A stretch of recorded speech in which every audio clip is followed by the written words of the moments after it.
Good evening. Let me get the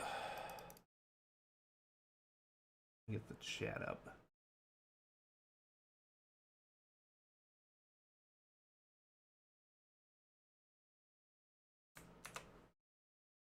Should be good.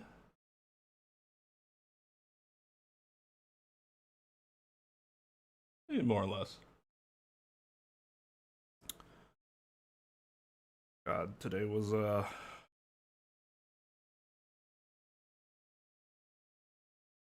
household chore day, which meant a lot of stuff outside, which meant my body is killing me because it was hot, humid, and tiring. Oh my god. Just sore.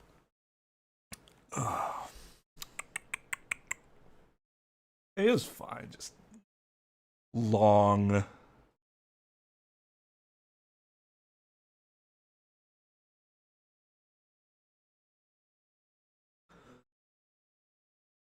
I already forgot what fucking voice I gave her. It was like kind of sultry, but like not in a sexy way. I think I remember.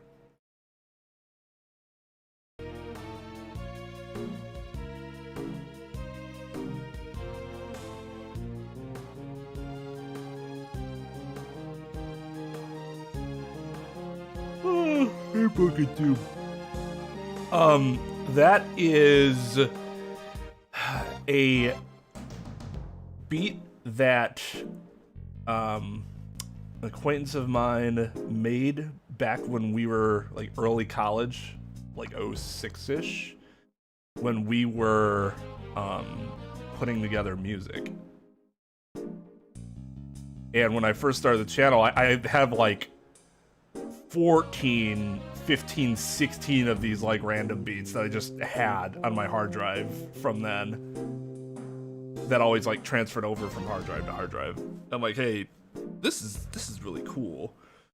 I wanted our opening to be like inspired by Snatch, and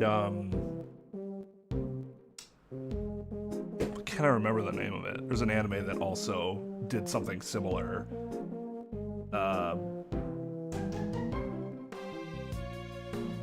Bakano also had their opening inspired by Snatch, as did Durarararara. Because it's just a really cool opening style. That I think it was Guy Ritchie that did that. And I was like, I want our opening to be like this, because I can't animate anything, but it gives the impression of movement because it's a lot of zooming in and out. And that music really reminded me of like some of the music in Snatch. So I was like, I'm gonna use this.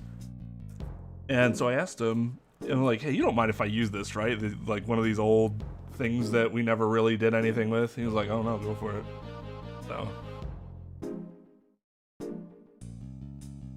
I know I used to put together amateur indie music.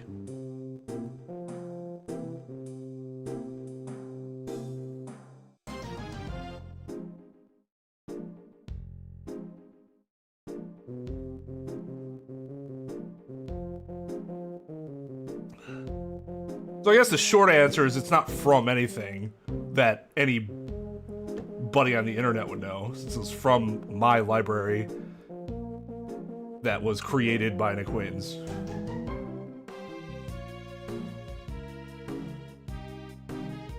That is not my real.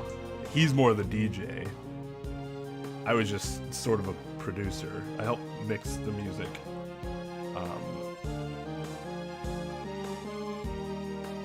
We use like my equipment and stuff, but I never made beats or anything like that.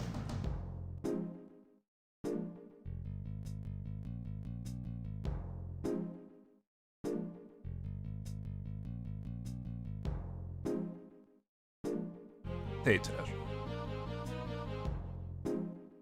And Sarah. Man, I gotta get some energy. Been drinking some caffeine, it is not kicked in. There was one thing I was gonna check real quick before we started. What was it? It's gonna bother me. I don't remember.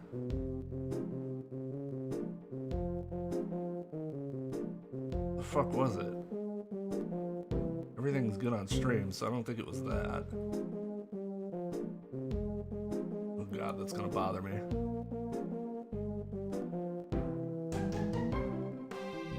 Oh! Yeah. Need that up.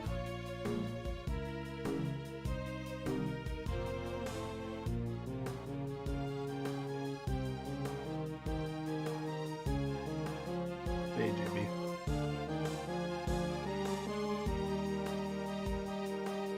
Man, they go ham in this, the climax of this track. Bruh, bruh, bruh, bruh! I can't yell too loud or my dog will start howling because of my awful voice.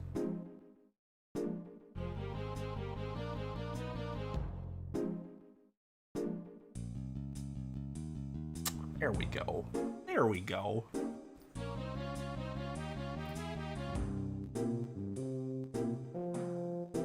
Yeah, we're still on the nightly case. I'm assuming we'll still be on that by the end of today's stream. Alright, guys, you gotta help me.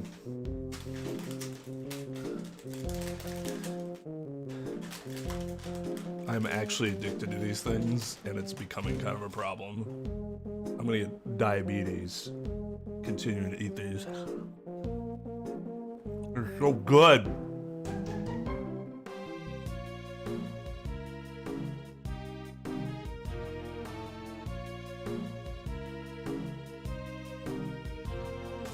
Last stream was really slow. You missed a ton.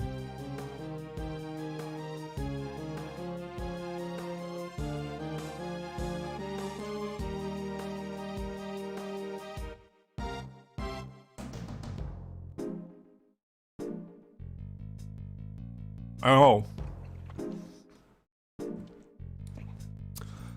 Twain, what did I tell you about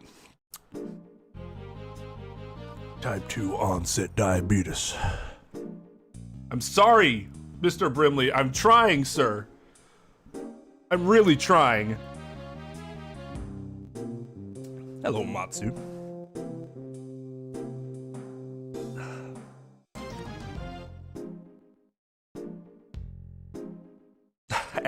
You know, you bring up a point that I'm like really concerned about.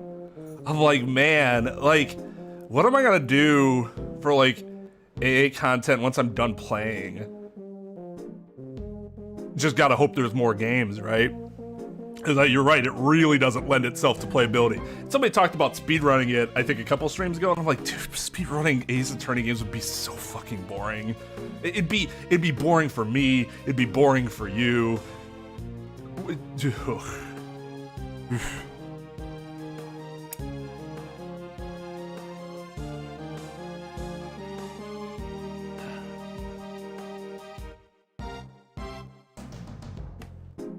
I'm trying to give him the respect he deserves as his diabetes spokesperson, anti-diabetes.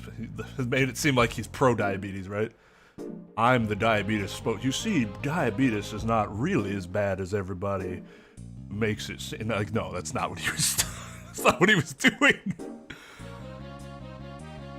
I do not want to speedrun anything blindfolded, to be honest. That doing it blindfolded is kind of fun to watch, but I never thought it would be enjoyable to do myself.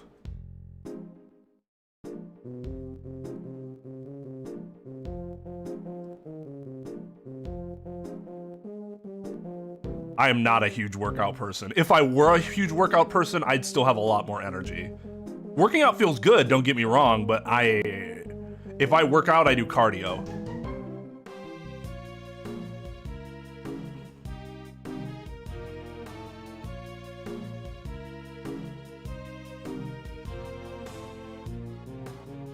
That's a good point. If you like wait a certain amount of time, it might be okay then. I mean, we know that, well, allegedly that leak was that AA7 was in development, right? So, hopefully. Oh yeah, Ace Attorney Online. I mean, that's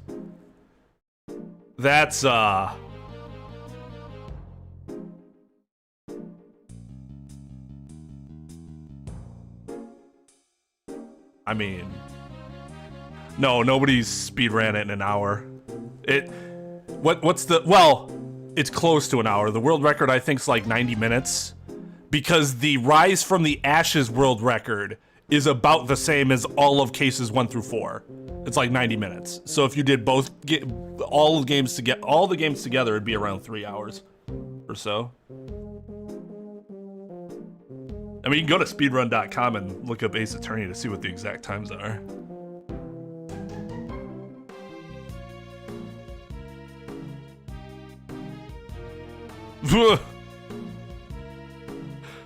That sounds like a nice procedural day for you, Tom.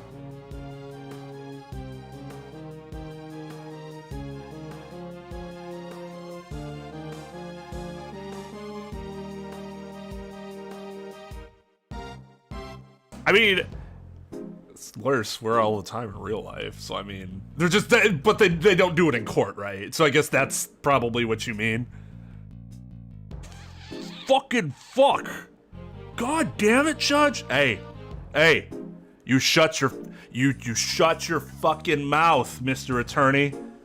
Watch that fucking mouth of yours, or I'm gonna have your ass put in contempt.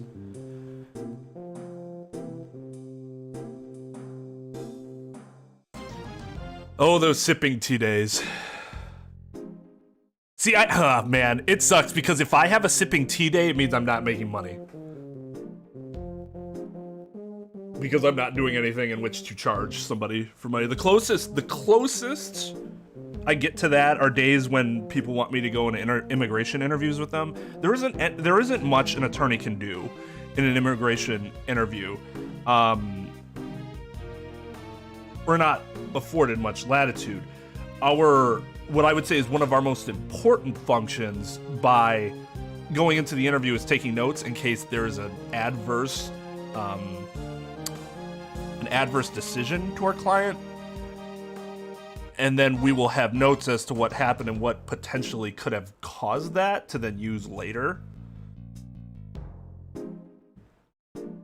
But like I said, there isn't a ton for me to do there, so that's sipping tea and charging hourly. But part of it is that people just feel better if their attorney's there, which I understand. I totally get that. I tell clients, I'm like, yeah, you can pay me hourly, but like, okay, it depends on the situation. But many of the clients were their like application's really good. I would know because I put it together, right? And there weren't any issues up to that point. Like, you know what? I can come with you if you want, if that'll make you feel better, but I do charge hourly, so you might not need me to be there with you. Other immigration attorneys are always gonna be like, you need to have one with you, and they're just they really just want to charge you more money. But I tell my clients, like, this is going to be, I tell them exactly what I go for. I'm like, if you want that, then no problem, I can be there. But there are some clients who are like, nah, I'm fine, you know. And they talk to me later, like, yeah, thank you for being honest and helping me save money, because the interview was fine. Yo, what's up, Mr. Dominguez? Will that increase my workload? Probably not, because I don't think Wisconsin's expecting a bunch of them. I expect the cases to not be as difficult as it usually would be, just because it seems like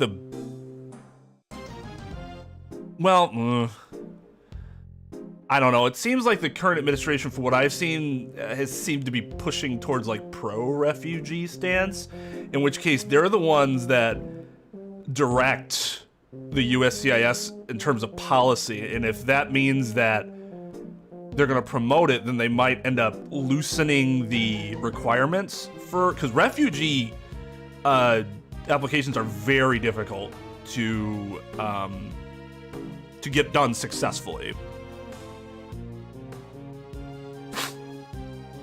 Like refugee and asylum. applications. But if they like lax it, especially for the people specifically coming from that area, then that would make our job a lot easier.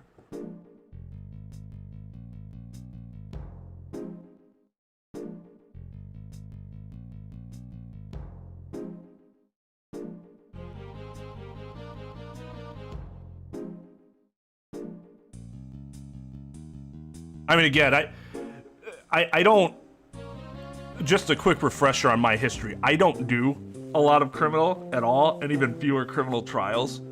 Most of my stuff were done in either a civil or pseudo-criminal. Juvenile court can be considered like a pseudo-criminal. Like it's a hybrid between civil and criminal. But I mean, I've seen some parents that are in trouble with Child Protective Services do some really stupid things. I think I mentioned this once. Parent was representing herself pro se, meaning she didn't have an attorney, and she questioned herself on the stand.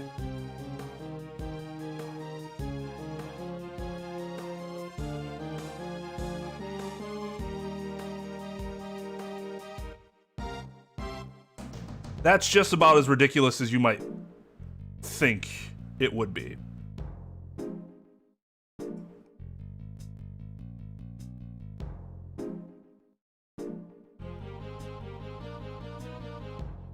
I thought to myself, like, no way. There's no way it's gonna be like a fucking cartoon. It was. It was like a trial you would, or it was like a series of questioning you would see on like Looney Tunes, where like Bugs would be his own witness and attorney.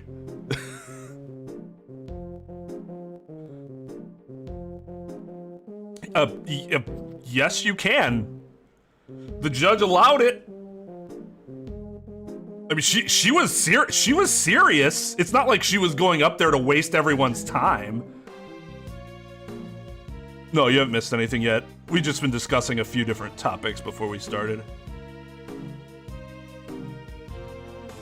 No, she asked herself questions. And like, so what happened then? Well, I'll tell you what happened then. That's a very good question. Yes. Which, thank God, I wasn't representing a parent in that case. I was a guardian ad litem in that case. So I didn't, like...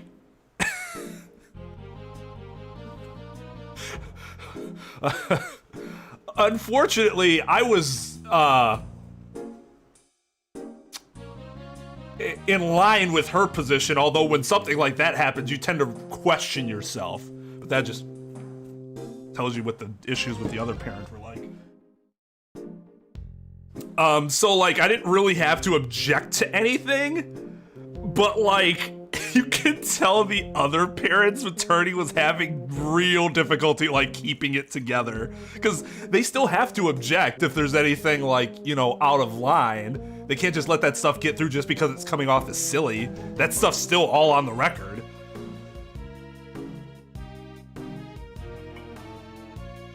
So that took a lot of focus from that attorney. Who was his attorney?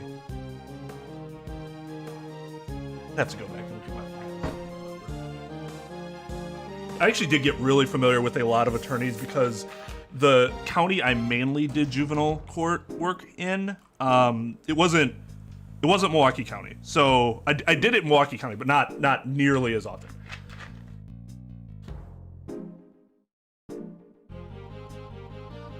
This county had a smaller population, so it had smaller attorney base, and so that meant that their circle kind of attorneys was a lot smaller than you'd see in a bigger city.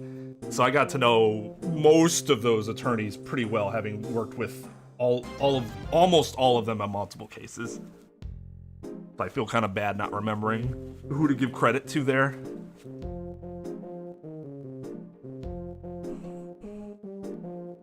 Rabbit season or duck season.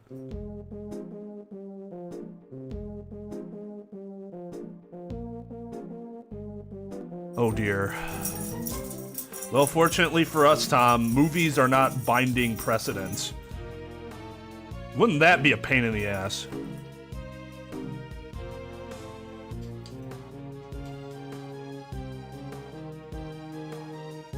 But yeah, it'll be interesting to see what happens with the refugee situation. If anything happens, anything interesting happens to me regarding that, I can certainly keep you guys updated. Yeah, when I first started playing Ace Attorney, that was the first thing. I think that was one of the first stories I told, because I'm like, that might be the most Ace Attorney thing I've ever witnessed based on now playing these games. Hey, Amanda.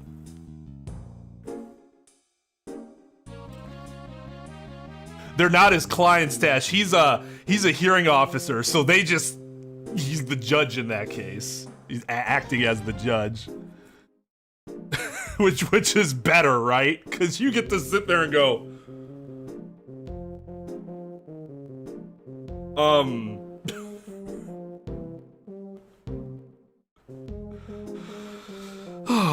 it's good. I mean, we've already been through one case. First case was interesting. I don't know what to feel about this case yet, but we haven't really gotten through a ton of it, so I guess we'll just have to see. When did this show take place? It started at 8 a.m. and ended around 10 a.m. It was something like that. I'm gonna have to try to get it back. That's exactly when the body was discovered.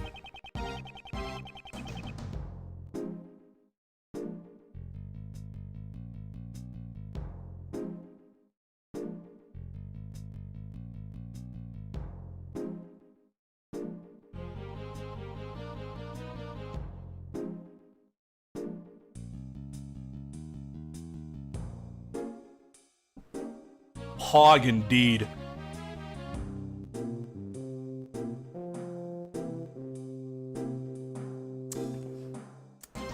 So whoever saw the show would probably have an alibi. Now, if you'll excuse me, I must be going. I have business to attend to. Please take your time and have a look around our home.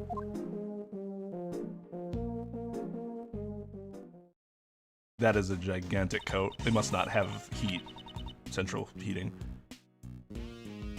So where should we start, Mr. Edgeworth? There was a prisoner who heard the scream from the person who first discovered the body. Let's start by talking with him.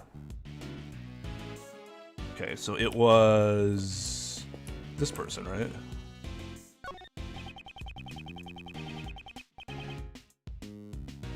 Where's the person who first discovered the body right now?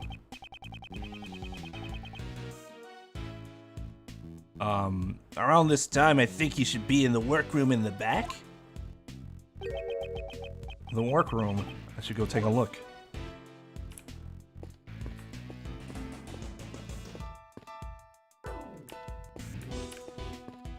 What the hell did we talk about? I don't even remember.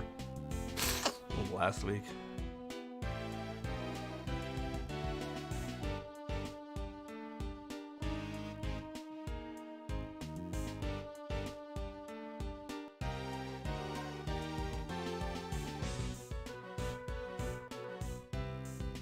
Oh, yeah. Okay. That's what we talked about. All right, so I do want to mention this now because there were some people affected by this. We are refining our ban system a bit. So I want to make sure everybody gets what's going to happen. Because one of the most important things about rules that are set forth is that you want people to be able to know and understand those rules. So, spoil. Under Trep, Dog, all the mods, Lugia, all the mods, discretion as to whether or not they thought it was an honest slip, they just delete it, whatever. It was irresponsible, then they say they might give you a warning, and then once you've received the warning, then you'll receive a ban. Now, when you receive a ban, it's not we're not going to make these permanent bans unless it was obvious that this spoiling was done maliciously. Because I don't think that doing something because you're overly excited, right, is deserving of a lifetime chat ban. I don't think that's reasonable. Try to keep intent in mind, right? So what will happen with the bans is that you're obviously banned for the rest of the stream. And then there will be a certain number of Ace Attorney streams after that the bans will extend to, depending on how bad the violation was. And so normally we're going to be looking at like 2. I think we said we'd do like 2 or 3. Repeat offenses will be longer bans though. And what we do is we're going to keep a list of like repeat offenders and stuff like that in Discord, so that we'll have an idea of who's been doing it more than once. I just want to make sure that everybody knows it's not okay. However, if you do get banned, doesn't mean your time here is done. It just will be done for that period of time and a little bit of a period of time afterwards. So now you know. Because I think before, when somebody was just banned, I think it was just assumed that they were banned forever. Banned means that you're gone, right? So I just wanted to make that clear.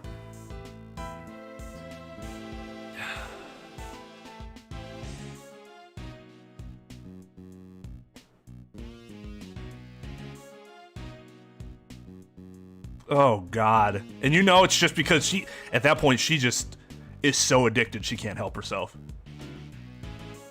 She's dealing with the disease.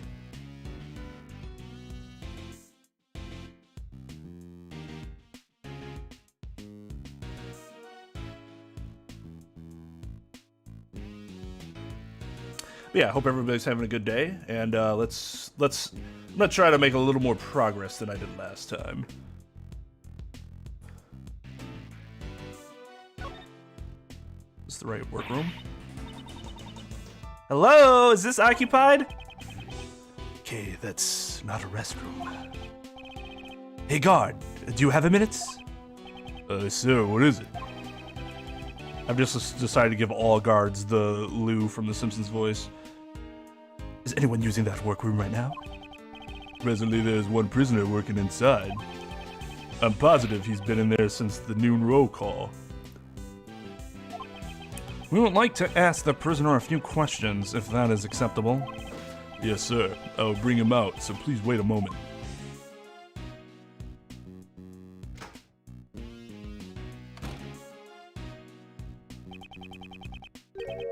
I don't know, maybe Edgeworth has authority over his pay like he has over Gumshoes? I'm not sure. I never know.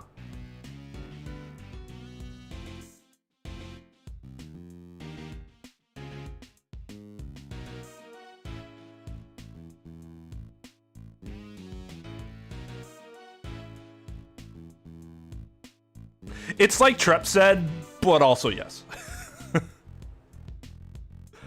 Like,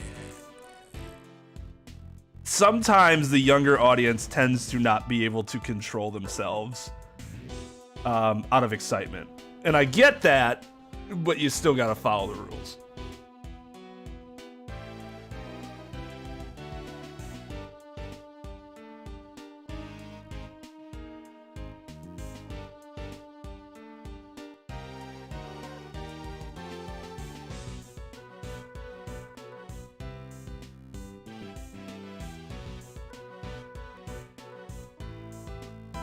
No, you're not some people, you're us people.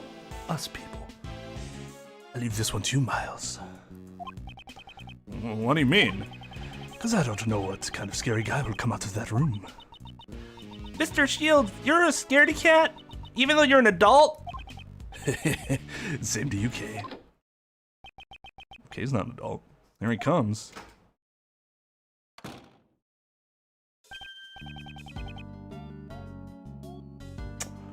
Well, that's interesting. We know he's not dead.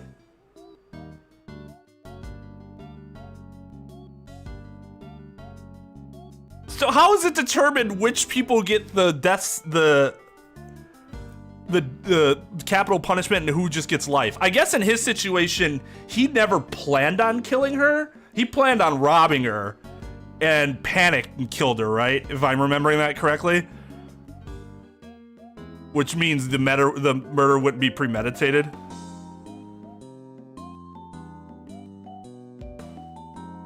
I'd be like, yeah, that's the best explanation I can think of.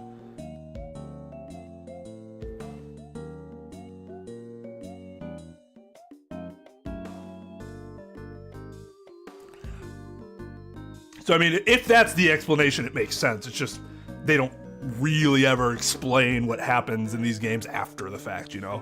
We can only guess. Oh God. Okay, hold on.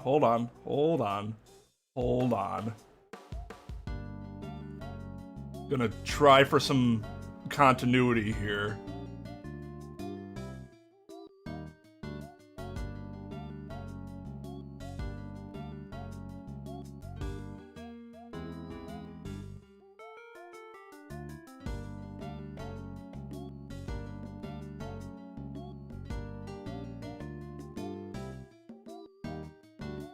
God, how far back here?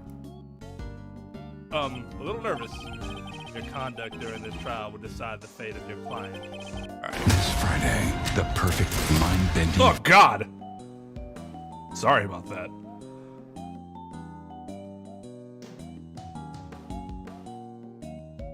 Incognito. Interesting. Can control your nerves.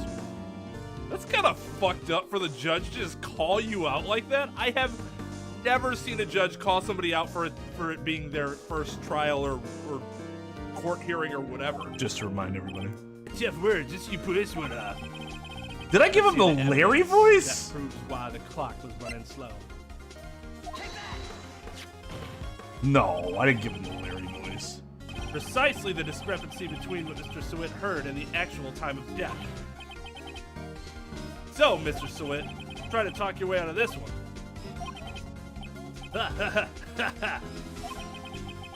You got one thing. Oh, no, it's more of like It may seem like the clock is running 3 hours slow.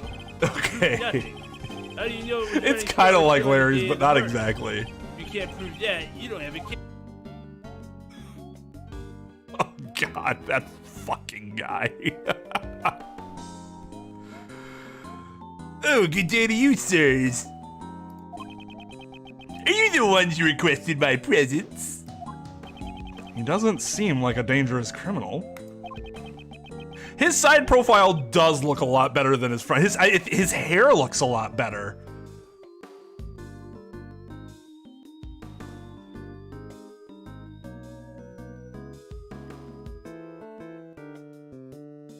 I mean, I don't know. We don't know because we don't know what their stuff is punished by. Because like, we rarely actually know what kind of sentences these people get, right? That's just something that the game doesn't focus on, which I don't think is I don't think it's a real big problem because it's not really the point of what we're doing. Because the point of what we're doing is just to get our client found innocent in every case except on Guard's case. Well, before the investigation cases, right? But first of all, would he even be tried as an adult, as a 9-year-old? That's question number one. Because if he's not tried an adult, then it's impossible for him to be serving life in prison. In most cases. In most jurisdictions. In the United States, at least. If they're tried as adults, then that's possible. And then it's a matter of what class would the felony be, and then what's the penalty for that class.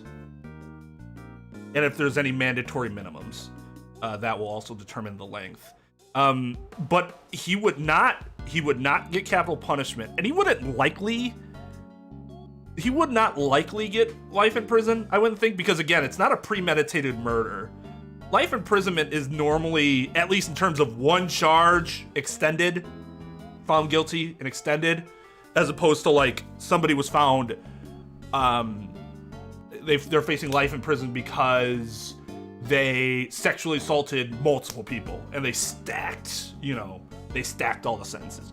As far as one crime goes, though, usually when you're talking about life imprisonment, you're saving that for repeat offenders and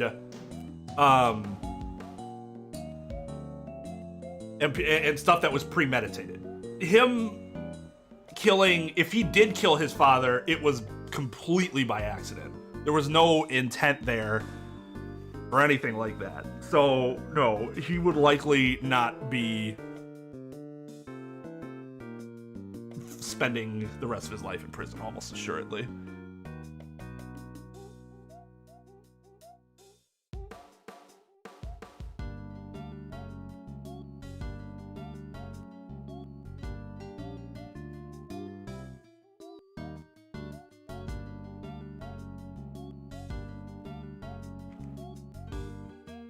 Yeah, I think Tom's assessment is correct. It's just that situation's such a fluke. He's a kid. He didn't mean to do it. You know, it's just unlikely.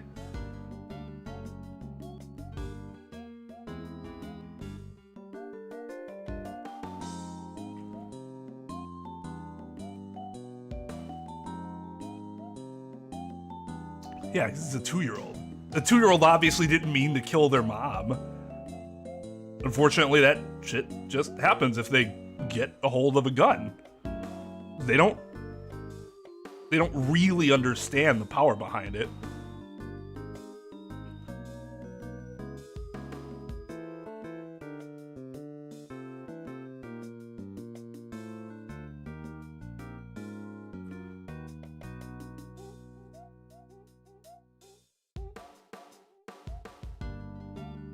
Yeah, and again, it could be, we just don't know what their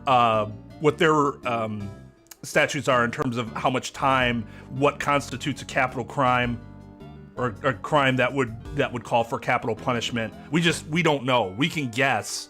I can only tell you what would likely happen in my jurisdiction, but not when it comes to Phoenix Wright. We can only speculate.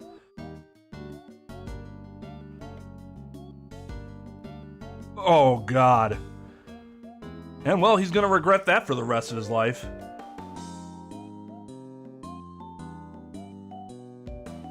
Well, you never leave them around even for a minute. When you have younger children around. You never know. You just never fucking know. Kids are curious.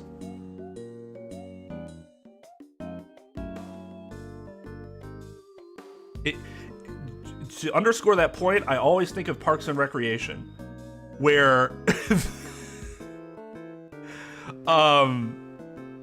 her kids, the fucking Leslie and Ben's kids, like, I forget what happened, but the babysitter is like, they're like outside in the car somehow or something like that. You're like, wait, how the fuck did that happen in a matter of like 30 seconds?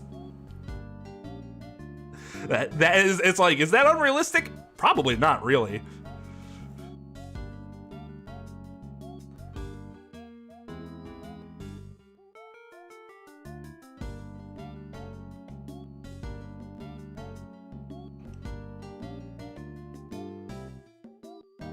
My name is Miles Edgeworth. I'm a prosecutor. A competent prosecutor. A prosecutor, is that right?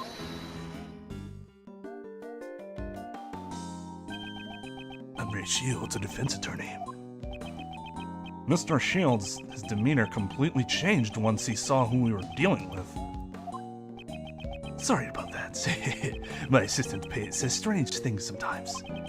It is dumb for Edgeworth to... He's working as his assistant. He shouldn't be introducing himself like that. He's not the prosecutor, just my assistant. Actually, he probably would have air quoted prosecutor, right? Hey, get your act together, Miles. I guess I messed up. Forgot about my new job. No wonder I thought you were different from the prosecutor who visited me yesterday.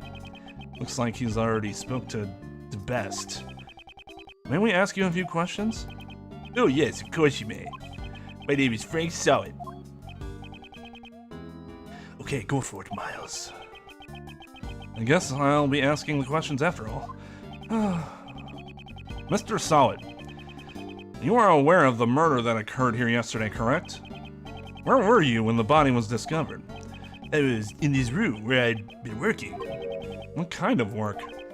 Well, my goal is to become a pet groomer. An animal beautician, so to speak. Hey, yes, I was inside cultivating my skills. In any other prison, such training would be unheard of. That was all, honestly. I did not see a thing. Why did he say that? I haven't even asked him anything yet. Which is why I said to say I won't be any help to you. Mr. Solid, I haven't asked you anything yet. No, wait, that's... even if you were to ask, I would not... You know something, don't you? Oh, that's... It seems he is indeed hiding something. Let's try to press it out of him.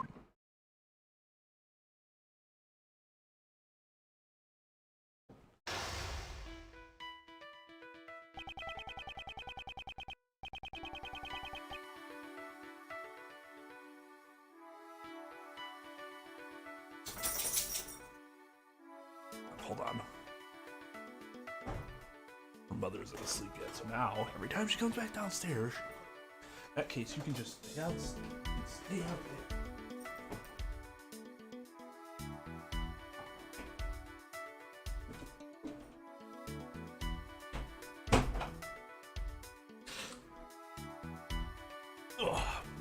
First, let us assess the layout of the board. My opponent's condition is awkward. I'm afraid I didn't see a thing, so I won't be any help to you. This man's expressions do not change much. It's a true poker face. Well, that is until he loses his hair. It may be difficult to read his emotions from his body language. Perhaps I should focus on how he phrases his words. It may reveal what's on his mind. Now, for the opening move, I'll start by asking about who this man is.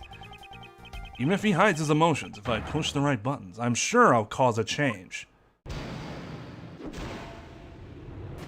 Begin. Are you involved with this case? Are you referring to the murder that occurred inside the prison? I had nothing to do with it at all. Is that true? I would never dream of being involved in a murder plot. Except for the person I killed, but it wasn't a plot per se, it was on accident. Anyways, how should I put it? I'm an upright model citizen after all, in prison.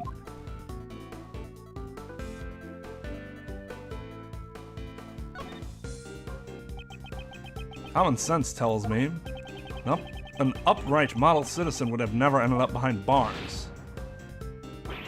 Well, that is... Tell me what you know about the incident. I already told you, I don't know a damn thing. I really don't know anything. I apologize from the bottom of my heart for that outburst. That would be of no assistance. Pardon my rudeness. It's just that the murder occurred in this rather confined prison. It seems unnatural that you would not know anything about it. Oh, unnatural? Is that so? If you're looking for the person who discovered the body, you should try someone else.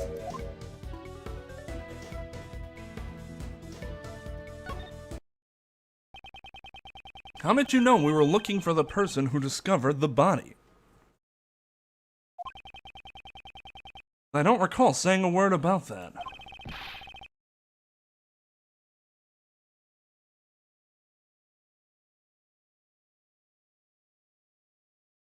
Yeah, this one seems a lot more natural until he was like, oh, when did I say anything about that, you moron?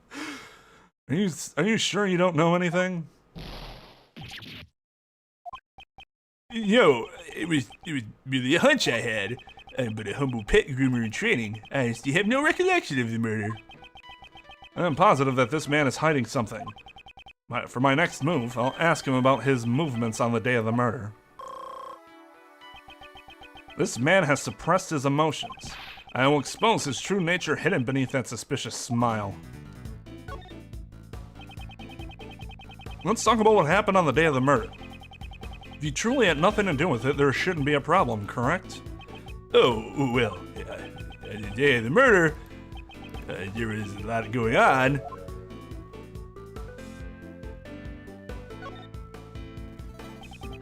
What was this?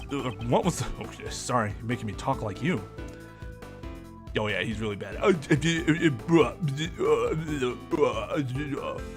Hey Brian, no worries, dude.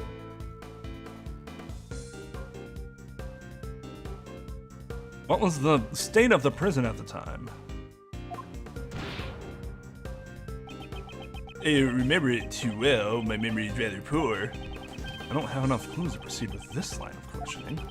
Maybe I should try another line of attack.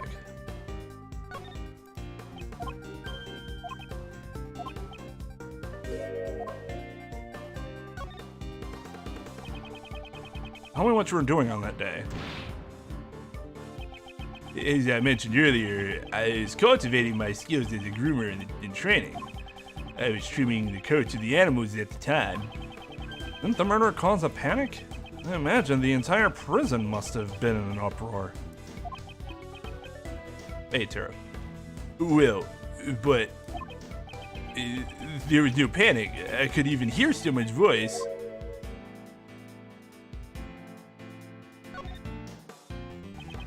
Someone's voice? Judging from the circumstances, I suppose it was a scream that you heard?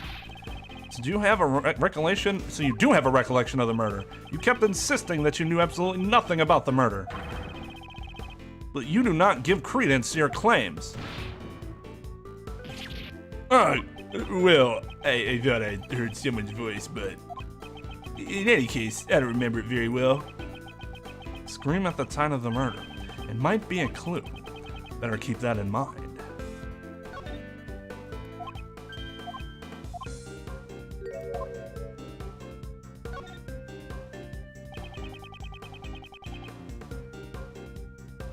I'm alright, Tara. Just tired. Exhausted. Sore.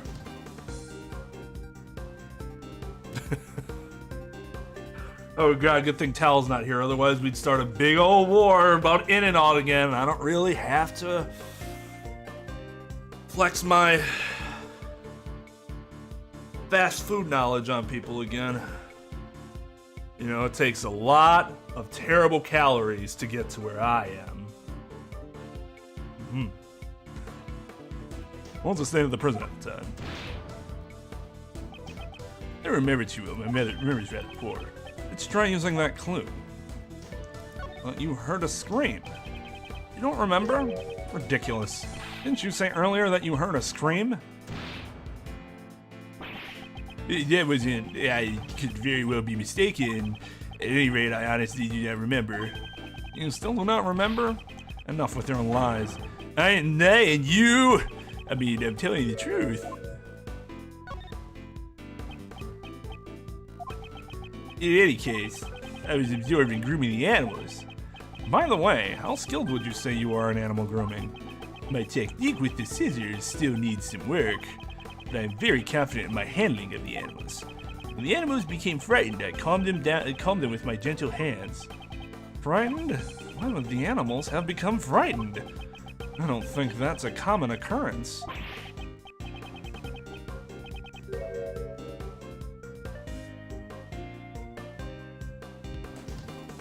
The pride of California.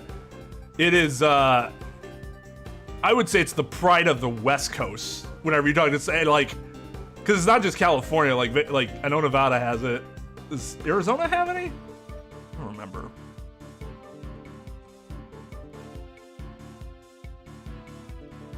Here comes Tom. Y'all about to get Tom regulating up in here.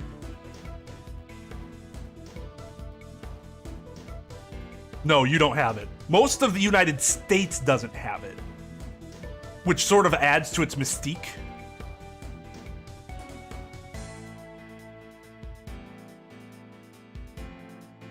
They do have it in Arizona. Okay.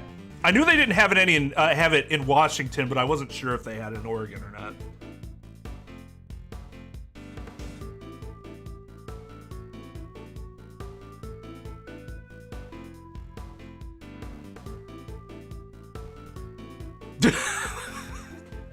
Tom showing the California. Hey Tom, I agree with you.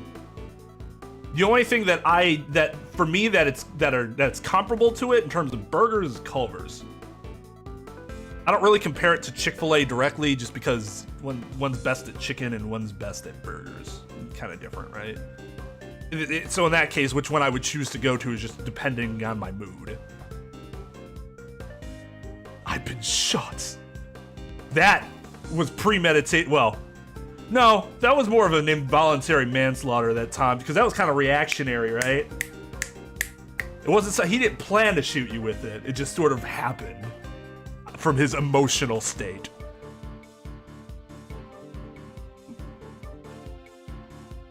Chick-fil-A was something that wasn't really it's been national, but like we didn't get a Chick-fil-A in our state until 11, 12 years ago. It hasn't been that long, and we still don't have that many of them. I think we have like 3 total.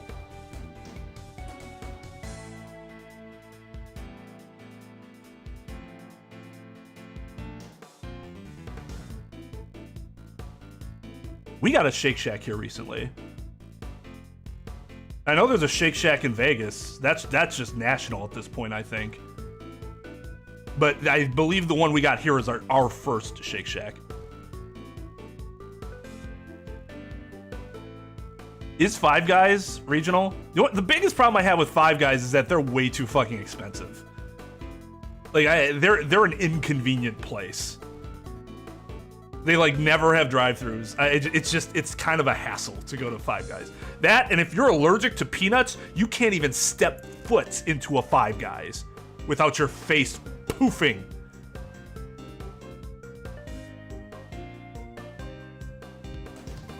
Oh, that is rough.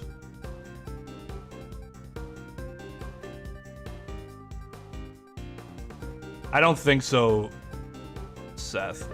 I do not believe so. Shake Shack's good. I mean, their burgers aren't out of this world. But in terms of like a place where I can get a burger, their fries are good. Like, I think their fries they're subtly amazing. And their shakes are phenomenal. Not as good as Culver's, because Culver's uses custard. Custard's just objectively superior to ice cream. But the Shake Shack shakes are very good too, especially if you malt them.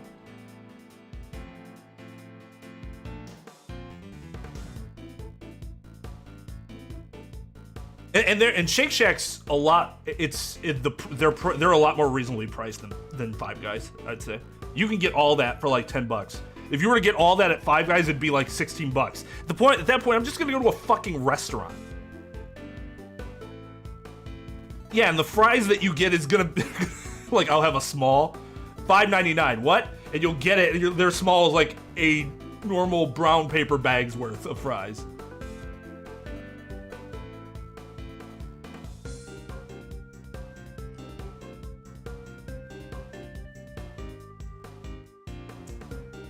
I was gonna try ordering a Mr. Beast burger. So the problem with the Mr. Beast burgers is that they're made by whatever restaurants will do it. It's not made by a Mr. Beast chain. Like Denny's could make my Mr. Beast burger. I don't know. It's just whoever takes the order at the time. And the ratings were kind of disappointing. So when I was choosing between that and Shake Shack, I just went with Shake Shack. I was like, I might want to try this. This is new. Like 3.7. I'm like, ugh. I feel like it's kind of difficult to get under a 4. So if you're under a 4, I have to personally really like your food, or you have to be like the only option. Like what happened the other night with Checkers, and that shit was delicious. I'll give Checkers way more than a 4. Well, I mean, can't give it more than a 5, but.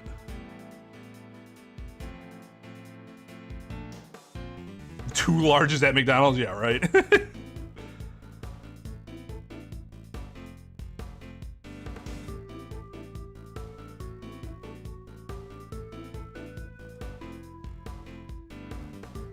Why didn't you get fries?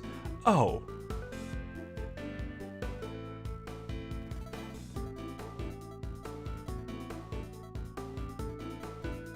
Steak and Shake's good. We don't have one anymore, though. We have Steak Escape, but we don't have Steak and Shake. Closest Steak and Shake is in Illinois. It's not that they were a peanut factory, they just happened to make it look like it was formerly a peanut factory. I've never had Habit, but I'll take your word for it if I ever see it. And I'm like, hey, I feel like some Shake Shack caliber food.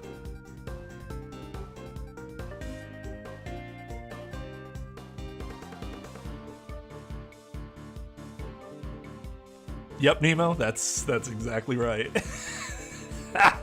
We're sitting here proud of that shit, right? Like, how fucking terrible are we?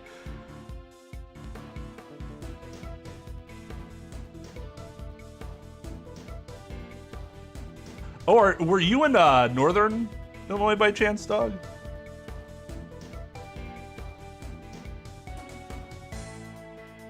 I'm still proud. Just, you can be proud of where you live and still want it to improve. Like, I think that's something that gets very lost. There's a sentiment amongst some people that if you think there are things that can change, then you must not think the country is great. You can't be proud of it. That's bullshit. You should always want it to improve. Red Robin. I've only had Red Robin once. It was alright. The sheets? Yes, please. That sounds pretty fucking amazing, to be honest. Ah, so you're Southern Illinois, gotcha. It may, but so Illinois must have at least a few of them, right? Like I said, we only had one, and that's gone. And I think we only have, like I said, the closest one to us now is Northern Illinois.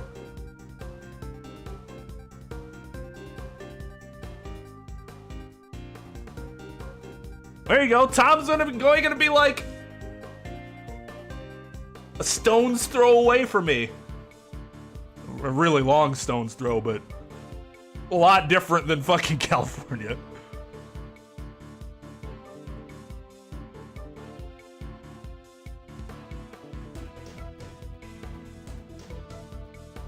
In America, if you want to get fat and die at 40, you can. And to me, that's great. Yeah, if you want to do that, you go for it. I don't want to die at 40, though. Sorry, I get very passionate about my fast food. We will continue. Well, that's a good thing, isn't it? Did you threaten the animals? Perhaps the reason they were frightened was because of someone's scream? Why are you trying so hard to hide the fact that there was a scream? That should have been a question mark, not an exclamation point. Are you concealing some vital information from me? I'm doing nothing of the sort. It's true that I heard some sort of scream, but I'm not trying to hide it. He's starting to show his true colors. I should be more aggressive with my next move. I'll ask him about the scream itself.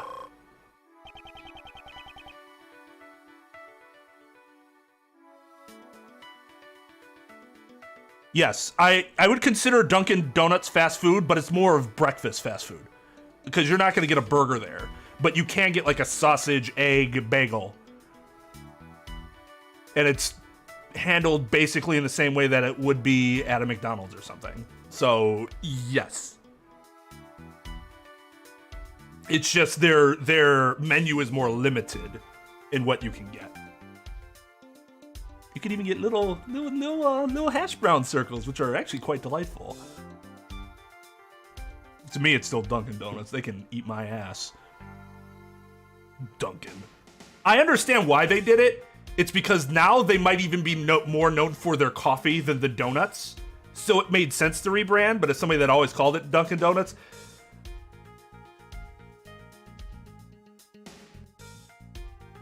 I'm still gonna call you Dunkin' Donuts.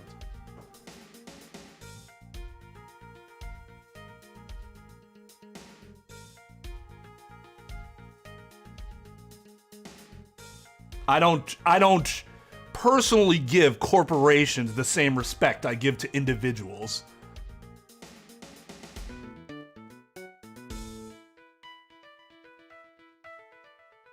You're already overcharging me enough for that shit. Eat my ass, Dunkin' Donuts. Sponsor me, please. Yeah, right. No, Dunkin' Donuts is... I love Dunkin'. Their coffee is really fucking good. My favorite to get is macchiato. Iced macchiato. Yo, Ether, what's up, dude? How's it been?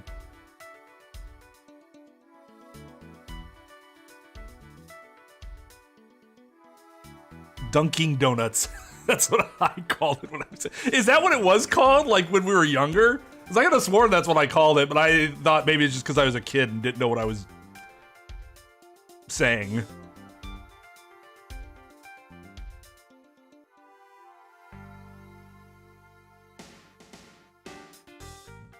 Chipotle and Qdoba, what did KY call them? They're fast food, but they're not traditional fast food.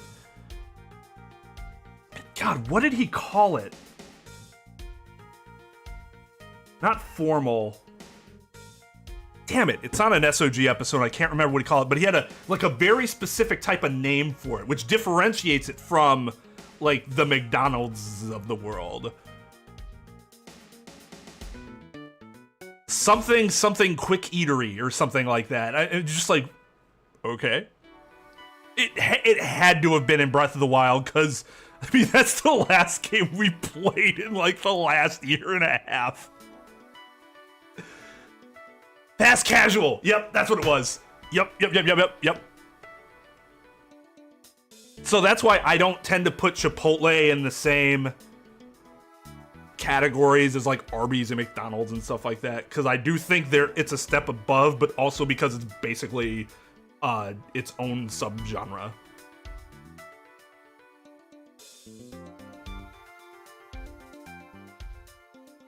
Oh, I'm very unhealthy for you guys.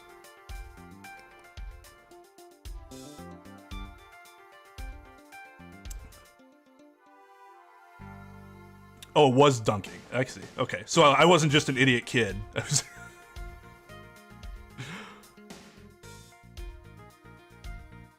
Well, there you go. So I'm really good for people in Trep's time zone. Really good for them. Terrible for fellow Americans, though. Not as bad for West Coasters, though. If you're an East Coaster, though, and you're not, like, working, go to sleep.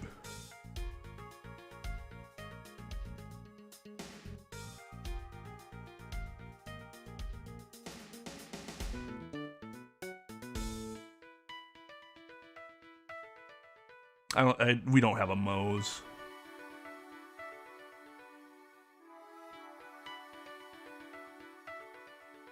He's not silently debating, though. This is white text. He's saying that out loud. It's time to give him a taste. He's just like, wait, is he talking about me? Oh, a taste of what?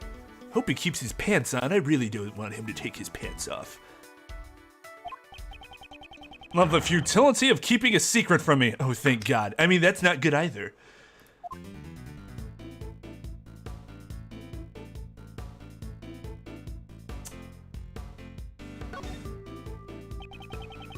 You know who the scream belonged to.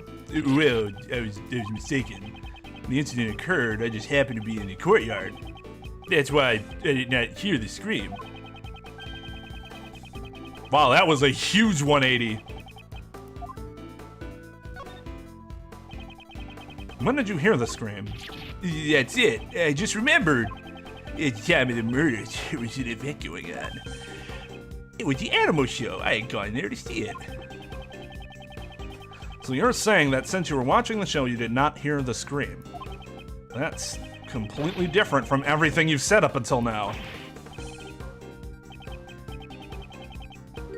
It might be nationwide and we might just not have one. I don't know.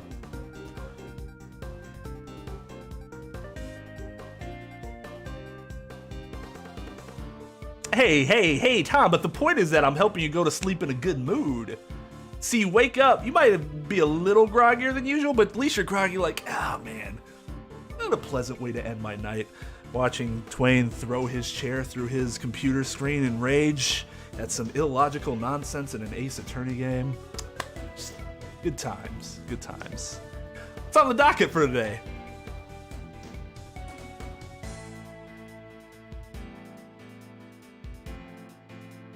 He is alpha.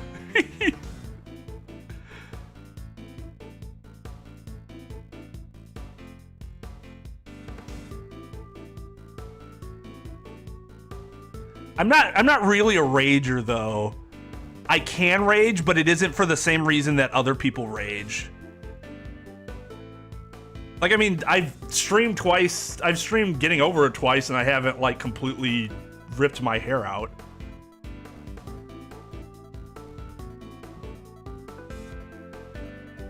Oh, man, I'm feeling pretty good about ruining all these people's lives today. Who's first?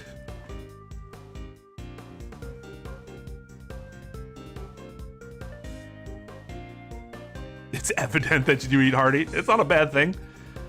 If it's evident, that means you're living a good life, right? Well, at least insofar as you are being fed well. Shut up, so what if it is? I mean, my memory is just so hazy. The animal show is very enjoyable. What kind of animals performed in the show? Well, I believe I saw a whale. Did you ride the whale? I want to know. You liar, you didn't see the animal show at all. Ugh. Well, that is, I sort of saw it and I sort of didn't. You didn't see the show. This could be a clue.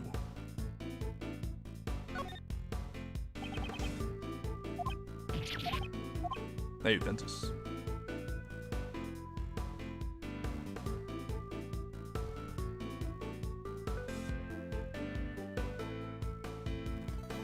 %100% orange juice. Horror game month is October, yes. If we're still playing this though, then we'll at least finish this before stopping for the horror games.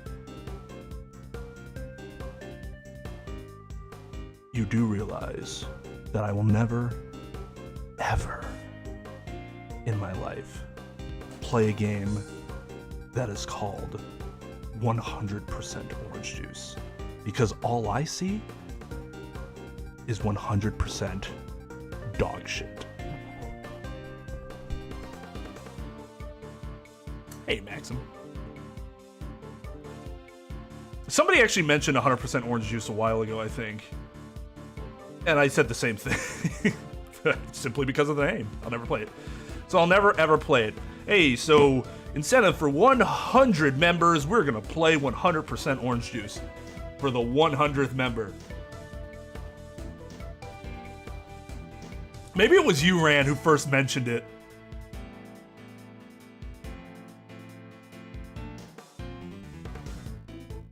Yeah, see, unfortunately, Tom is in the process of losing his mind at this point, so I'm here to help him get through those tough days. I mean, that all sounds fantastic. Why does it have to be named after the worst fruit in existence? What if it's mashed up sweet potatoes? What, like orange sweet potatoes? Like orange flavored sweet potatoes? Like sweet potatoes with oranges in them? That sounds even worse. I'm not a sweet potato fan. Like, you have to really dress up sweet potatoes for me to like them. Like, I'll eat sweet potato fries with some amazing aioli, just depending on what type of aioli it is. I'll eat sweet potato pie if I get to just fucking charge it with whipped cream. And it's just a whipped cream pie. The company is named Orange Juice. Well, I would hate to have to support a company named after the worst fruit in existence.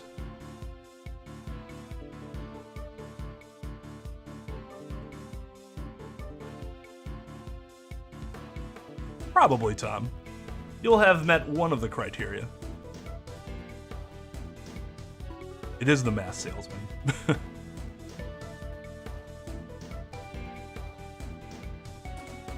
Because they have very, very poor taste in juice.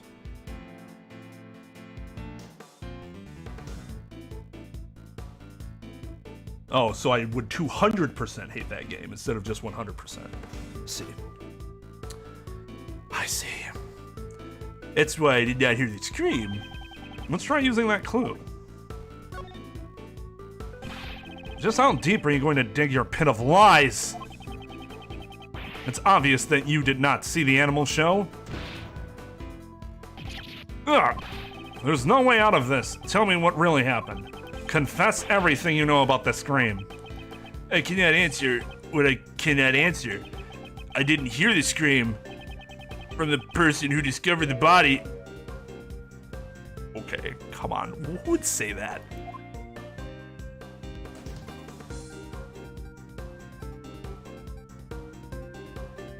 I'll make you hear a scream.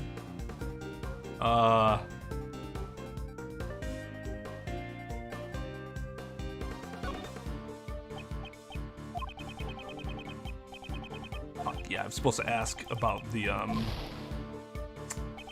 not the first one. I'll give you a scream.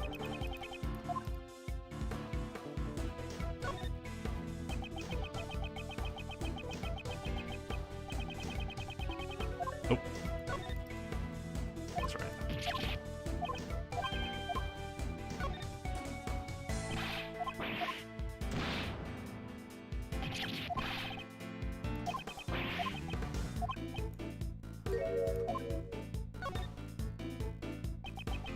Sometimes logic chess can be kind of strange because, like, the questions they ask are it's not what I would ask, or it's not even close to how I would phrase things. The concept's still good, and the execution is, I still like the game, but sometimes I get confused because I'm like, why is he doing it that way? That's so weird and ineffective compared to doing it in a different, you know, asking this question instead. That's strange. Normally, if you hear a scream during a murder, it's usually from the victim. Why would you think the scream was from the person who discovered the body? Oh, my mistake. How? How did you know the scream was from the person who discovered the body? Well, that's because You're the one who got murdered. You're the one who got murdered. Allow me to answer for you. That is because you're the one who discovered the body, and the scream that was heard when the murder occurred didn't come from the victim. It came from you when you discovered the body.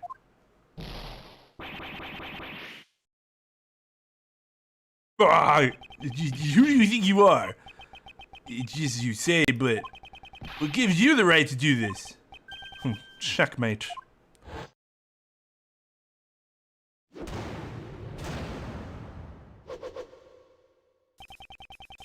Isn't it just more like the mainline series then? Talking to dead people?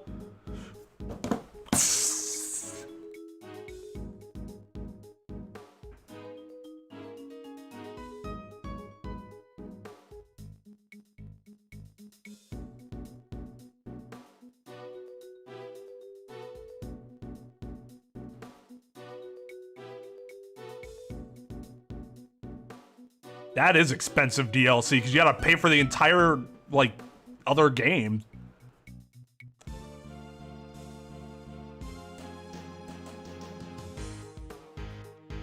Plot armor, my greatest strength.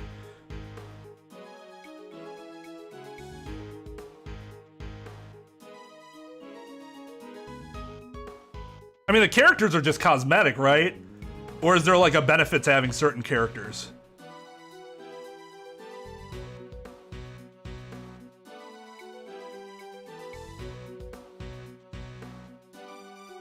In a lot of these situations, I ask myself what's stopping from people from just not answering. And the answer is inevitably stupidity, which isn't unrealistic.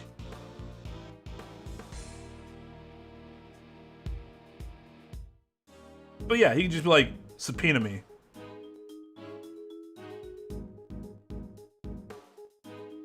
That's kind of the other issue, though, is they could just subpoena him, and it's gonna happen anyways. Oh, they are different? Yeah, that's kind of shitty then. Pay to win. Exact exactly what I would expect from a game called Orange Juice.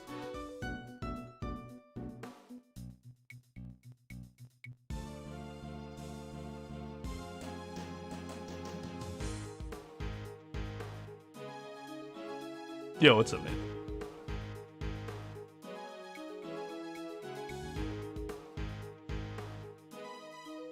Oh, I agree. This looks way better than...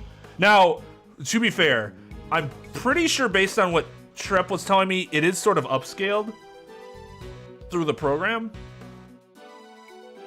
But I was surprised at how good it looked. I was expecting it to look a lot worse.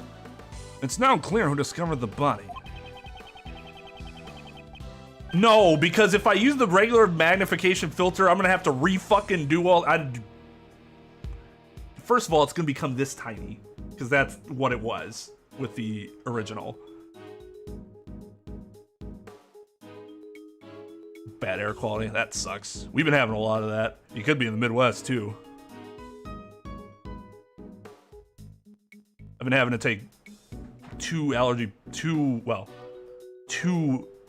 Allegra a day, in addition to my other allergy medication.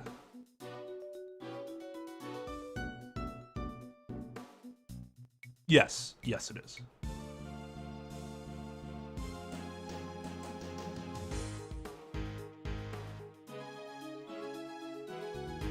Right, which is partly why I was surprised. I thought, like, based on its, like, default look, I'm like, well, I probably can't make it that much bigger, otherwise it's gonna look terrible.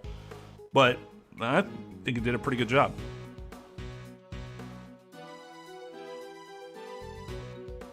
Oh god, that sucks. Sorry to hear that. You have no more reason to withhold your testimony, correct? Very well, I tell you. But I doubt my testimony is worth hearing. Well, unless he's the person that murdered him, why would there have been reason for him to withhold it in the first place? I guess we'll find out. Whether or not it is worth hearing is for me to decide.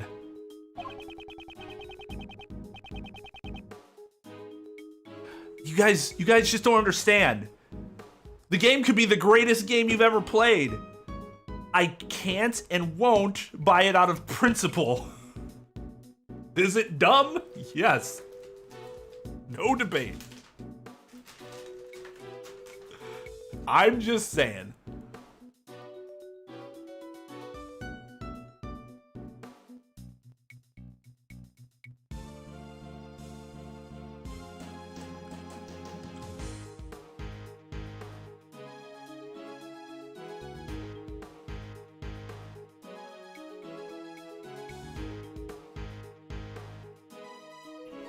That's a good way to, like, get some hype for the game, though. You show the characters ahead of time.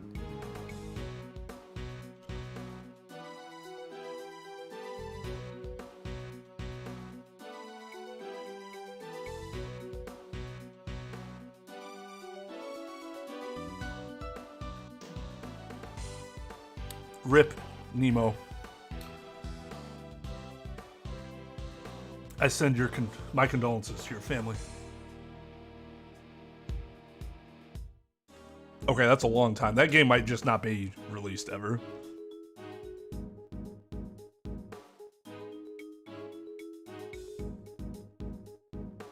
Then I wouldn't be able to play it because I wouldn't be able to read anything.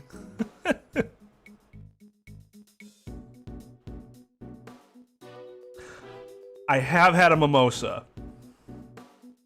There's only one thing that can make orange juice semi-drinkable. That is alcohol. But do you know what I do in cases where this is an option, which here is most places? I instead get a cherry mimosa, or chairmosa. In some restaurants, it's called.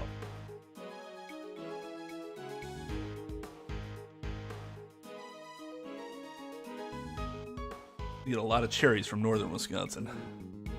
It's a thing here, and holy shit, our chairmosa is significantly better than mimosas.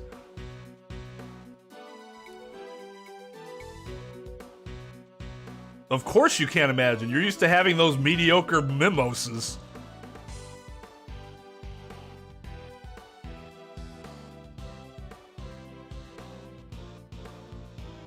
Oh, yeah. I completely forgot it crashed the first time. Hey, final. And easy. Good luck on the deep dish. Okay, 2-2.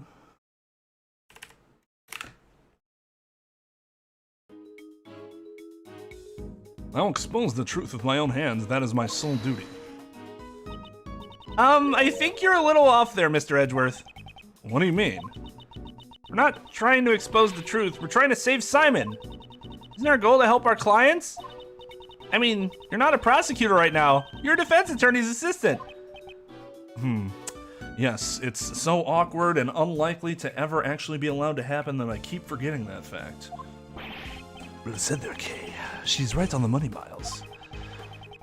The official task of the Edgeworth Law Offices is to defend our clients. Your old man who founded the firm truly valued the bonds he had with his clients.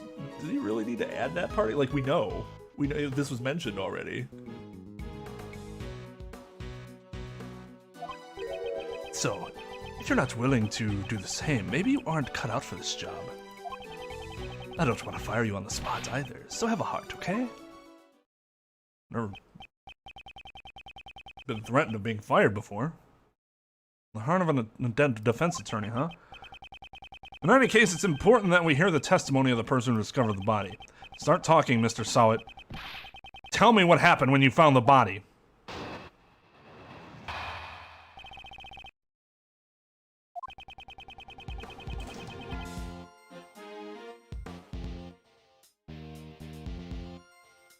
See, now oranges is something where it doesn't matter how fresh it is, it doesn't improve the taste for me.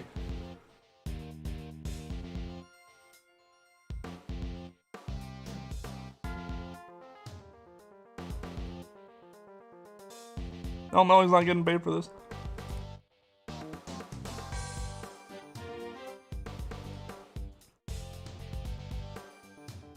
I was in the workroom over there practicing my skills.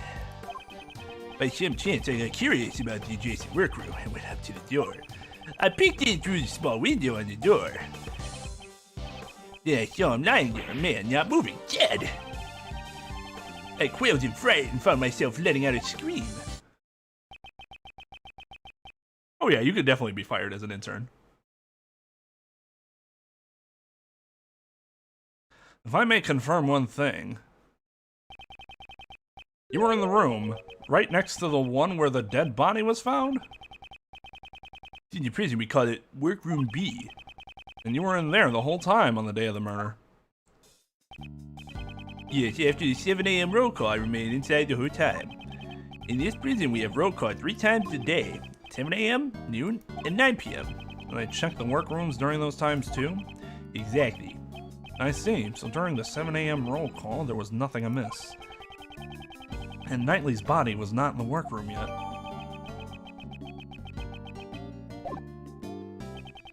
So it sounds like the murder occurred after 7 a.m., huh? That's right when the animal show started. Correct. The other prisoners went to see the animal show. Meaning anyone who did not see the show does not have an alibi. Do you understand what I'm saying, Mr. Sowett?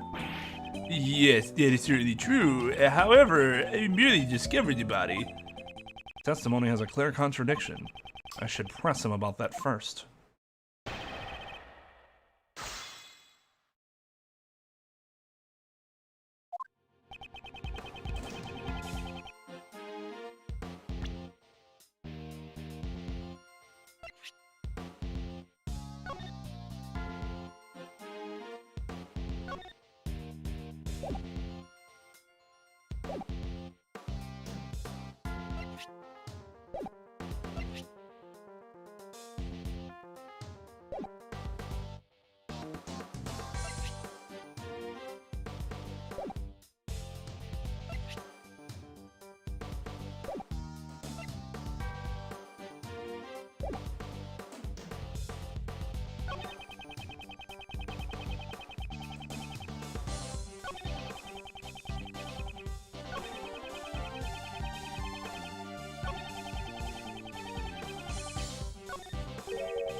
Wait, does it go off if they're just, like, touching the door?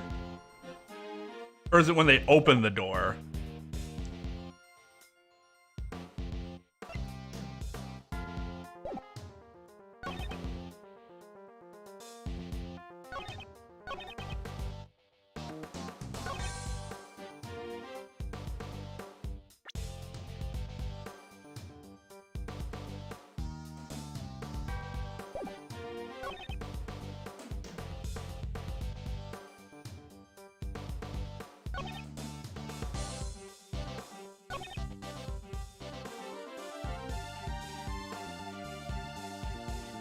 By some chance, I got curious. No, that's weird.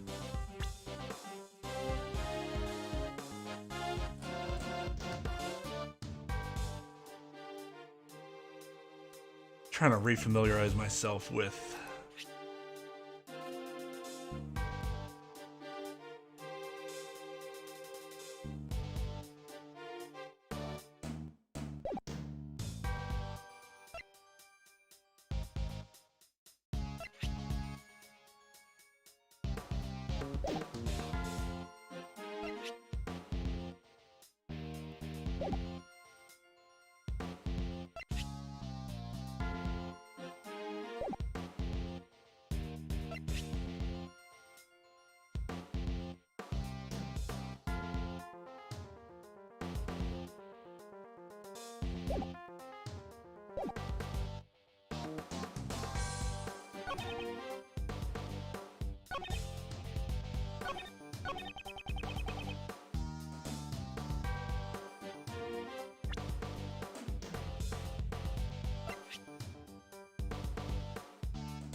Mr. Sowett, please stop telling such feeble lies.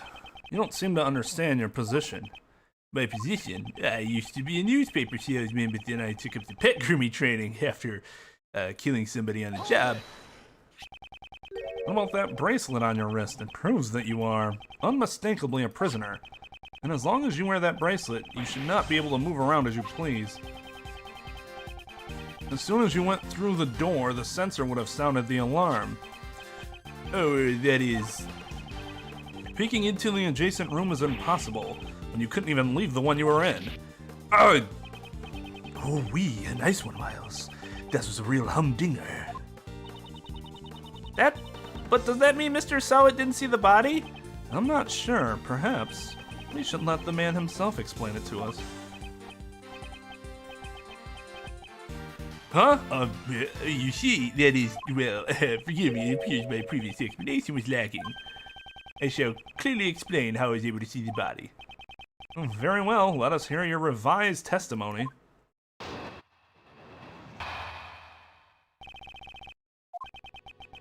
There's a rather well-known technique among the prisoners here.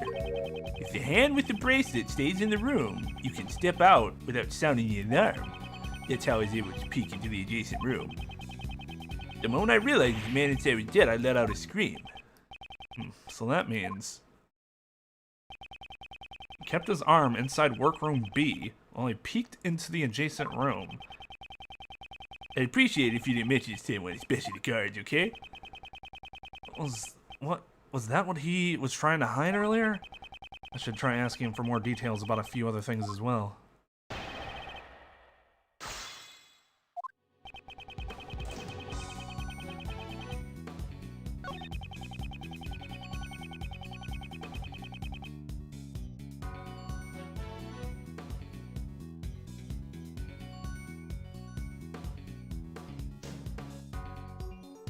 I hope we do get that updated autopsy.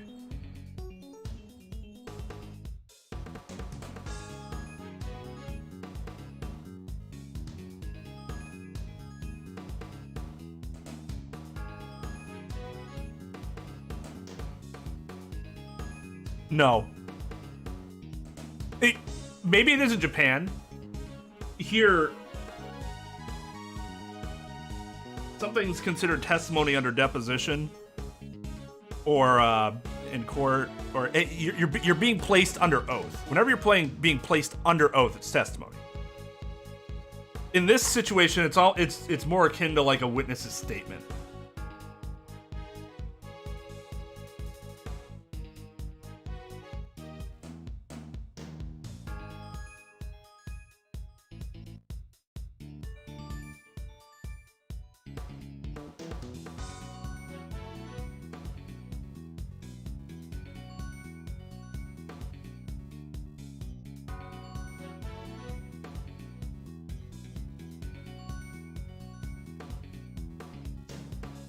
But yeah, like Tom said, it's different. It's not just a witness's statement, and it's not testimony because they are in the process of interrogating. So it's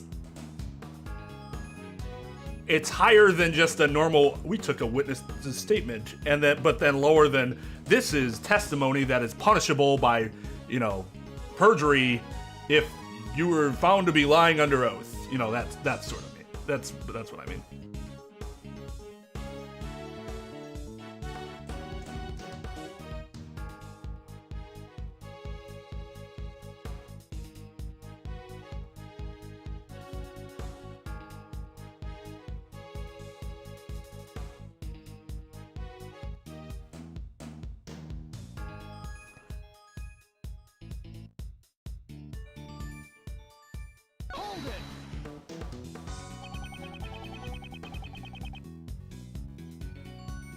All you gain by doing that is a small degree of freedom. Naturally, but it is all that we have left to enjoy. I'm shocked that you enjoy such a thing. Have you truly reflected on what you've done? But of course, for I am a model prisoner. Your definition of model is highly suspicious. Regardless, was that the technique you used? Yes, that is correct. I made sure no guards were around when I did it.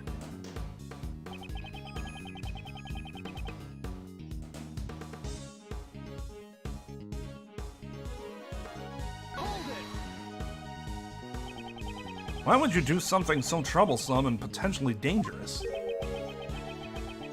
I heard noise coming from the adjacent room. It seems odd to me as there should not have been anyone inside. So you peeked into the adjacent workroom as soon as you heard the noise? Yes, of course. I peeked in as soon as I could. I see. Is there a problem with that statement? So you looked into the adjacent room immediately after you heard the noise. If that is true, then you should have seen more than just a dead body. You should have seen the person who had made the noise. That is, well... He looks really shaken. Mr. Sowett, answer me. What did you really see? If you intend to remain silent, I will have no choice but to assume that you are complicit to the murder. Oh, please forgive me. It's just that I couldn't even believe what I saw myself. It may have been just a dream. I hesitate to even recall it. Tell me what happened.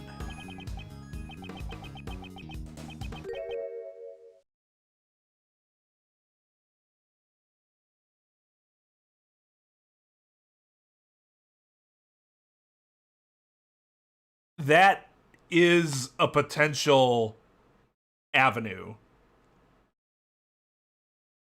Sometimes. Not all the time, though. A judge might do that if they feel like that's the best way to proceed with children.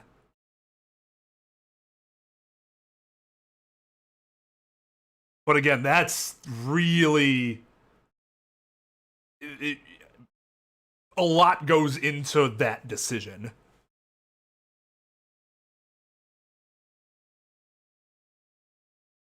Very well. I'll be frank with you, I saw a dog. It was a nightmarish scene. A large black dog. It was biting into the neck of the victim. What? What did you say? It was a truly hellish scene. That dog killed him. Oh, I think I'm going to be sick. That's some grade A trauma right there. I was chilled to my very core and let out a shriek. I'd probably shriek too if I saw that. Like, damn. A man-eating dog inside this zoo of a prison? Black dog. When is Taco Bell gonna bring back the blackjack taco? Because that shit was delicious.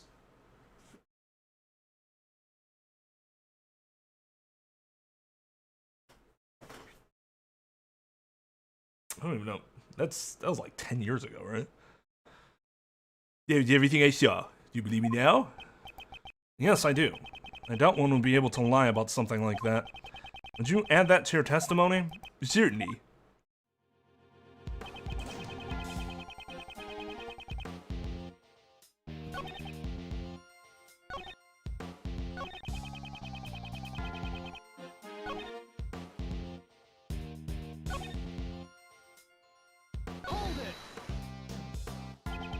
A black dog was biting the victim's neck. Yes, the blood came pouring out. As a result, the dog's mouth became stained with it. God. Stop. You don't need to get that detailed. At that time, was the victim... Eek! Mr. Edgeworth! Why'd you ask him that? Okay, why'd you hit Uncle Ray? The man did not even flinch. He must have been dead already. But the blood continued to gush from his neck. Oh, God. Gush. Do we have to use that word gush? He most likely had passed away already. His hands moved nary an inch. Way too much detail. Are you doing this on purpose? Certainly not. I'm just trying to give an accurate testimony. Mr. Andrews, shall I add that to my statement? Add that statement to my testimony? No. If you would. Fuck. It was terrifying. A truly terrifying sight.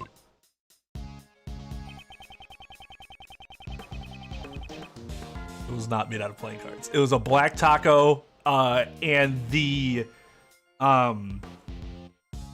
it was black, but it didn't taste bad. You know how like certain colored frostings taste bitter and gross because it has something to do with the food coloring? Like if you tasted a black cake, that shit would be awful. It didn't have that same effect with the taco shell, but the primary difference is that it was heavy on pepper jack flavor, which is why it was called black Jack taco. That shit was awesome.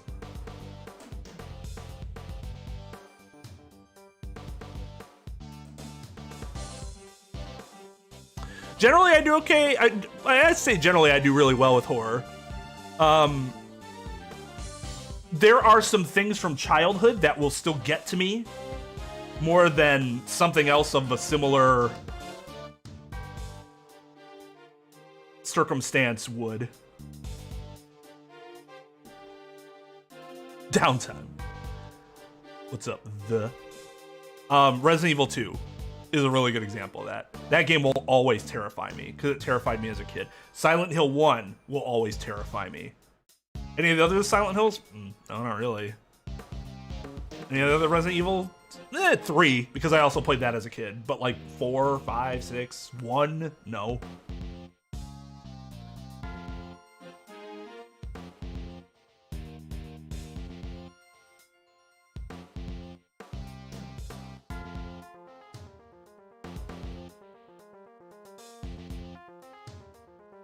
Let me see real quick. Sorry, I...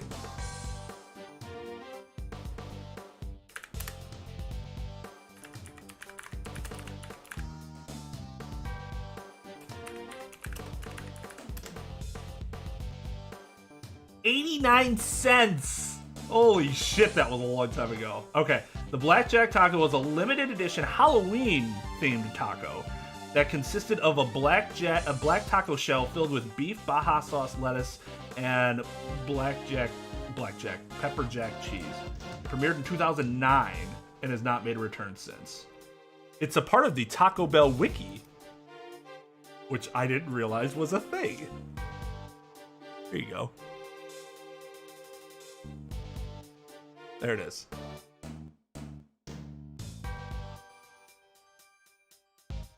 that's they're right there. That's the blackjack taco.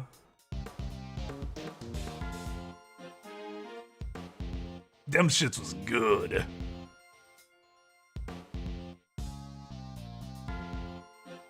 Controversy. The blackjack taco made waves when it discovered that it could turn consumers' stool green.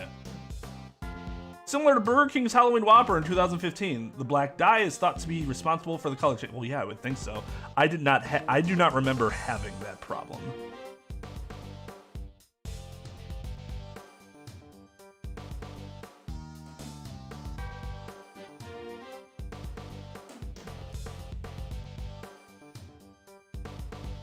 I know the Doritos Locos Tacos are like $149, right? So they upcharge them even more than what the 89 cents would be today.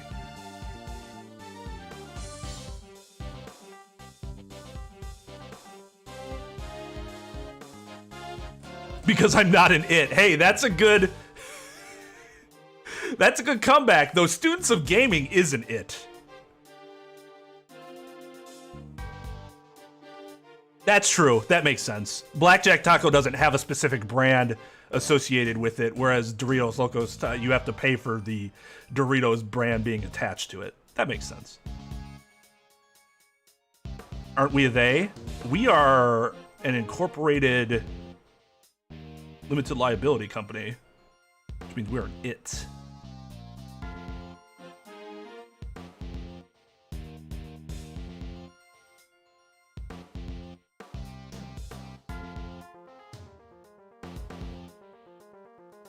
Wait. You shouldn't have to wait. That subscriber thing shouldn't be on anymore.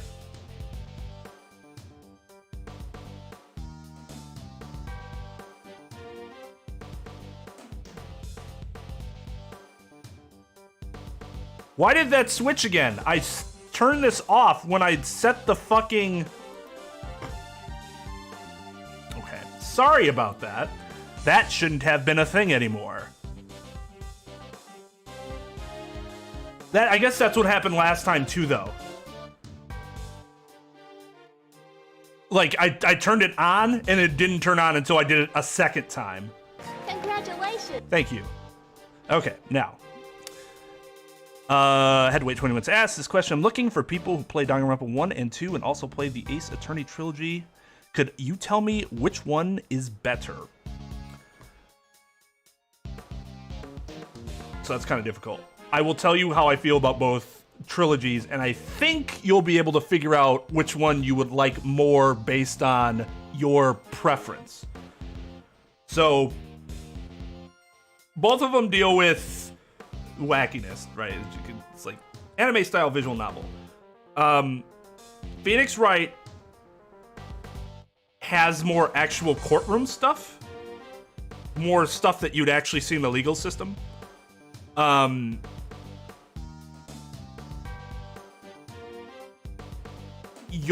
It doesn't contain a core cast of characters that may all die at any given point in time. And generally speaking, the reasoning and logic following in Phoenix Wright is a lot better than in Danganronpa. Danganronpa, on the other hand, has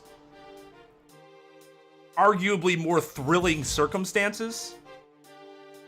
They have what's called a clash trial, but it's not really, it's like in name only. It's not really anything like how a real trial is. So it's less of a courtroom simulator sort of thing. One additional benefit to Danganronpa is that you have modes where you can roam. Instead of like on Phoenix Wright, you don't move. These investigation games are different, but in the mainline Phoenix Wright series, at least as far as I've gotten, you don't move. It's just purely a visual novel. Whereas in Danganronpa, you get into first-person modes at time and can move around and stuff. They have relationship systems where you can like become friends and hang out and learn more about people. Phoenix Wright is a lot more linear. Not that Danganronpa is not linear, but in terms of like your relationship building, it's less linear than Phoenix Wright. But again, and there's a lot of mini games in the Danganronpa trials. There aren't really mini games in the Phoenix Wright trials. It's just use your brain to figure things out with the information that you have. As an attorney, I prefer Ace Attorney, but I do enjoy Danganronpa for what it is. I just don't think they're as comparable as people make them seem they are. Because to me, they're still very different games. The legal aspect, there's basically no connection other than, we call this a trial. Okay. Doesn't work anything like a real trial works, but again, I do enjoy Danganronpa a lot. It's just the Ace Attorney series has more of what I'm looking for personally and what I enjoy. Very exciting plot twists and dark and sad stories. They both tell, I would say they both tell surprisingly dark stories. They just do it in much different ways. Ace Attorneys tend to be drawn out more. Whereas like Danganronpa's more of like an in-your-face sort of, like that heavy plot twist sort of shit. Ace Attorney's the one where it's like it hits you later, you're like, oh. Whereas Danganronpa's it'll generally happen in a much shorter period of time. If that makes any sense. I would agree that Danganronpa is the darker one because, again, the main cast of characters are potential victims. In Ace Attorney, the victims, generally speaking, you don't really have, generally speaking, so not all the time, but generally speaking, you don't really have a relationship with. So that's a big difference between the two games.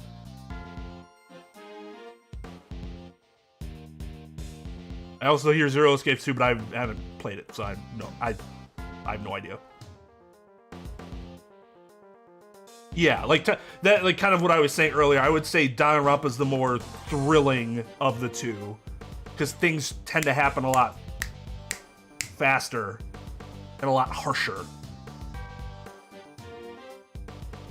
Whereas the Phoenix Wright is, I don't want to say it's based more on reality because I'm not sure that's 100% true, but in terms of how things happen, it's more of like a gradual sort of things unravel sort of thing over the course of like several games even.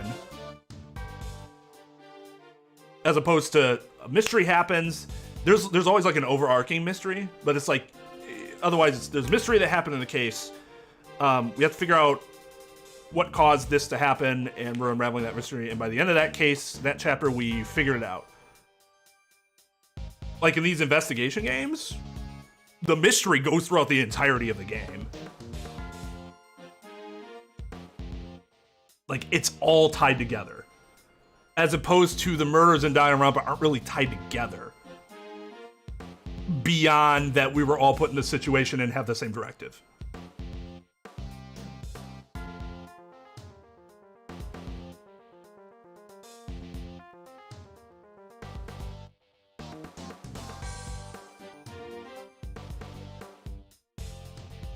Yeah, that's, yeah. More minigame versus logic puzzles. Just depends on which one of those sounds more attractive to you. Like a good challenge, I usually find puzzle games easy. Which one is more of a challenge? Ooh, now, that one's interesting, guys. What do you think? I find Ace Attorney to be more challenging.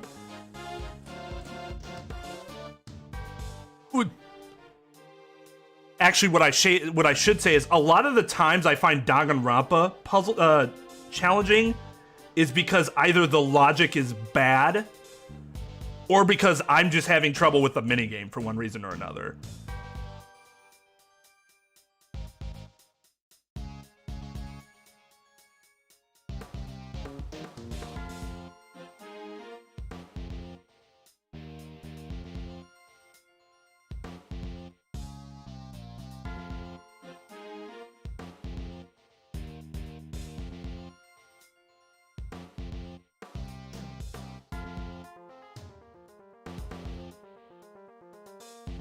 It is hard to answer it on the spot, but I try. We gotta do a lot of stuff on the spot. It's just practice for me.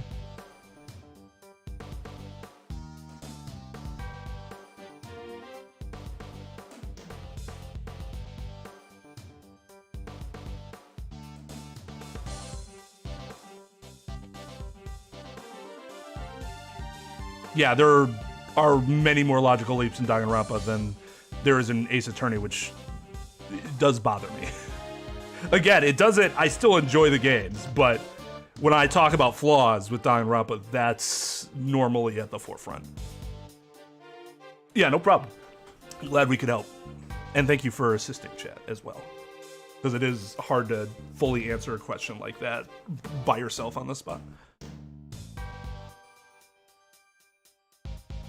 If anybody's watching this after the fact, too, if you want to comment, let us know what your thoughts are on the differences between the two games. It could add some more insight for me if I'm asked that question again.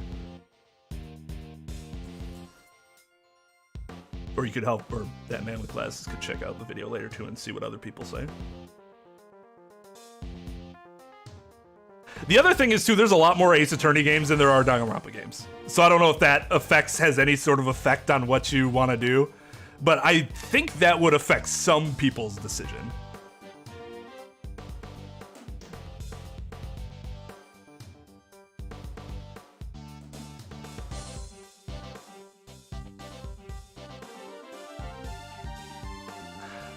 Not really, because my headshots tend to be a lot more artsy than what you see around the rest of my area, where they're basically like Walmart level headshots with like the weird, that like weird kind of, but also plain background.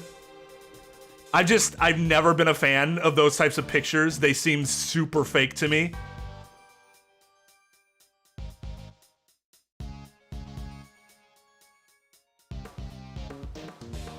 Like, Tom, I know I've shown you my LinkedIn, but did you ever visit my firm's webpage? That gives you an idea of like why ours like presentation's a little different. Although we got some issue with our website right now. One of the modules is like fucking up. We gotta fix.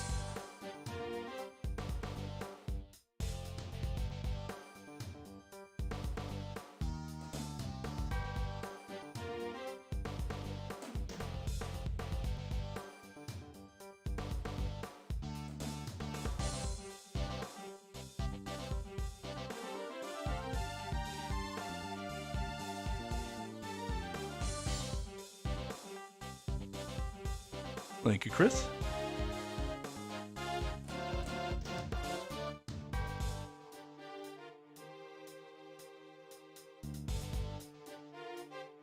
We'll see.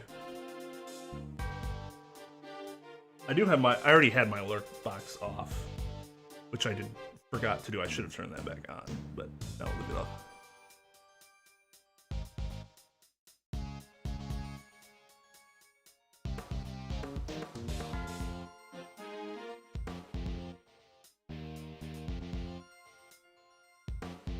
But yeah, I think my site should be on the LinkedIn if you want to go check that out.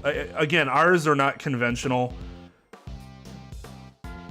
but we're not also trying to appeal to big businesses. So, I mean, I think that's really who most of those types of photos appeal to. At least in my experience.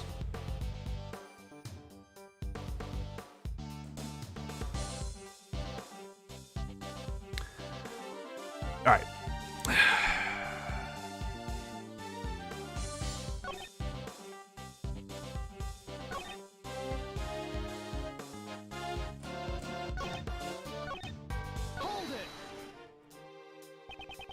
That was a very vivid testimony. It's because I witnessed it up close, relatively speaking. I can feel the anguish he suffered in his death. Mr. Edgeworth, I won't be able to sleep tonight. Really? How terrible. Oh, come on! It's all because of you that my mind is filled with scary thoughts. I may even have nightmares myself. Even now, I can still remember everything clearly.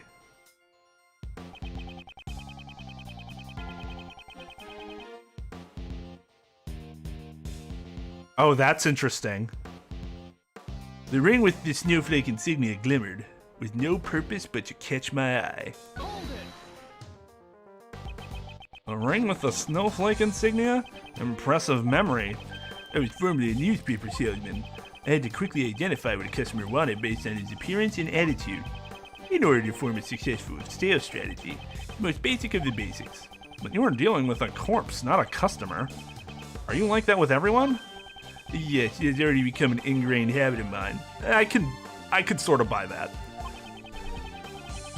If it's that ingrained, it's not gonna matter if they're dead or alive, right?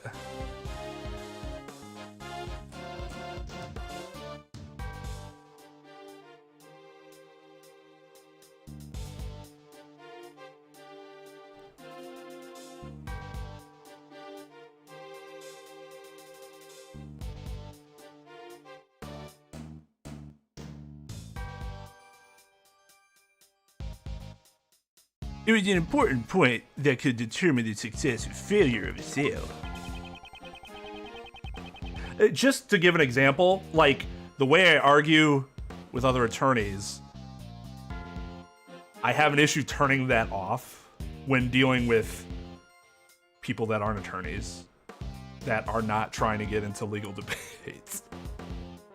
And I need to remember, not everybody's interested in doing that, so gotta switch that off sometimes, but it's not easy.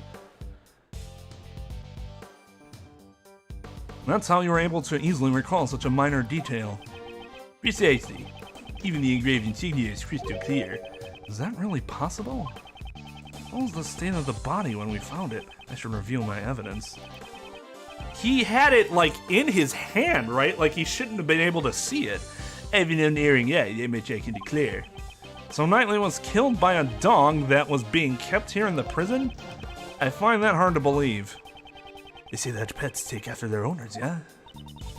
Doesn't have to take after them that much. This completely defeats the purpose of the animal therapy. Perhaps I should ask about the dog a little more.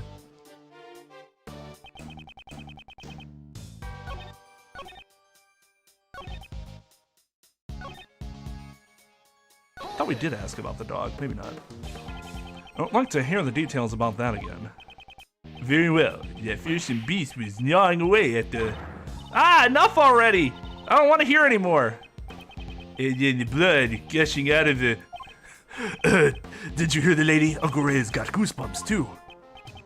And that was the state of the body. You understand that situation? No.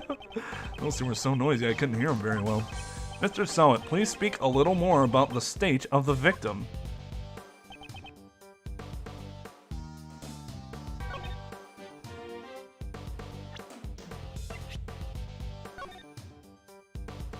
Right, it was covered. Yeah.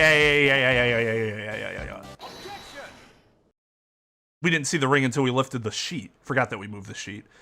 They were like, ew, blood! A ring with a snowflake insignia. Yes, that is correct.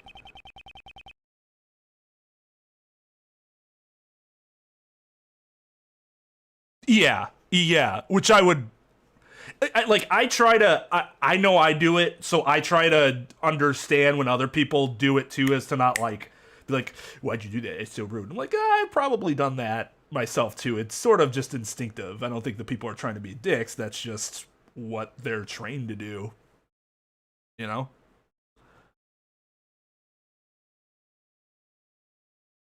Yeah, artists. Like, it can be any type of profession. If it's something that you're that good at, and you're that well versed in it,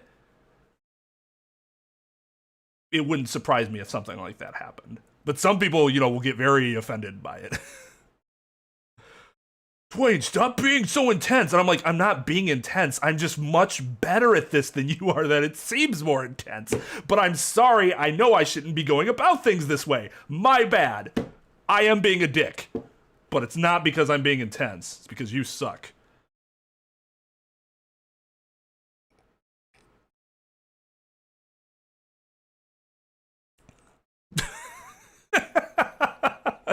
I don't really feel that way.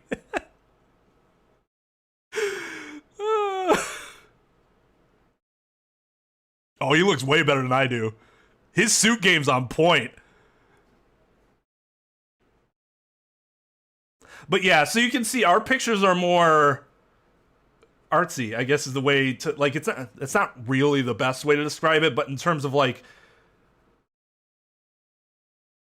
it's not that sort of corporate, sterile. It's not sterile. That sterile look that you'll see a lot of bigger firms use. That more, you know, they do it because it's inoffensive, you know, which I get. Just to me, that shit looks fake. It's always looked fake to me. You can be in high school and I see a family portrait, and I'm like, that shit looks fake as fuck.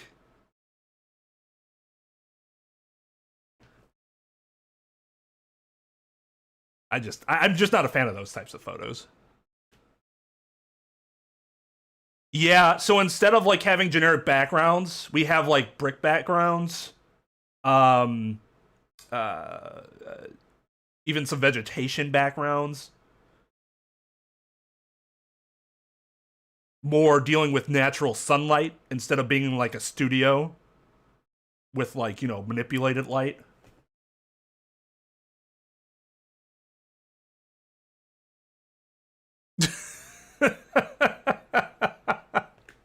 Well, thank you. That boosted my self-esteem.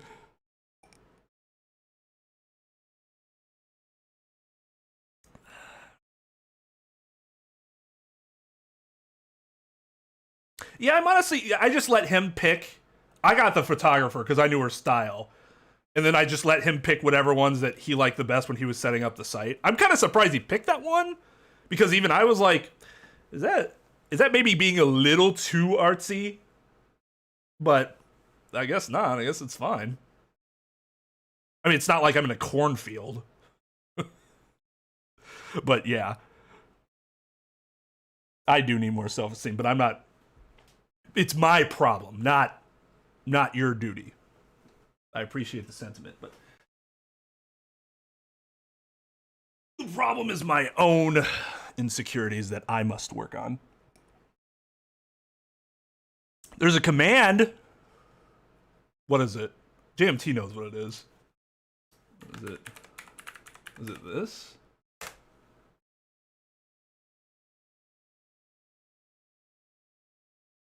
What the fuck was it?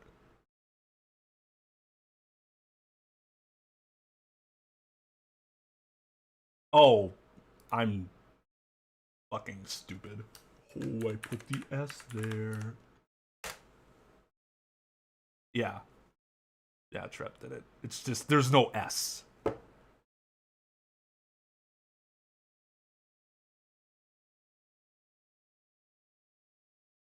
I mean, if you're the county, you are watching that very carefully, if not already moving against it. Against her for that. For, like, a chips case or something.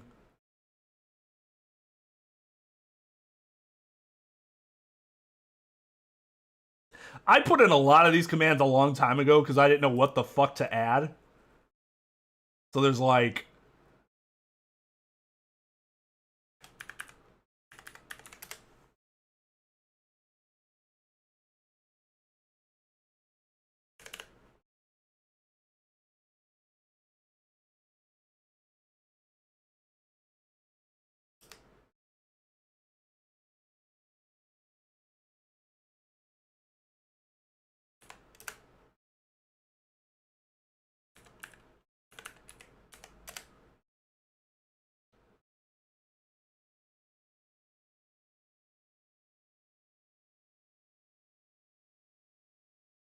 I haven't actually had the adapt done to me in a while. I feel pretty proud about that.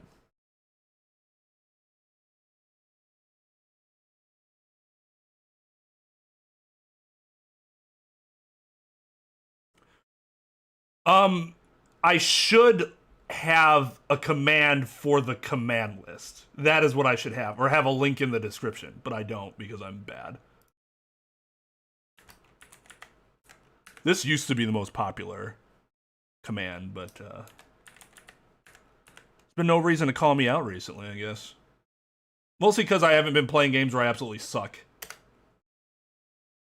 Improvise, adapt, overcome. Oh, that's still the one I'm the most proud of.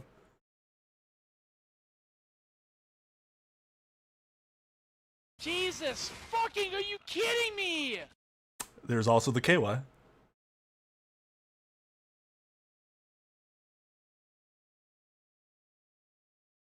I would say so, because it applies to many, many things, right? Congratulations. I guess if you would see the context in which it was used, you'd probably agree a bit more.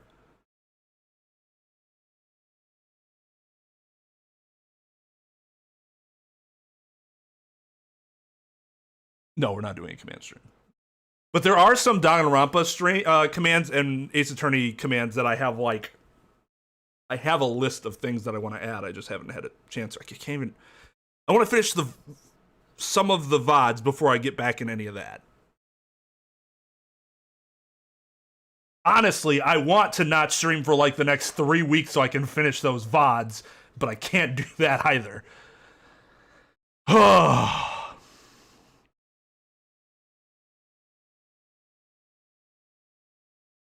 Sarah, Lugia is catching up to you.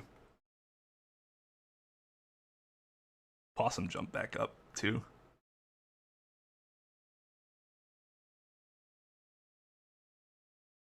A lot of time it would happen if somebody, not just me, but if somebody was complaining when we were playing Smash. Like, oh, fucking lucky, blah, blah, blah, blah, this game sucks, why should you be able blah, blah, blah, blah, blah, and then somebody would just be like, hey, command. And what could you say to that? You can't. You can't say anything to that. It's basically get good, motherfucker. Stop complaining. They do it to me, I'd be like, hey, you know what, you're right. I'm gonna shut my big fat trap. It could still be done in my COD streams, for sure. I don't know, Chris. I wasn't calling you out. I think we dropped it on Max the most often, in fact, just because even though Max is one of the best, he was also one of the most vocal about his displeasures. Yeah, it was lag. That was a big one that caused it. Stop blaming the lag, dude. Improvise, adapt, overcome. Nintendo Online, improvise, adapt, overcome. We all have the same problem you have. And I won, so get good.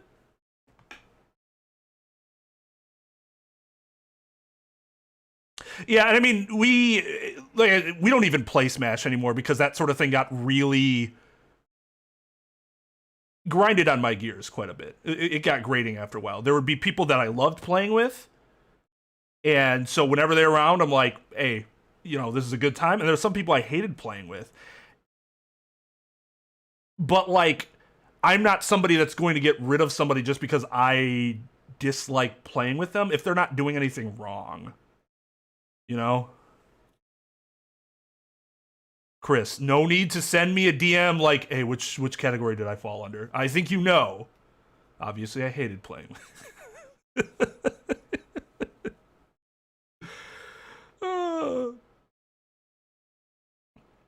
But yeah, the competitive games that I play now, it's like I either play with teams and I don't really interact with the other people, like in Call of Duty, or that's going to happen with Street Fighter now. I'm not really doing like the big Smash stuff anymore, or even like Mario Kart or, you know, stuff like that. I don't remember that at all, Chris, but that's really funny. All right, later, Amanda. Take it easy. Good to see you.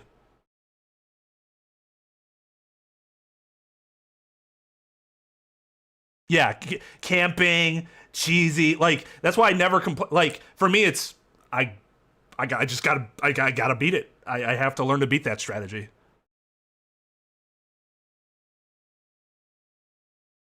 It's another reason like Rocket League would be fine because again, it's competitive, but you're not like really interacting with the person beyond playing with them. And that's okay because the toxicity tends to be more subdued. Whereas when the people are present in the lobbies with you and in chat, the toxicity can become a lot more prevalent. And 99% of the time, that shit is just incredibly childish.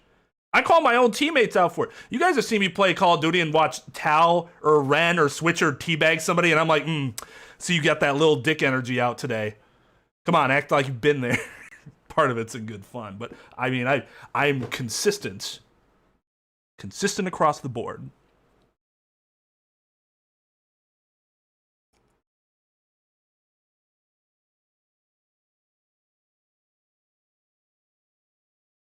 Yeah, like those rage clips.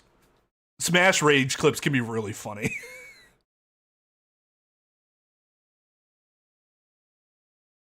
PvP multiplayer games? You mean like COD and stuff like that? Or player versus player and there's like multiple people per team as opposed to like one person versus one person and like 1v1 Rocket League or something like that? All right, later, Brian. Take it easy, dude.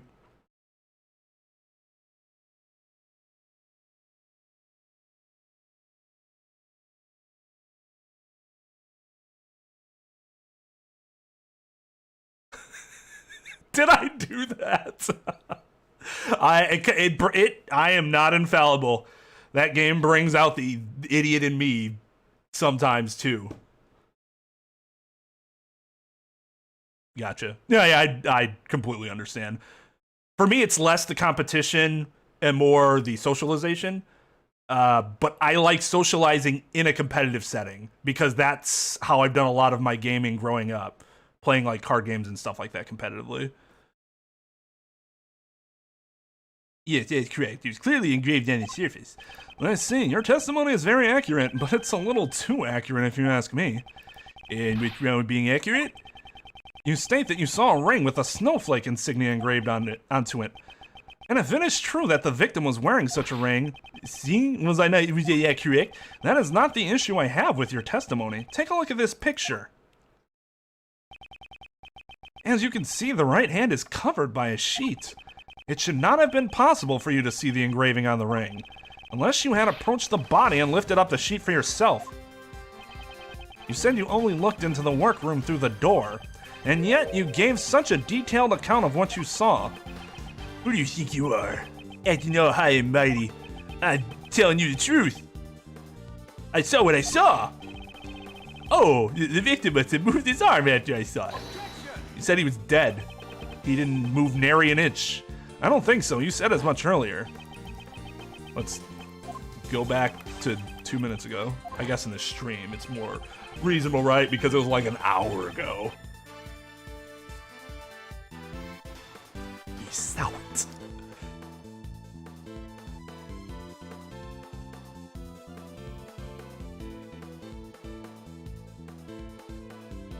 MOHAA? What's MOHAA?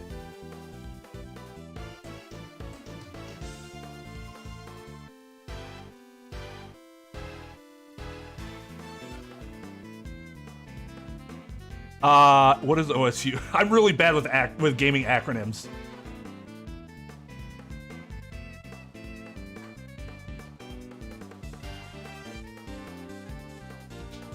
Yeah, card games are, but you can play quote-unquote competitive games casually, right? Like, I just play it with friends. I don't go to tournaments and, do whatever. I did those things, but I'm saying, like, you could just do it for tabletop purposes and not, Osu? Oh, I have no idea what Osu is. It's a rhythm game. Oh, I don't know if that would be considered competitive. I don't think so. I played a lot of DDR, but I never consider myself competitive. I mean, that's how I saw it, Tom. As a sports ball jock asshole Chad. Oh, it's Blue Bloods.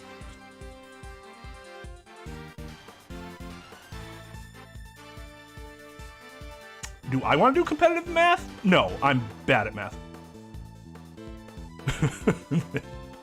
I'm very bad at math. That Chad together too. Flex and stuff. The victim was already dead. How would he have been able to move his arm? This guy's looking pretty suspicious now. Yeah? Frank saw it. What are you hiding, you scoundrel? Don't go below the belt there, Edgeworth. Oh, no, I'm not. That is, you're wrong. I know what I saw. Yep, there it goes. Shut up already. Stop making a fuss about every little thing I say. You're just a defense attorney's assistant. He's finally shown his true self, his true bald self. Whoa, I guess the cat's out of the bag. Where the hairpiece off his head, a big hairy one at that, just went flying. I'm just your friendly neighborhood witness. Are you really just a witness? I would say that you are rather suspicious. What was that? You saw something that could not have been seen from the outside of the room. How is that possible? The logic behind it is simple. Mr. Sowett, this is where you saw the body from.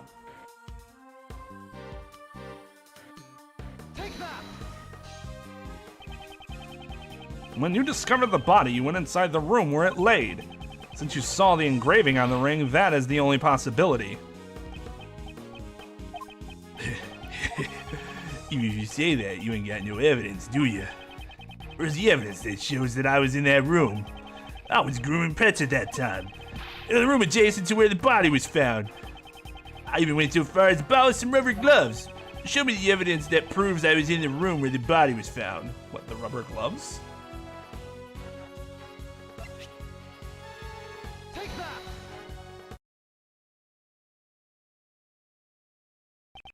Mr. Sowett, what were you doing when the body was discovered? Didn't I tell you already? I was practicing being a pet groomer. I see. In that case, do you happen to recognize this glove? Oh, that's... This was found near the body.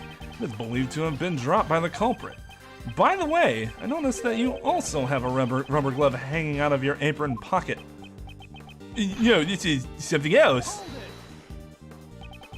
Looks like you're missing one of your gloves. You can find gloves like these anywhere in the prison. Your evidence proves nothing. Perhaps we should hand this glove over to the police for fingerprinting. I'm certain they will find some interesting results.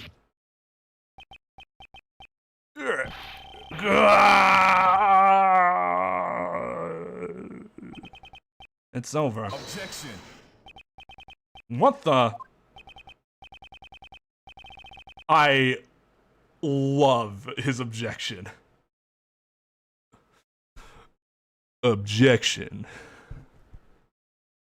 It was so smooth. If I was a judge, I'd be like, oh my. I just got a little excited there for a second. Why is that dude a fan translator and not a real voice actor?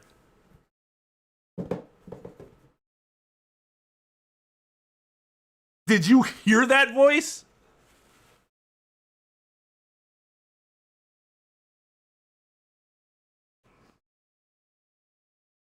I don't remember, at least not in the investigation games. Was there? I don't know. I thought it was interesting when I saw it, because I'm like, I don't know if I've seen that before. At least he didn't fall this time.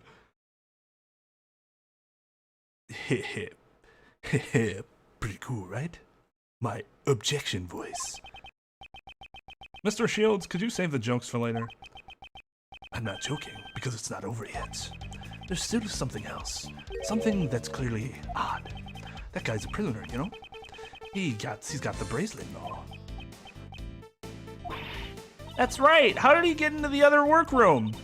The sensor would have set off the alarm, right? Not if he had an animal. He's right. That's the only thing we don't know yet. Not so fast, Mr. Prisoner. Could you fill us in?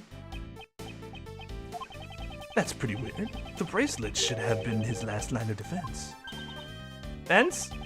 That's right, Kay. It was useful evidence for Mr. Prisoner here. He could have claimed that due to the bracelet, he wasn't able to enter the room. But he didn't say a word about it. Is there any reason why you didn't? The silent treatment, eh? Well, the judge yesterday did say that silence is golden. Wow! You really are a hotshot defense attorney, Mr. Shields! Defense attorneys always remain calm in a pinch and smile in the face of danger. That's what your old man taught me, the defense attorney's creed, yeah? So, what's the deal? Why didn't you mention anything about the bracelet?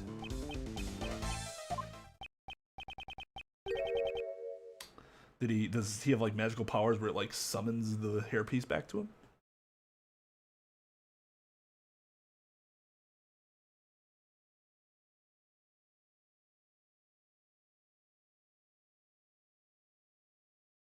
The truth is, it's broken. Broken? Some time ago, I took a spill and the bracelet hit the floor with a loud bang. Ever since then, I have not been able to activate the sensor. Forgive me. It was so convenient I didn't want to report it. I see. So the bracelet was broken. But did it really break so easily? If that is true, then there's a problem with the prison security. You over there, may I have a moment? Yeah, kitty, you're such a cute little guy. Yes, you are. Meow. Excuse me. Yes, what can I do for meow? This prisoner's bracelet appears to be broken. What, really? That's not good at all. I'll contact the person in charge and have it replaced immediately. Thank you. I'll be holding on to the broken bracelet for the time being. How'd they get it off? I guess the guard probably took it off, right? Yes, sir. Please take care of it.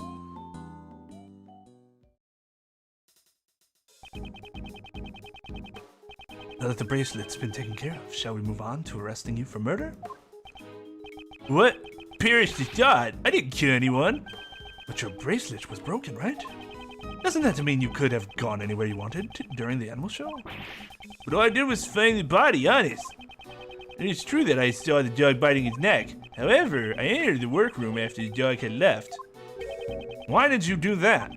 Well, it was just, I was curious if he had anything of value on him. He was planning to loot the corpse. That's a real D&D player right there. Holy shit. I loot.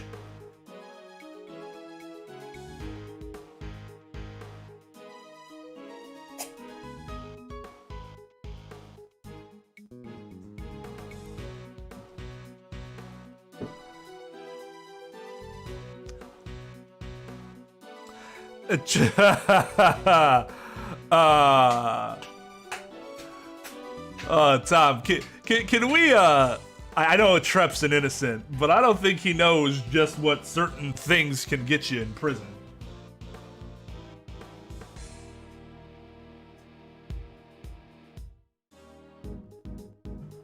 Nice ring one of the prisoners can give to their lady friends? That come visit them? Might be worth at least 3 cartons of cigarettes.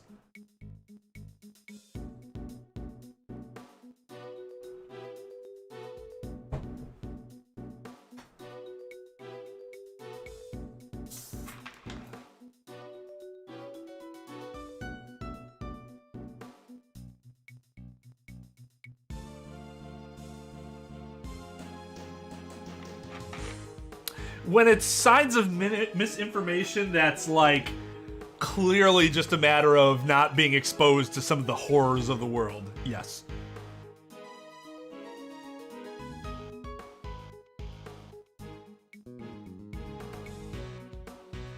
Of course, I'm only teasing, partly because of my own insecurities and that I wish I were still innocent. The world has crushed me.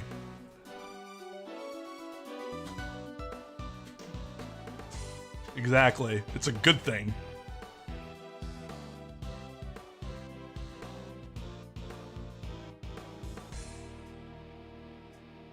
I mean, that was my biggest takeaway from The Matrix. So he was planning to loot the corpse. That's why he remembers Knightley's ring so well. Are you looking at me, Mr. Edgeworth? I'm a great thief. Please don't put me on the same level as him. But I didn't take a thing. Well, we know that the ring's still there. The animal show and any of the other prisoners were making their way back down here. Hurry back to my workroom and let out a scream to deceive the others. And that's when you dropped your rubber glove. Now, so, if I remember correctly, the blood was like... He said the blood had just gotten onto the glove when the, like, from the spill, as opposed to handling of anything, right? I probably believe him. He just didn't want to get in trouble for the looting. I don't... be a little too convenient for him to be the killer. I guess his story holds up. What do you think, Miles? Whether he is the murderer or not, one big question remains. How did Knightley get all the way from his holding cell to the prison? You're right about that. It's the real stumper.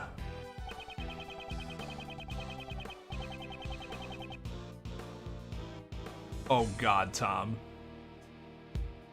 Oh. Oh no. Oh no.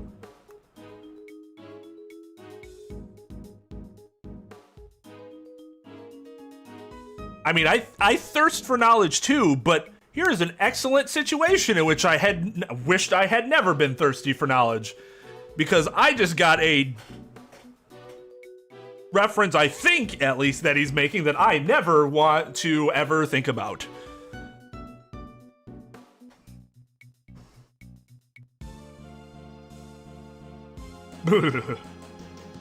So I do it, but I hate it, but I do it anyways. And there's something Mr. Sowett said in his testimony that I'm very concerned about.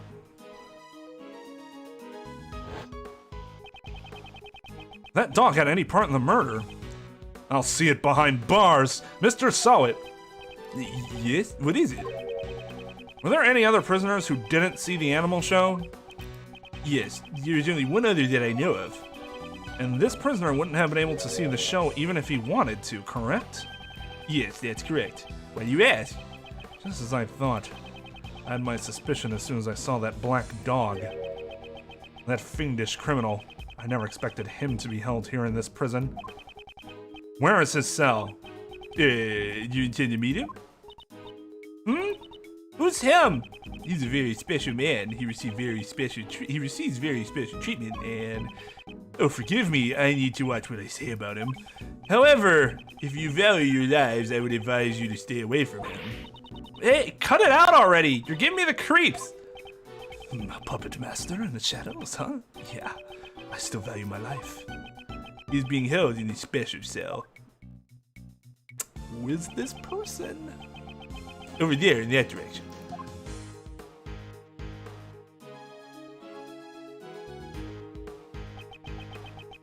A special cell? It certainly seems like he received special treatment.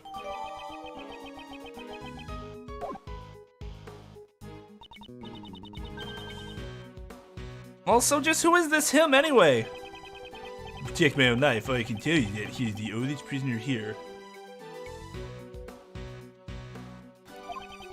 My deepest apologies, but I can't say any more. It is truly terrifying.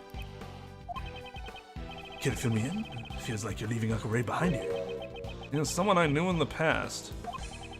Let's head to the special cell. I believe that black dog should be there as well. At this point, if it's not Von Karma, I'm gonna be disappointed.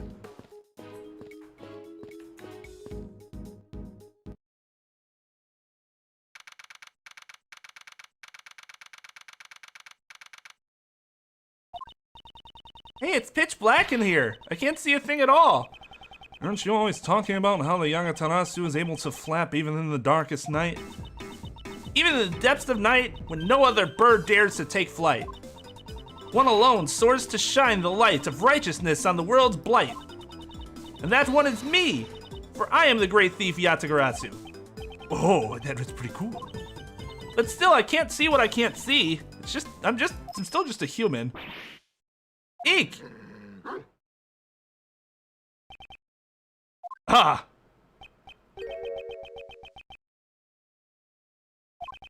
That voice can only be. Do you still remember me?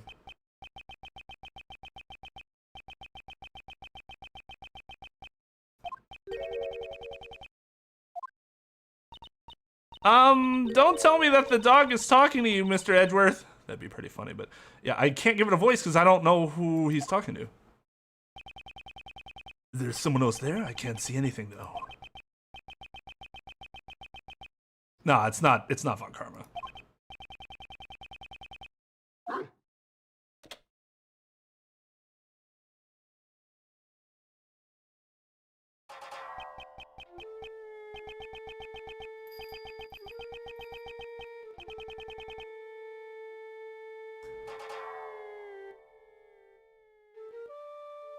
Do we know who this is? Or is this a new character? I have no idea what kind of cell this is. They say a special cell, apparently that.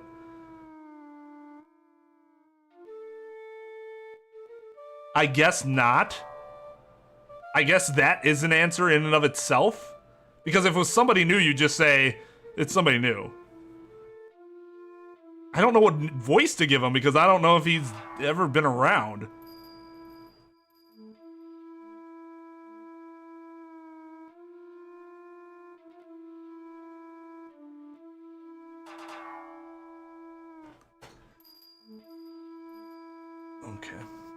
Okay. Such noisy visitors from the voices and footsteps. 2 more in the back. Oh, he's blind? But it would be rude not to introduce myself. I am called Sirhan Dogen. I mean, Dogen's funnier, but it's probably Dogen, right? Sirhan Dogen. What's the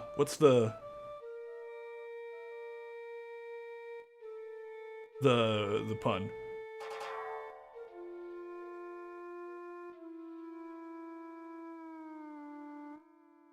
I have no idea what that is.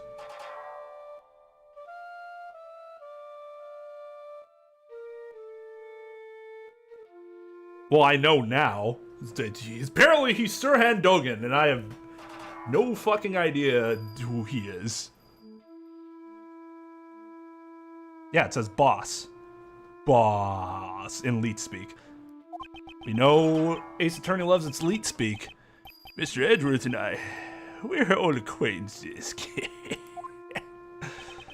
This man is a former assassin.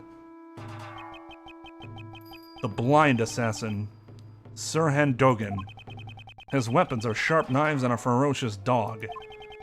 His appearance is always accompanied by the sound of a bell. And it's said that the ringing of this bell in the darkness is the last sound his victims hear. This is what you would call a serial killer, in that he leaves a fucking, calling card everywhere. You always know it's him. We heard there was a bell. Oh, it's probably this fucking guy.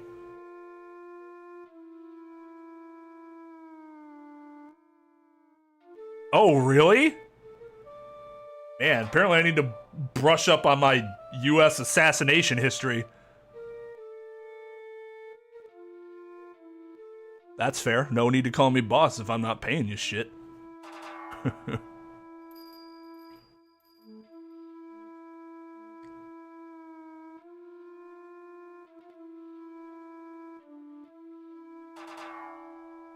Guy looks like this is presented in a pretty badass fashion, I gotta say.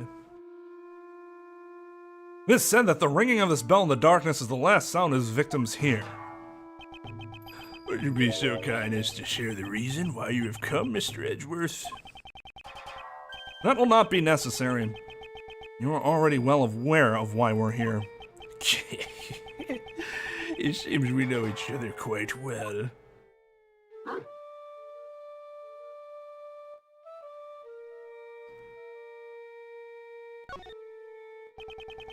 We suspect your dog of committing the murder.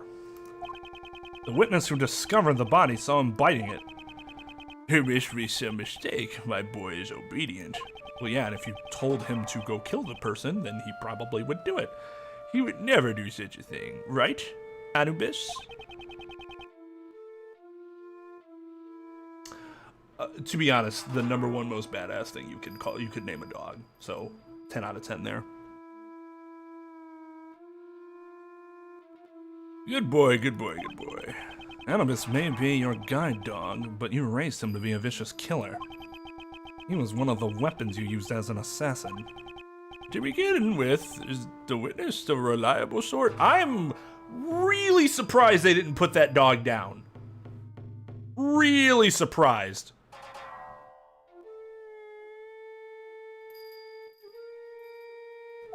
Ugh, it's true that Sawit is also one of the suspects. And it's difficult to say if we can trust his testimony. In any case, I think you have the wrong dog. Right, Anubis? Right, boy? Oh, you're such a cute doggy, aren't you? Oh, yes, you are. You are the cutest doggy a blind assassin could ever have. I wonder if he knows who the witness is. Yeah, that seems really stupid. He should not have that dog. Why would you get... He's getting special treatment because he's dangerous. I don't think letting him keep the dog improves that situation.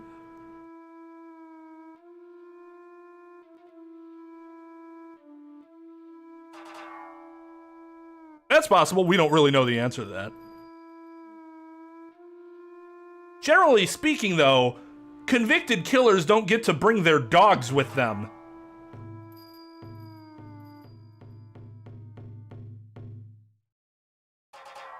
Exactly. Like, if you don't have the evidence, don't bring it, then don't punish the dog, but you wouldn't give it to him in prison.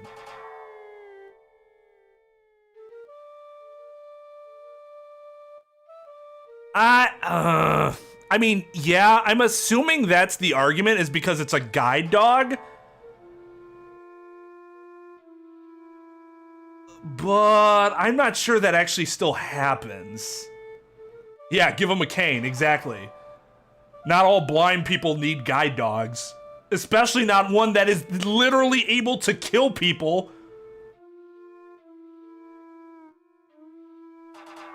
I'm almost sure it's probably registered as a service dog.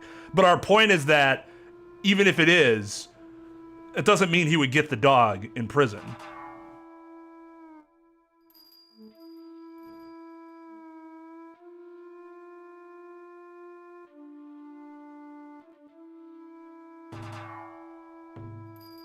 Okay, now I'm curious.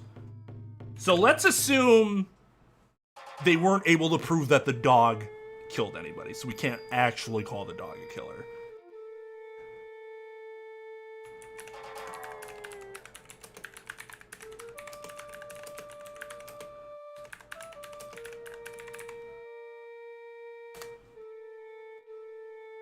Service dogs aren't allowed in prisons.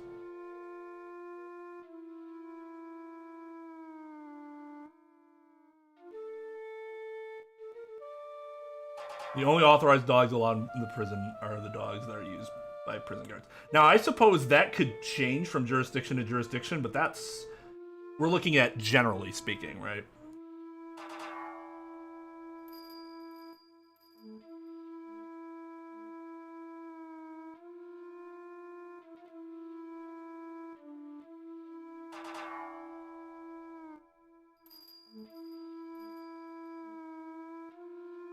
Not usually, but there have been instances. In the U.S., the Americans with Disability Act applies to prison, jail, etc. However, despite the common belief, it doesn't mandate that service animals must be allowed everywhere. It just mandates that a reasonable accommodation must be made. That's, I mean, Tom's not really wrong when he says give him a fucking cane. As long as the prison is, like, easy to get around with that cane. There's not even a second floor that we've seen that he would need to go to, at least. A prisoner with a disability must not be denied access to any prison activity or amenities due to their disability. Prisons must make accommodations for disabilities unless such accommodations would fundamental alteration in the nature of the program. I think that was sick. That is to say that a prisoner with a disability should be no better or worse off than one without. There have been cases where inmates have been denied their service dogs because the courts determined that the facility has made reasonable accommodations. But there have also been cases where inmates have won the right to bring their service dogs to prison, but it seems to have always been on a temporary relief basis.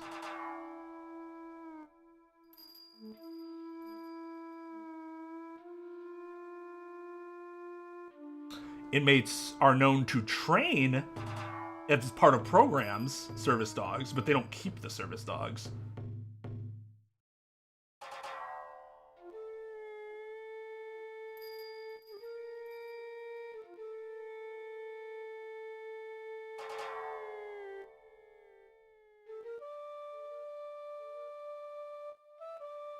So, yeah.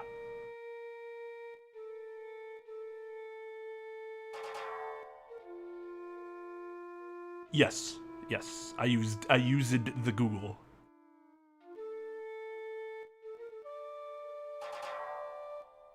It would still be up to the judge. Wait.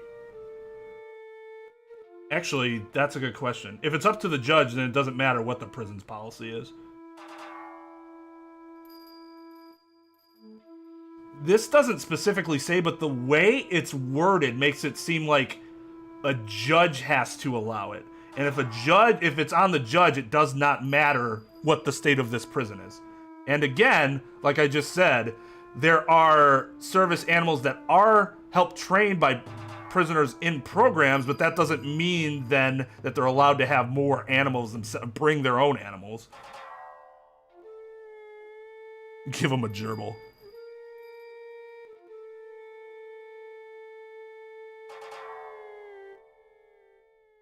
Google Scholar. The best place to learn law. You can actually find a lot of case law in Google Law and Google Scholar. I generally don't use Google. What I usually use Google for is the initial question, and then from there I get routed to different sources, case law, stuff like that, in order to get to where I want. And then I use like the software. It's really good in like giving me the pool of what I need, because sometimes, unless you're paying for like top end software, you have to be a little more creative in trying to find your case law. Because Westlaw and Lexis, are they still called LexisNexis, or is it something else now? Anyways, those programs are pricey to use. And especially now, I would have little reason to pay for a service like that, because I rarely ever need to look up case law at this point. I just look up statutes, mostly.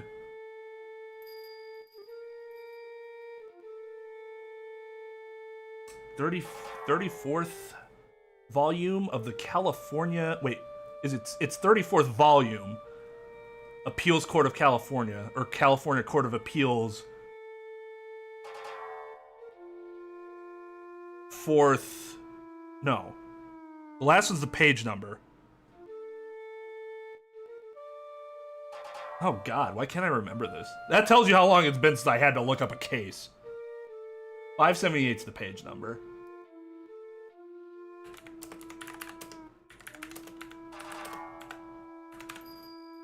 I'm curious now if you made an actual...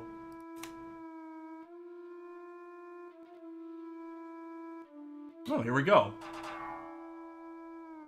Downer versus Zolan.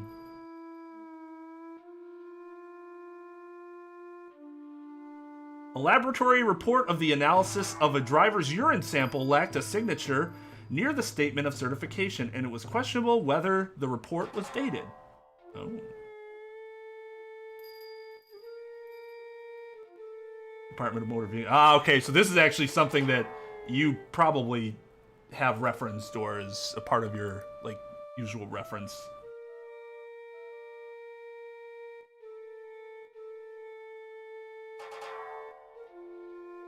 I mean, you'd be surprised at how much case law you can just find on Google Scholar. It's actually pretty good.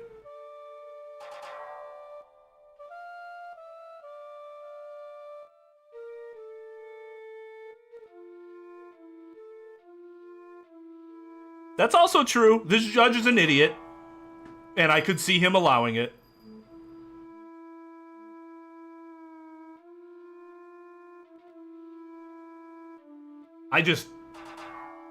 No, yeah, volume 34. Well, I can't remember what. Why can't I'm just having a huge brain fart? Why can't I remember what the second number is for? Fourth Reporter series.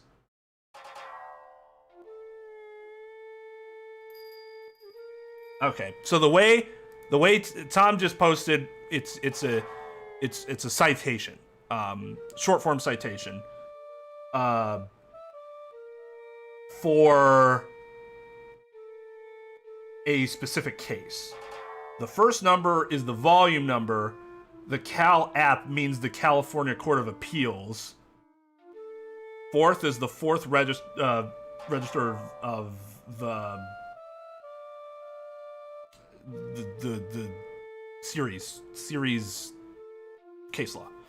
And 578 would be the page number in which the case starts. So if you were to go to a law library, you would have to find it. You would look for volume 34 in the fourth series, and then go to page 578, and then you'd find the case. You could also just type that into Google and find the case too.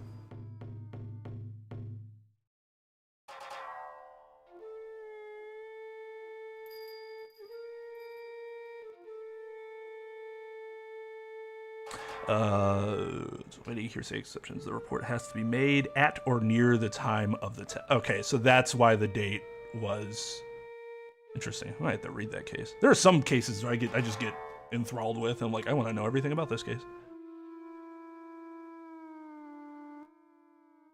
Probably not many, but a lot of people rely on Wikipedia.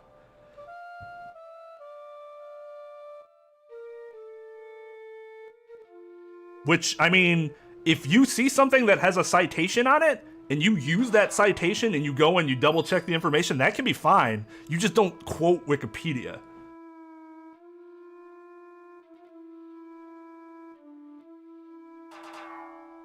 Oh God, yes. It shocks me that there are still attorneys that practice that way. And I'm like, it could be so much easier.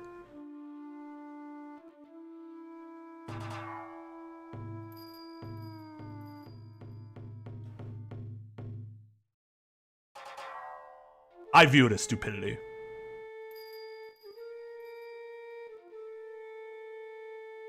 The compassion was not giving him a capital sentence.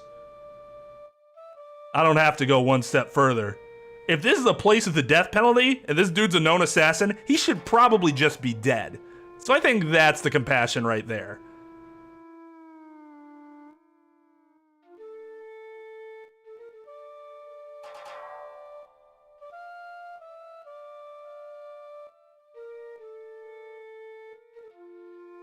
No, I thought that was happening in the Danganronpa stream, but once I started paying attention to it, it wasn't flickering anymore. So if you guys see that happen more, let me know, because if that's the case, then it's not Steam, or this emulator for that matter. It might be OBS itself, and I don't know why it would be doing that. Because it's not like the webcam, right? It's the game itself. Because I don't see it flickering on my screen.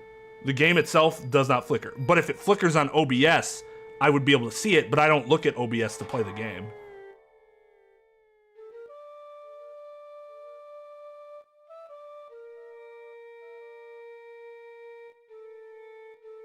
Oh, if you're talking about like when it goes dark and stuff, yeah, that's because I'm doing other stuff and it makes that screen go dark. That's what happens.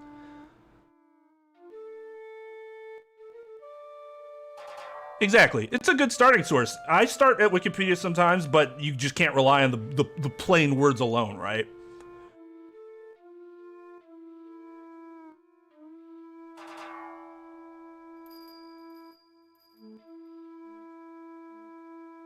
Exactly. I really think that your teachers and professors just didn't want people to get lazy about finding stuff, but really it's not about laziness, it's about efficiency.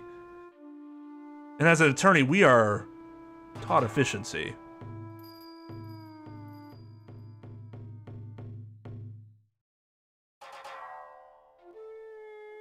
But I was okay with them teaching me that and me just figuring it out on my own, because you can still do that, right? I think they just really want you to learn other means of doing it and it not being your primary like crutch.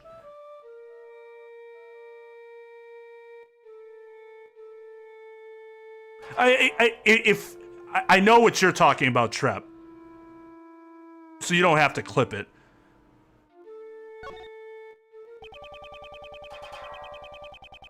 I just didn't realize that that's what Tara's talking about, because I remember when it happened on Monday and I was confused. I don't like to hear your alibi from 8 a.m. to 10 a.m. this morning. During the animal show? I was in my humble cell the entire time. I took up whittling recently. My focus was solely on the wood and chisel in my hands. Hey, chess. Guess what we found?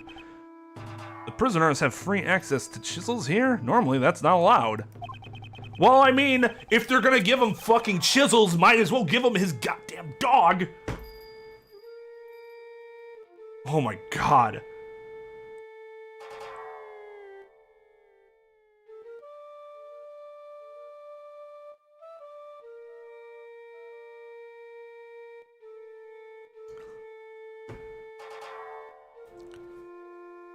Edgeworth should be a little more infuriated about this.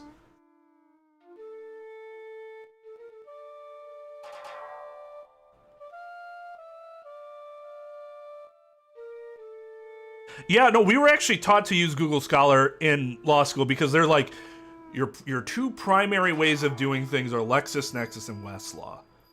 And which one you use will depend on which firm you're in, or you can choose yourself after using both. We were taught how to use both to figure out which one we like the most. Like, I'm certified in both. But then they also told you, hey, in case you're somewhere that doesn't have Westlaw or Nexus, these are the other ways you use in order to find cases. And there are like cheaper alternatives too. Like what, FindLaw, I think is one. But yeah, we were taught that Google Scholar is definitely one way to go. All right, later, Sarah.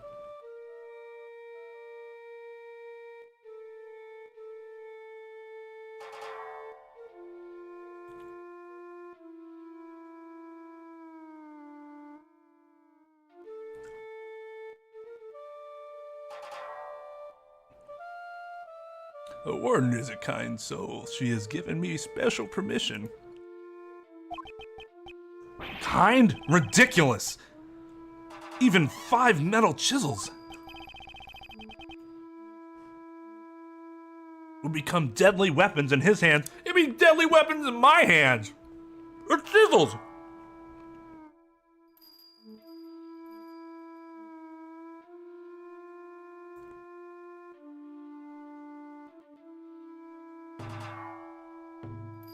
I do think that's weird, Tom, because normally, from my experience, the government does hook its employees up with the necessary, I won't even say necessary, like higher-end research tools. So that's surprising, especially in California. I would have assumed that the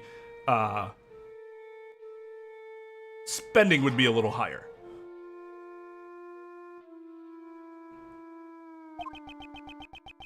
I started out by carving these Buddha statues, but I moved on to other shapes after the 674th.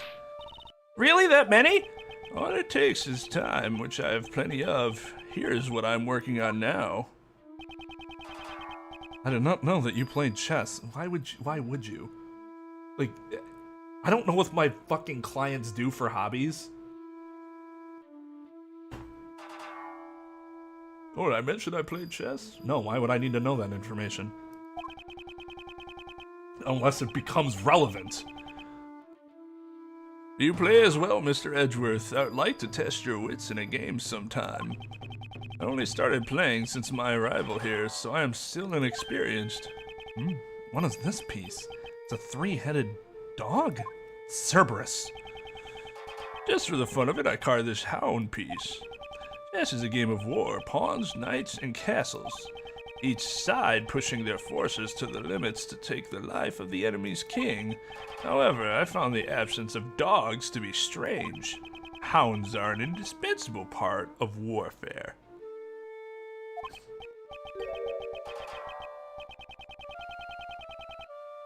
I'm sure that dog did no killing at all.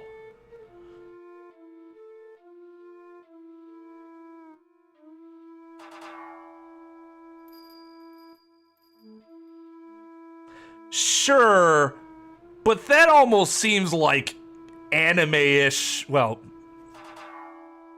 in nature, as opposed to like closer to reality.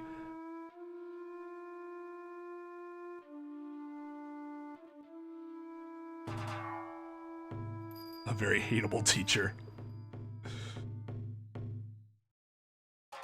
Troll.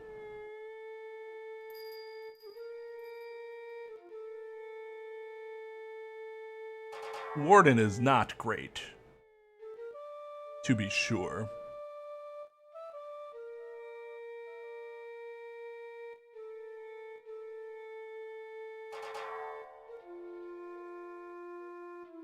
But it is nothing more than folly. I still play by all the normal rules of chess. Isn't it difficult for you to find opponents here in prison? I always play correspondence chess. Correspondence chess? So you play chess through the mail. Prisoners are allowed to send and receive letters, although they are subject to inspection. At the moment, I am waiting for my opponent's next move. I always thought that was really cool, playing chess by mail. Like a really long fucking game of chess that takes like 2 years to finish because it's all about sending and... I don't know, that sounds dumb, but I actually... it's something intriguing about that idea. So he plays chess with people outside of this prison.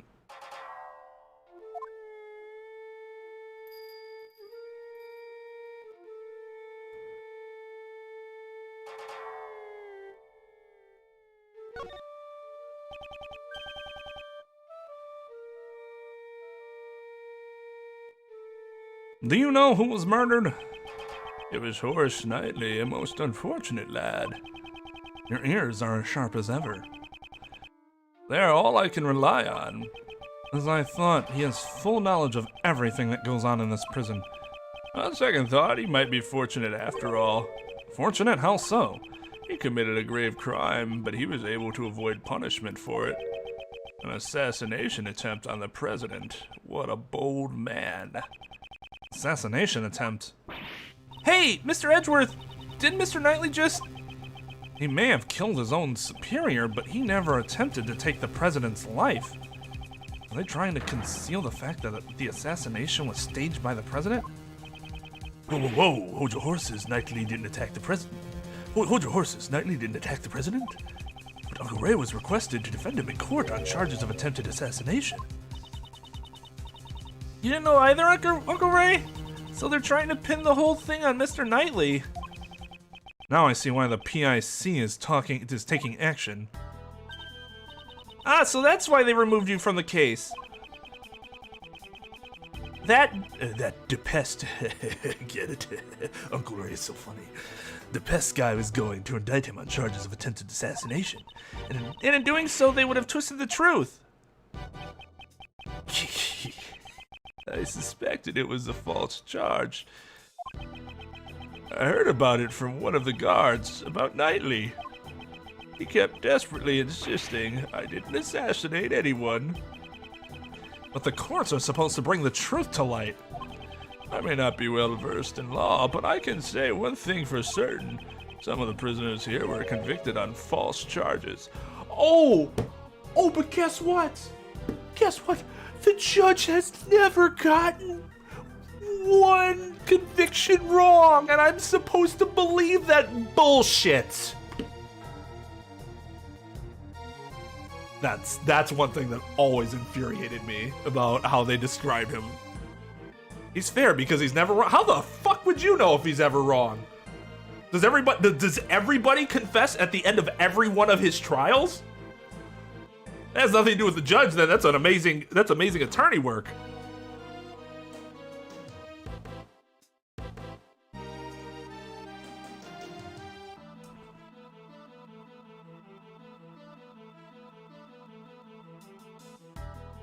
We don't know. I'm just saying that when you know there are people that are in there due to false charges, you have prosecutors whom we know has been in front of that judge before that fabricated evidence because he expressed familiarity with them. It makes it much less likely that he probably was never wrong. Oh no, I mean, even we're like in Milwaukee County, that's the biggest county in the state. I think there are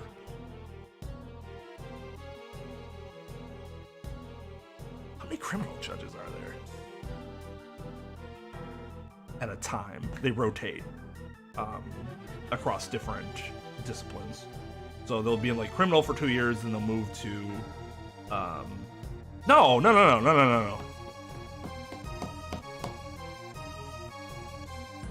Not when they're elected. Judgeships can be confusing sometimes, just depends on what county. Different counties deal with their judges differently.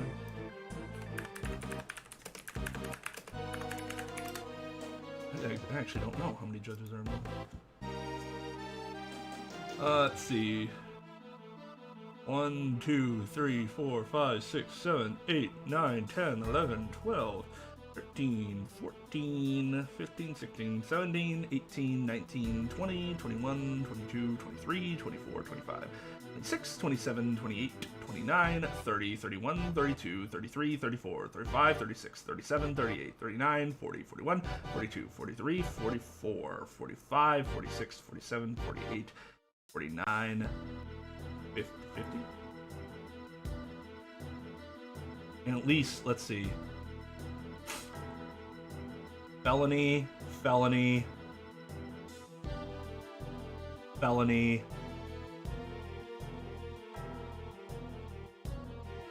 felony, felony, felony, misdemeanor, domestic violence, misdemeanor, felony, misdemeanor, domestic violence, misdemeanor, domestic violence, felony, felony, felony, misdemeanor, felony, misdemeanor, misdemeanor, felony, felony, misdemeanor. 21. And I'm assuming I'm assuming their city's a lot bigger than ours.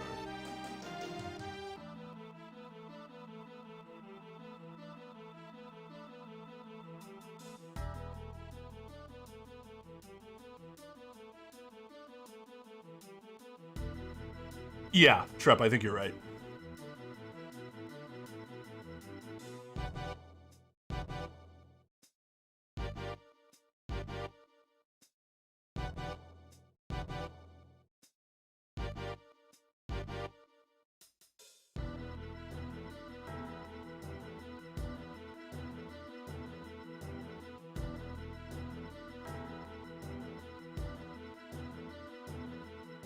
Actually, the overwhelming amount of cases tends to indicate that they have a lack of judges. Because if they had enough judges, the dockets wouldn't be so full. So it's actually the opposite of what you think.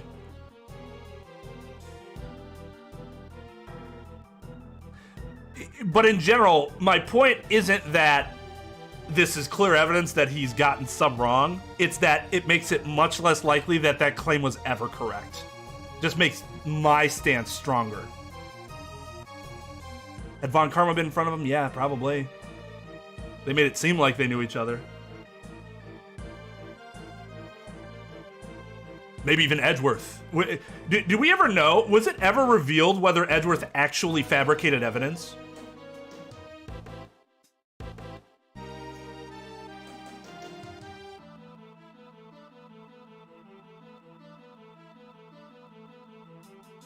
I agree, but they didn't do that.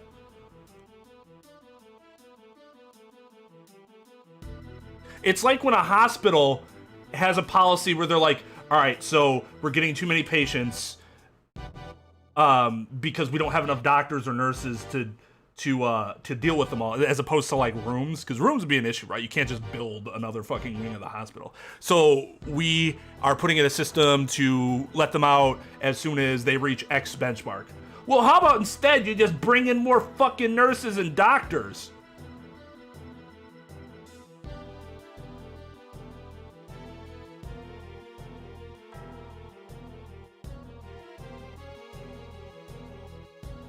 It's a cost-saving measure.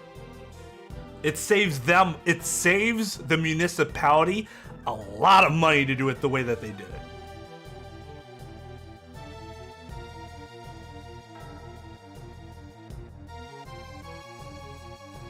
So we don't know for sure if Edward did. But we know Von Karma did. We know Von Karma did.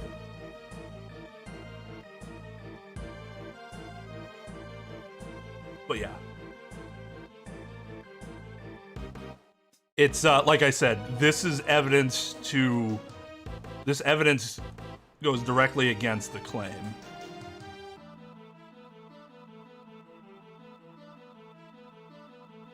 That was already outrageous to begin with, because it doesn't make any fucking sense unless literally every prisoner admitted to it, or defendant admitted to what happened at the end. That's the only way you can be sure. And even then you're not even 100% sure, because there are false confessions. Like, it's just an asinine statement to make. It was at first, and it still is.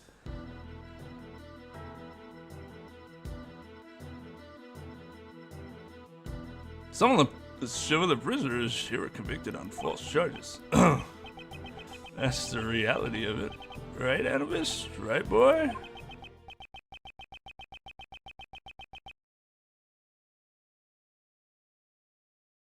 Of course it doesn't hold much weight, because you could say the exact opposite, except one makes way more logical sense, because one's way easier to argue than the other. Because the other, like I said, it requires knowledge.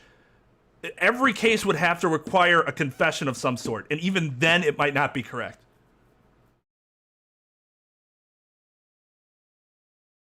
As opposed to, oh, we know Japan's system. We know what their the conviction rate is like, and how they're like pressured to get nothing but convictions regardless of what the actual truth is. Like, one side definitely is much more stacked in terms of its ammunition.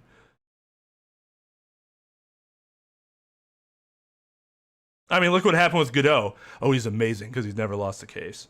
Somebody just spread that around. I mean, that one wasn't wrong. It was just misleading. The judge, because the judge always triggers me. He has high RNG.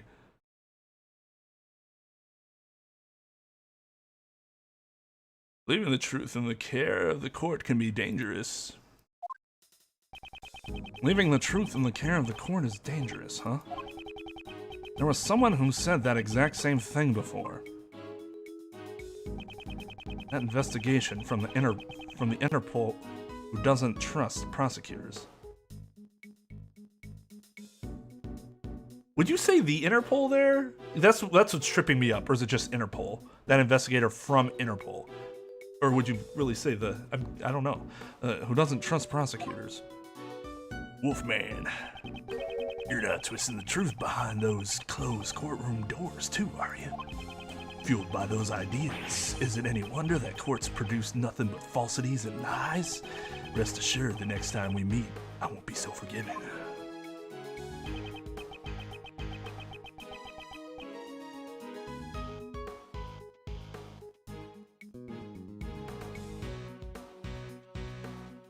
You can say it either way. I doubt his distrust has cleared up completely.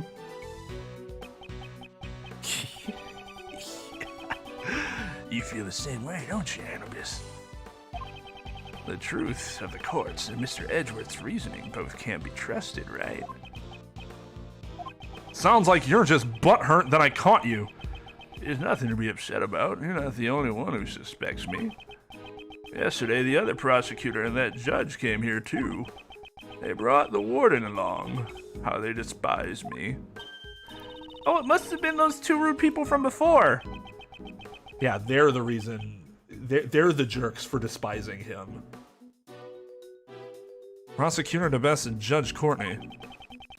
They thoroughly inspected my room, but left without finding a thing, except for, you know, all those weapons that I shouldn't have. It seems they were searching for the murder weapon. 'Tis a shame. They searched the other prisoners' cells too, not just mine. Yet they were still unable to find anything. All that hard work was for naught.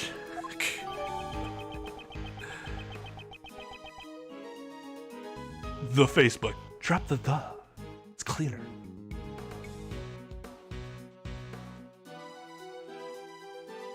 It's just a joke, Trep. It's just a joke.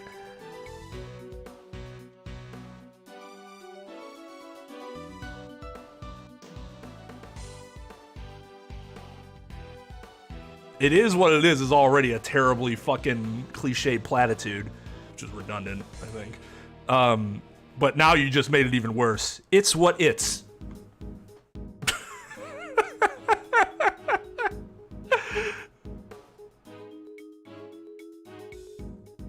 It's what it's for. The it's being it. Oh God.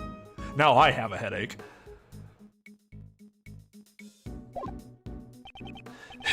This is quite a problem. What should we do? So much testimony alone won't hold up. In order to confront him, we'll need evidence. Now, if my guest would be so kind as to leave. Right, Anubis? Show them the way out. Bitch, we can stay as long as we fucking want. You're a prisoner. Don't forget that.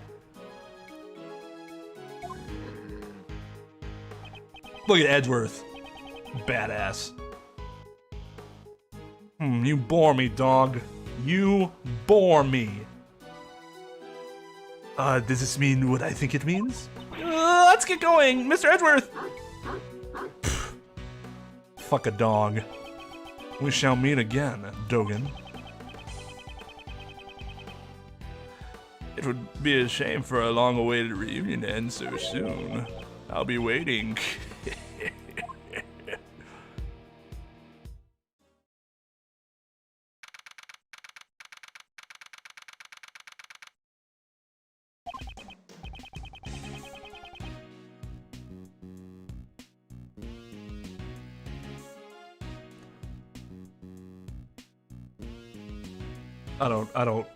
I just don't want to see that sentence, Trep. I think we've gone too far.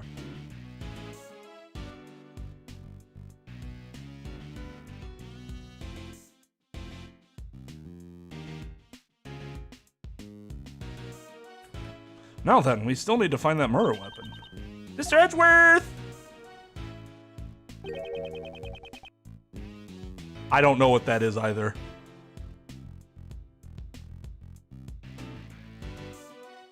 Yeah, well, Edgeworth sat there like, whatever.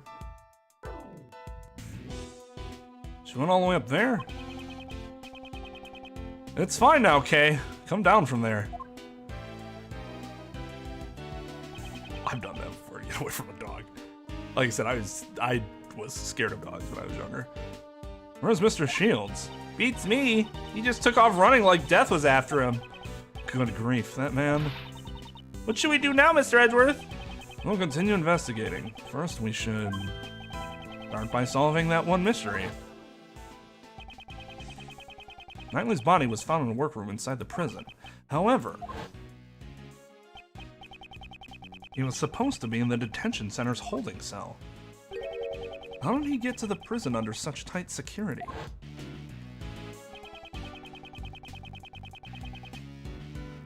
Ice cream sandwich? Oh.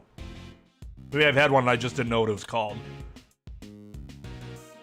I don't tend to buy ice cream sandwiches myself, but like my wife does, and I'll just go into the box and take one. I don't look at the brand or anything. Let's go investigate the holding cell at the detention center. That was where Mr. Knightley was held, right? What about Uncle Ray? Let's just leave him be for now. I thought we were supposed to be his assistants, though. Yeah, I'm sure they'll just let us walk in and say, oh, we're the defense attorney's assistants without the defense attorney. Yeah, they'll really believe that. The victim's cell in the detention center was this way. Let's check it out, Mr. Edgeworth.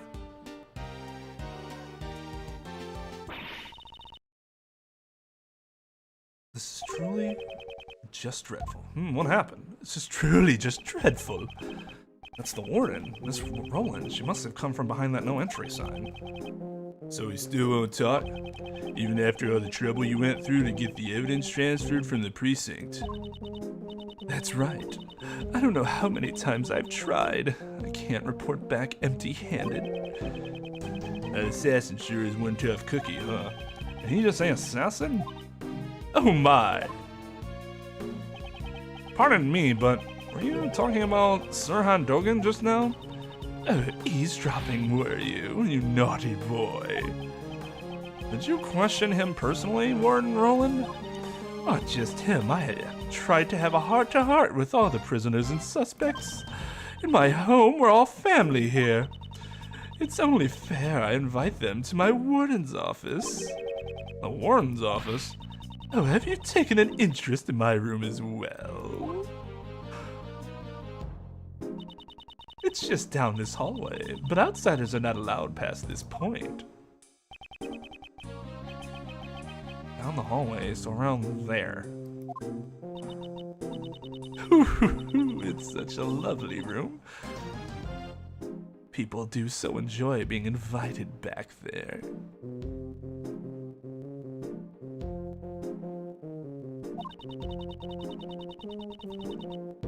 I always show them the splendid view of my precious courtyard. I've never heard it referred to as that before.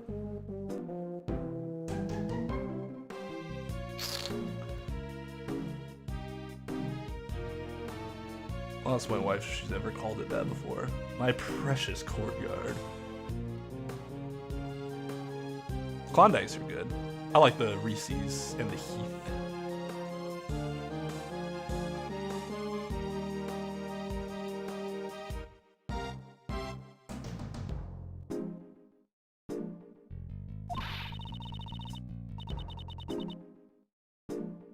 I'm here to ruin everything for you.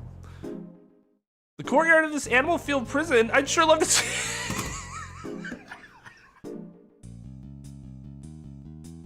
Okay, that's only funny because I made it funny. Let's be real. I'd sure love to see that. Oh, I'm sure you would. I'd have to invite Kay back to my office too, just to show her the view.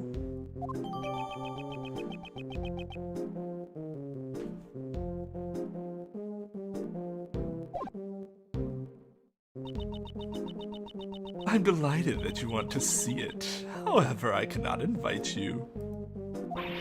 What? You are not a child of our home.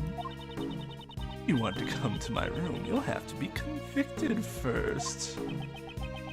Well, somebody's about to be convicted. That's a rather high hurdle to clear. Goodness me. Look at how long we've been talking. I was just about to feed Allie her lunch. Allie?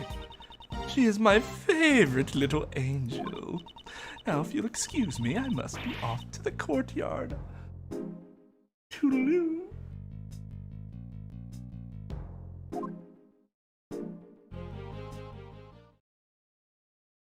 Perhaps you'd like to take a walk in it? Oh, I do enjoy my walks through courtyards. Yes, I do.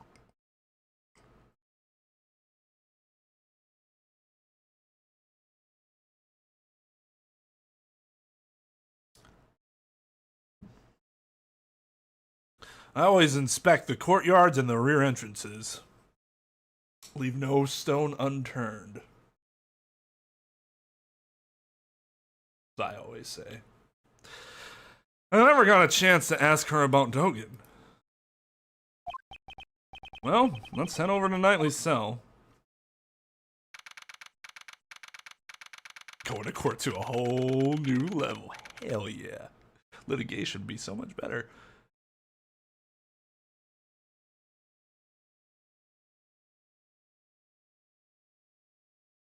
Yeah, and it's kind of... Twitch can be really inexact in terms of like getting it exactly where you want sometimes, and that's kind of annoying.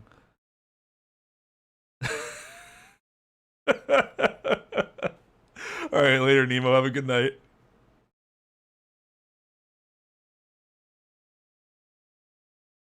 Oh, look, because you fuckers aren't friends. Could just post in staff tot too. Oh god, I think Tom's getting tired now. This is the victim's cell. Even this is like... Seems pretty cushy.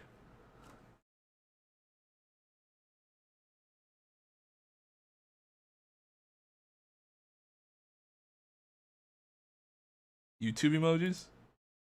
How do you turn YouTube emojis off? Yeah, dude, that's what KY smile is for. This is the victim's cell. When did Mr. Knightley arrive in here again? It was after the president's welcoming ceremony on the night of March 25th. So, when and how did he move over to the prison? There might be some evidence left that can answer that. Alright, let's get cracking, Mr. Edgeworth. I love that saying. We'd say that a lot, except for we'd get rid of the G. And it was also used for, like, explaining the quality of something in a positive way. That's cracking. Let's get cracking.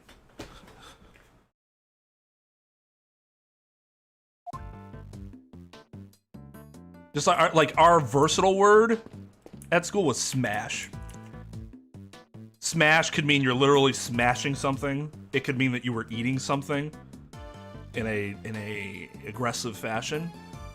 It could mean that you were having sexual relations. What was the fourth one? There's another one too. I can't remember what the fourth one was. But yeah, it got kind of confusing sometimes. Like, oh man, smashed. Like, wait, what? You have sex with the burger? Or no, man, I just crushed it. Oh, okay.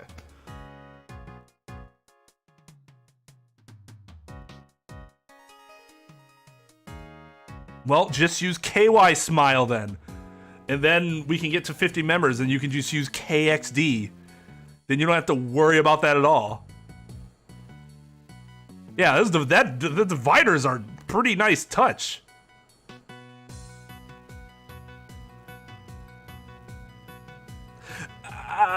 Yes and no, because cake's not supposed to be a verb in general, right?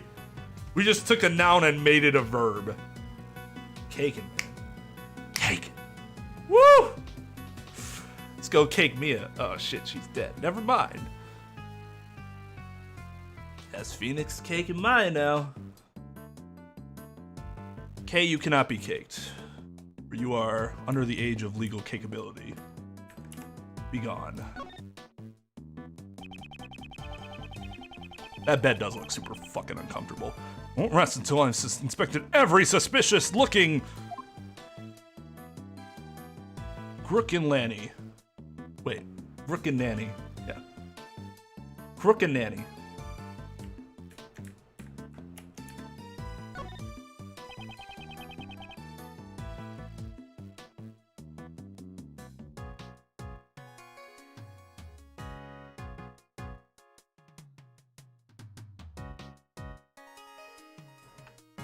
It could have been Crack the Case.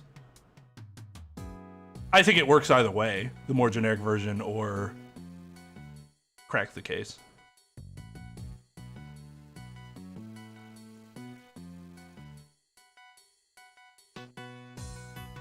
Spank Buffet. I think Tom's getting really tired.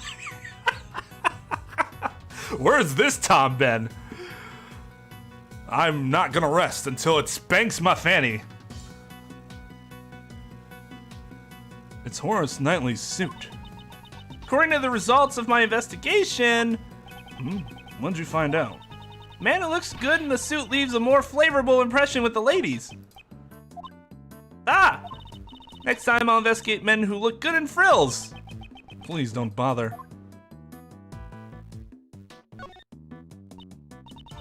This newspaper, it's missing a few pages. They appear to be torn out.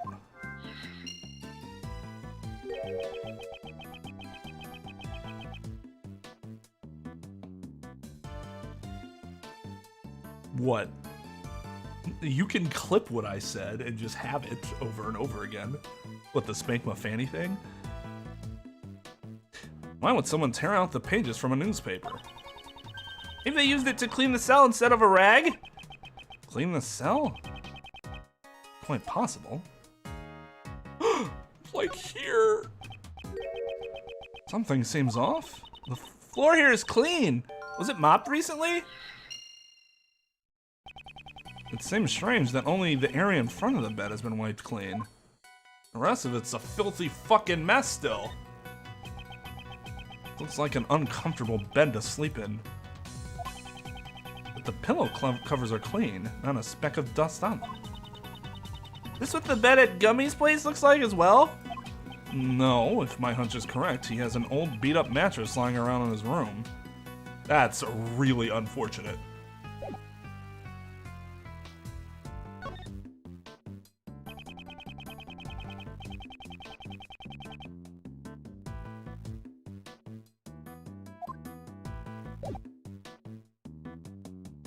What, what did I say in Johnny Bravo's voice?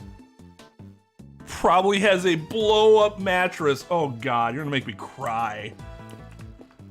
That poor man. Double entendre. Windows with iron bars, there are no signs of tampering. Doesn't look like the criminal could have escaped through here. What if these iron bars are removable? Let me inspect them for future reference. Okay, now's not the time for that. We're in the middle of an investigation.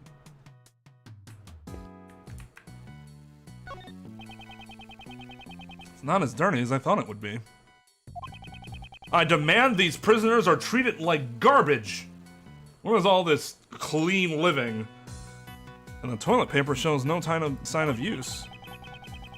Maybe the man was fucking constipated, dog. Like, looks like there are no problems with the toilet. Stress can cause that. Nah, there's a huge problem. What's the problem? It's totally awkward having the toilet out in the open like that. Kay, he's actually got it good for at least having a divider. They need to think more about the end user. This facility wasn't designed with the spirit of service in mind.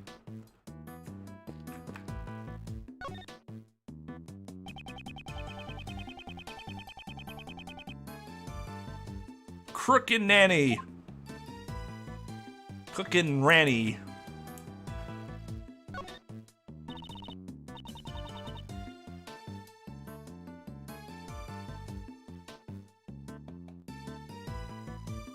A bed of discarded ramen noodle cups.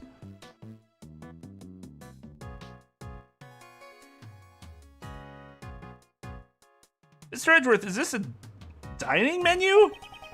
You can choose your daily meals in this detention center. I'm actually not sure if that's a... I've never bothered to ask. I guess I always just assumed that you got served what you got served. That you didn't have a chance to be like, I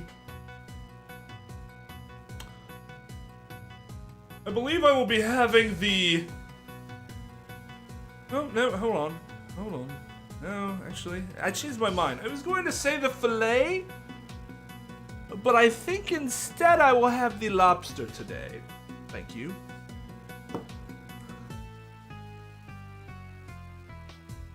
I know in the past they didn't care. Just shit out of luck.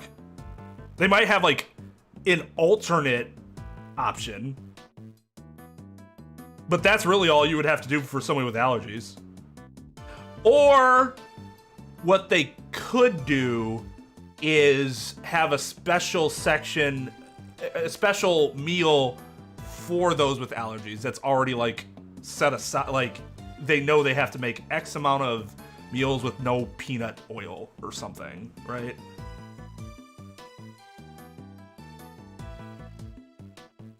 That's 5 more items than I would have expected.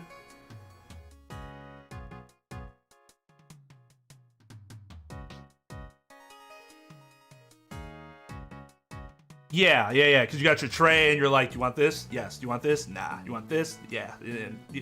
Sure, why not? What do you want? One or the other? Surprise me. Yeah, that's fucked up. We got fed lunches, I just never... Yeah, it is superior to most high school lunches. It's an omelet! That's super nice!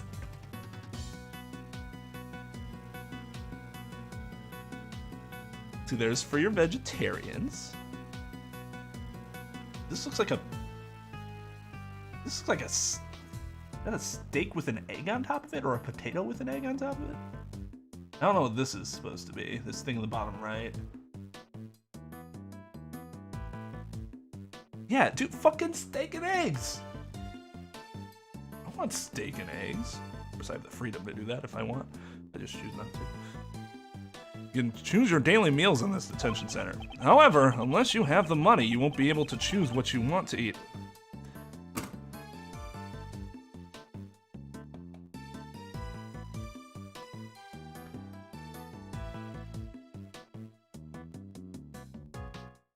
So, this really is a system where the wealthy are treated significantly better and they do not hide it.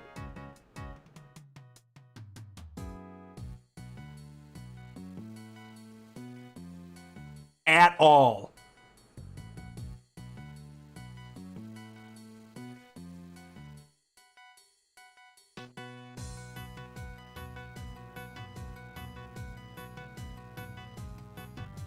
No, it's not. If you're rich, go ahead. Fucking commit crimes. Your life isn't gonna be that much worse.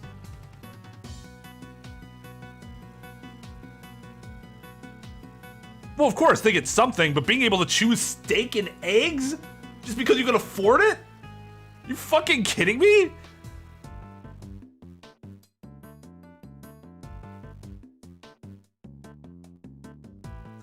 Yeah, but I don't think those stores, as far as I knew, I didn't think the stores did something that could, like, noticeably improve quality of life. Maybe I'm wrong. Somebody that's more in tune with the ins and outs of various prison systems can feel free to let me know, because the only thing I really know about prisons are from what clients have told me, and I don't tend to ask them about their prison accommodations. That, and I've only had, like, well, no, I've only had I think I've only had 2 clients that were in prison. I've had many more clients that were in jail, but not prison. The other people that I'd see in prison were parents in cases where I was a guardian ad litem, so I didn't really give a shit as to what their accommodations are like. However, unless you have the money, in the end, the world revolves around money. Doesn't this mean that the rich won't have to reflect on their crimes? Yes. Well, those who come here haven't been declared guilty yet. There are a few good people who don't need to reflect, probably. Oh, I'm sorry. Because I could have sworn I just saw a special cell back there for somebody that was declared guilty of being an assassin.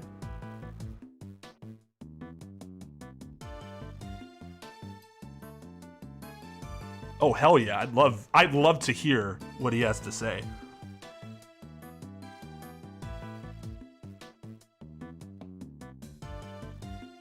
That's why I don't like the idea of for-profit prisons. If it's about making money, that's not the fucking point.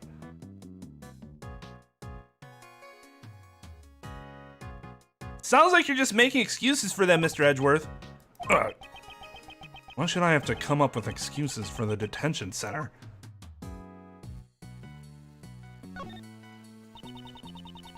There are a lot of books here. What's this? The Wonderful Warden of Ours.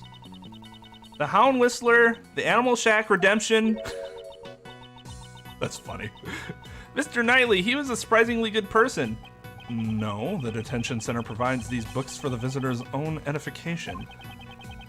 Oh, they give them the Shawshank Redemption variant?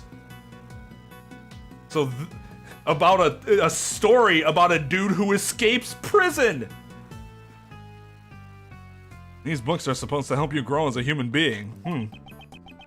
Prison Life for Dummies. These books were written by model prisoners and former inmates. Ah, here's a helpful book. The Great Escape in 80 Days, based on a true story. Why are all these books about escaping prison?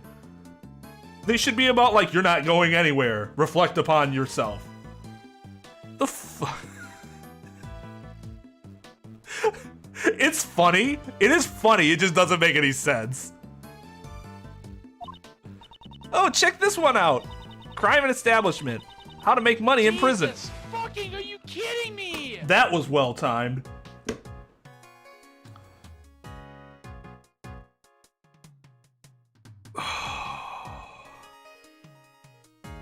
How to continue running your crime syndicate from prison. In 6 easy steps.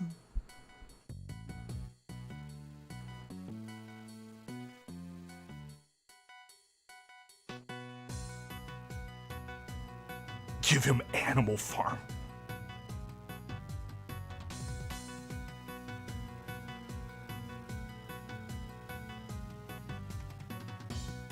I think edification was one of the words. My dad made us learn one like interesting word a day from ages like 10 to 12, and at that point I knew more words than he did, so we stopped. But no, I'm just kidding. Would we obviously less of a reason to do that as our education became more complex. But I'm pretty sure edification was one of our words that we learned in those exercises.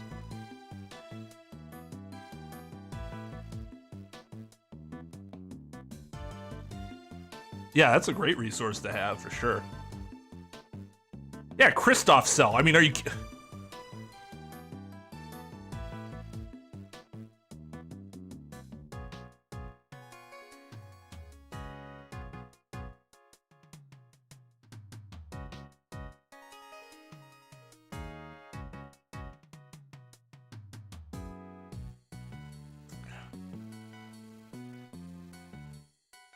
Oh, damn, I felt like I've been slow. Although, I feel like when I have gotten into it, I've given it good pushes. I should inhale my water, TBH.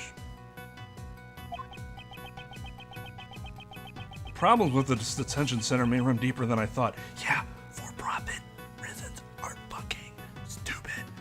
Or jails, or whatever. They're dumb, because this is the type of shit you can run into.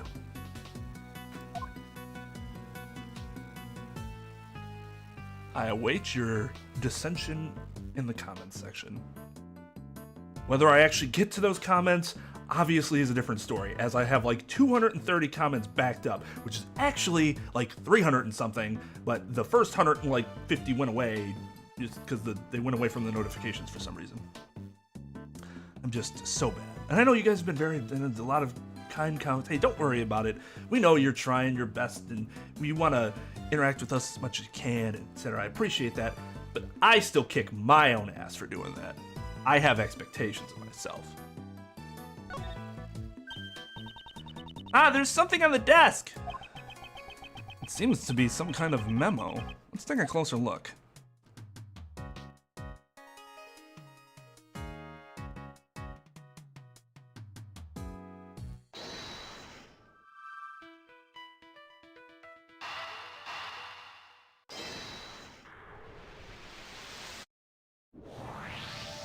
Hold on, let me stop with this for a second so that I can do this other logic thing.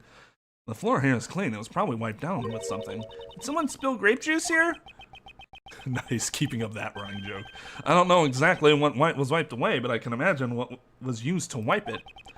It's very likely it was this torn up newspaper. Couldn't have asked one of the guards if he could borrow a cleaning rag? Perhaps it was something he didn't want the guards to see.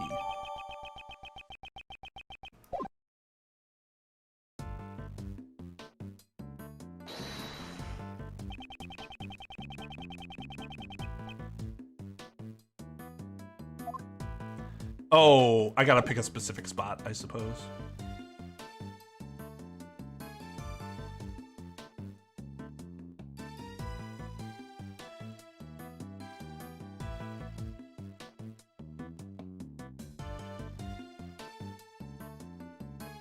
Rook, king, pawn, pawn, pawn, rook, rook, pawn, pawn, pawn, bishop, king.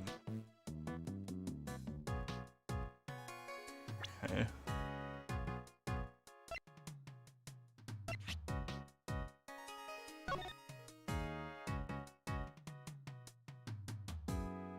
Does this accurately reflect? I believe it does. Wait, the hound is a rook? No, that hound's not supposed to be there. But everything else is correct. Yeah, rook, rook, yep. Okay. The problem is I don't know where they want me specifically to play, because this whole board should be a deduce.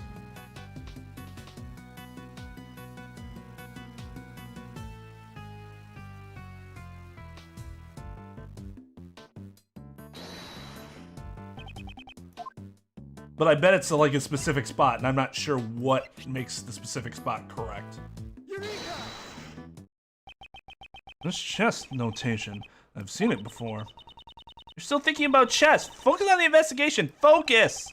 Chess is quite important to this investigation. Okay, have a look at this. Are these the chess pieces from Dogen's cell? I don't know much about rules of chess. The rules of chess are not important here. Look at the positions of the chess pieces in this memo and the pieces in Dogen's cell. Do you notice anything? Ah! I don't know anything about the different chess pieces, but if you flip the board around, the positions of the chess pieces are completely the same.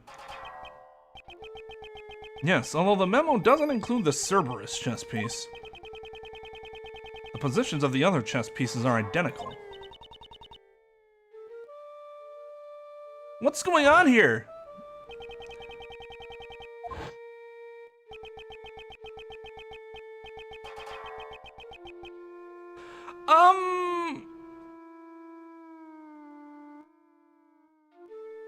No, I wouldn't think so. Because, like, I think it's probably something Kay could have noticed eventually. It just would have taken her a little longer. Because she was still able to conclude that the pieces were in the same spot.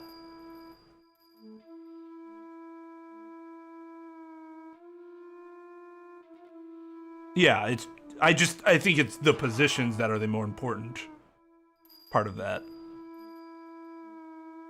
This might be hard to believe, but Dogen's chess opponent was...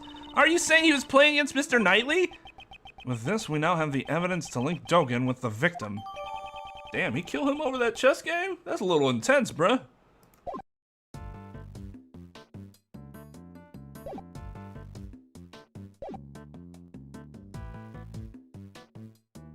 there anything else we need to look at? Yeah.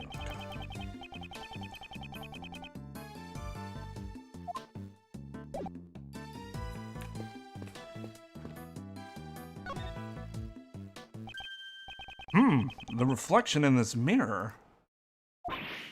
Ah, it's a security camera! The great thief's arch enemy! I guess they don't take too kindly to thieves here. You're gonna steal his fucking toothbrush?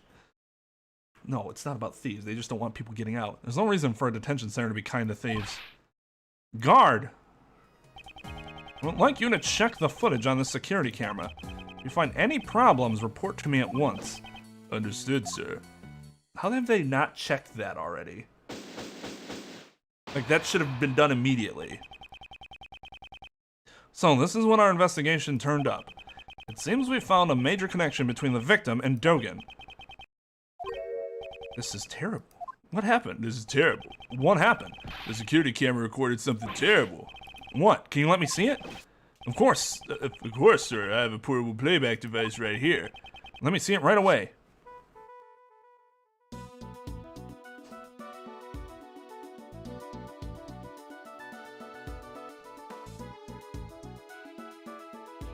What is he doing?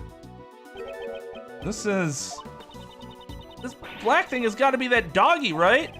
Up until this point, I thought the murder took place in the prison, inside the prison, but it appears I was mistaken. How'd they fucking get him all the way over to the place where Knightley was attacked was?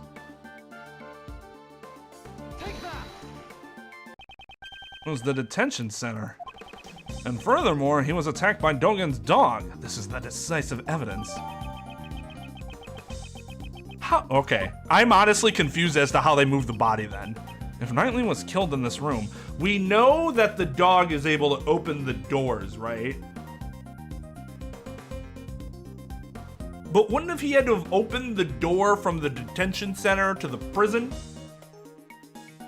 And then carried the body all the way over to that workroom? Nobody noticed that. Like everybody in the, even with everybody in the prison being in the animal show, where was everybody in the detention center? Because if you tell me that they all went to the animal show, I'm gonna say that's really fucking unbelievably bad management. But we'll see. Obviously, it'll be explained. I'm expressing my where I am confused here.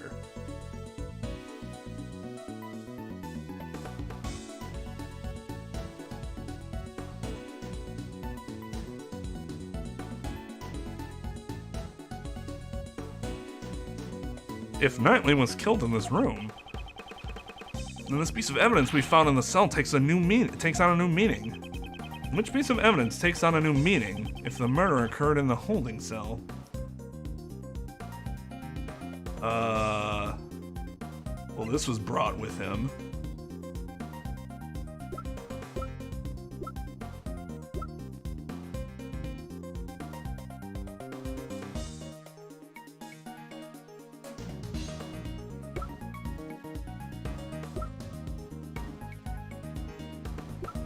Oh no.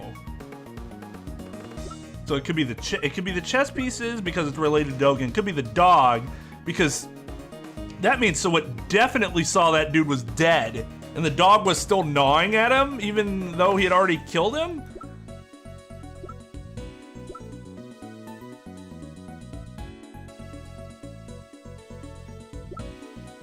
And then the chessboard because he had to have had his chessboard with him, right? But then how did the chessboard get there? I'm honestly not sure.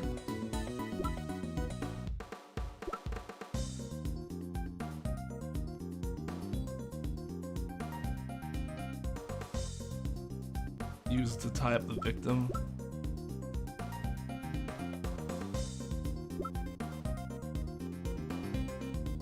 Alright, let's just start with, I don't think this is right.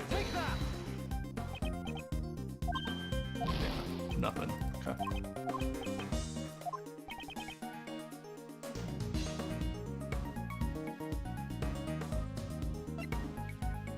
Oh, was he under the blanket the whole time?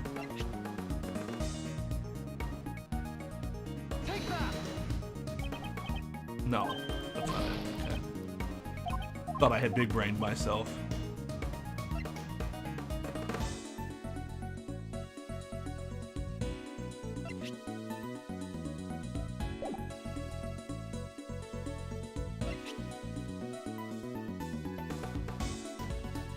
Could be that there was blood on the floor. They had to wipe up. For some reason, someone wiped the floor clean. It's possible they were wiping away bloodstains. Thank you for your hard work. While I have your attention, may I ask for one more favor? What would that be? There should be a detective by the name of Dick Gumshoe in the detention center or the prison. I'd like you to give him a message. Tell him to check this room for traces of blood and give the results to me. Yes, sir.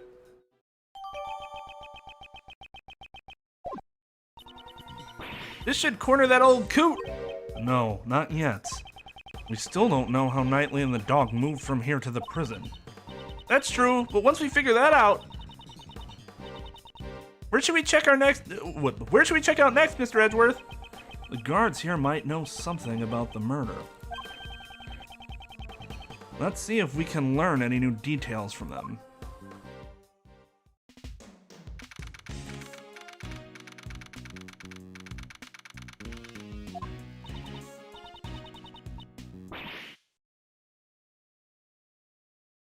All right, let's continue our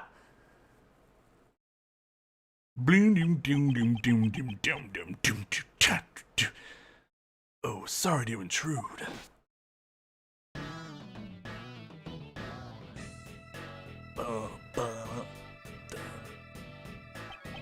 I must like this theme if I dropped it like that.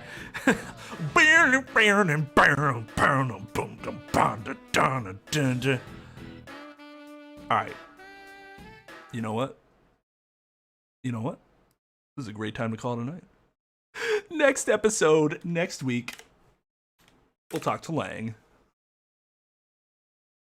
I've allegedly made some good progress, so that's good.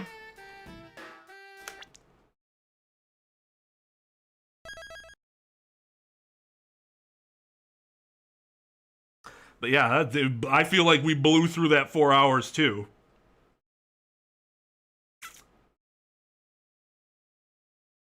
A lot of discussion.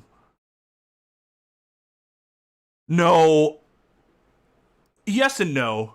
I wish I had the courage to wear shit like that, but I would never wear my hair like that. That ain't me. That ain't me.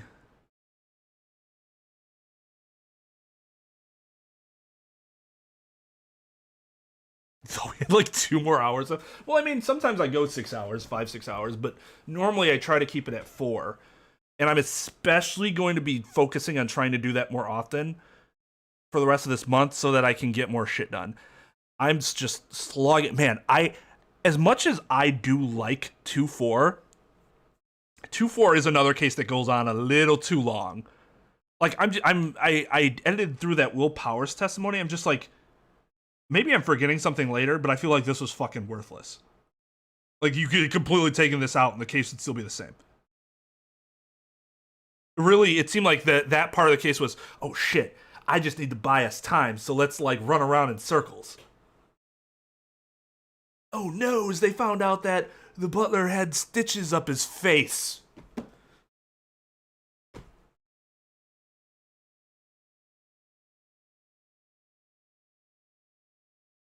Right, but that doesn't make it good. They just repackaged their own story padding as, we need to pad the trial so that we can get, like, that's what they did. They padded the story, but then made it seem like it was crucial that the story was padded, and it wasn't. Because you didn't have to make it so that it was going to take that long. That was their decision. So yeah, KY streams tomorrow. And I will be doing a, it's going to be a Danganronpa V3 stream, but it's not going to be, we're not doing anything story related. I'm going to go through the rest of the Love Key scenes, and then I'm going to gamble. And it'll just kind of be a just chatting stream with that shit. So, but I wanted to get that stuff in before the next, like, normal Danganronpa stream, so that we're all loaded up and stuff. I didn't feel like it added suspense. Padding doesn't add suspense. Suspense adds suspense.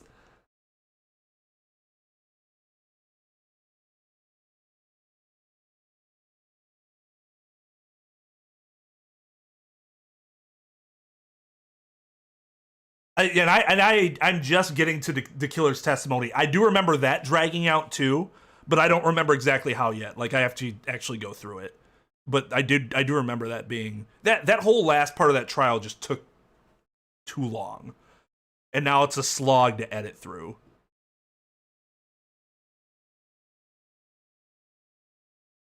Well, yeah, so in theory it's suspenseful, right? But the execution was not.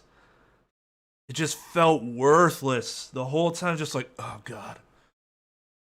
Can we get to the next part already? Like, yeah. Again, still a really good case. I still really enjoy the story in general. There are just some parts of that case that did not need to be there. And that's true of all cases. That's just where I am at right now in terms of the editing. Also, once I'm done with Justice for All, I'm going to work hard to get Rise from the Ashes out. That's the next project. Before Trials and Tribulations comes out on the channel and gets released, I'm going to release Rise from the Ashes. That is my get the shit done, son, band-aid on myself.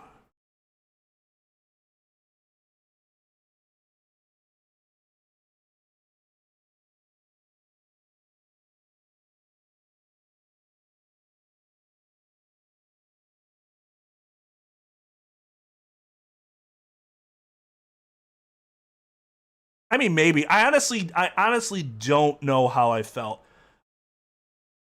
All I could do was go based on my own reactions to it and try to read between the lines.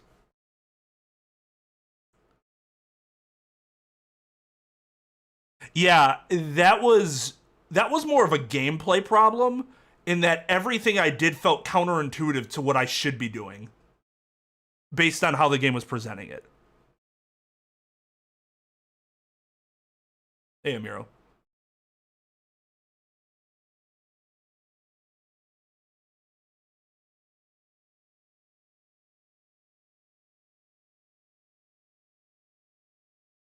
Yeah, I would agree with that. I'd say Justice for All, I think in general, has that issue compared to some of the other games. Like, that would be the last game I would replay right now if I were to go back and replay the games.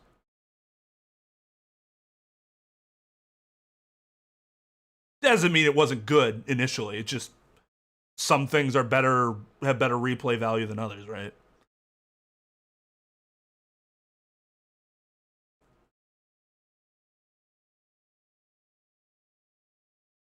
Yeah, 2-2 was good. 2-2 has like, also has like a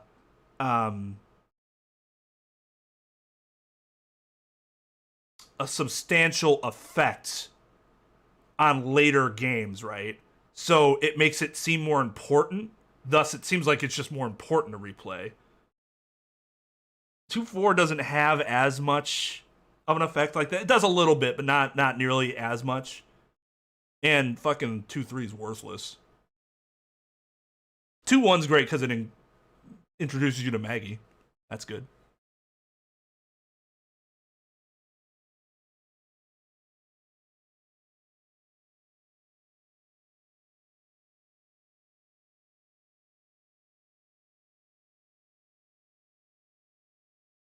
Oh yeah, definitely. I thought the OST was a banger.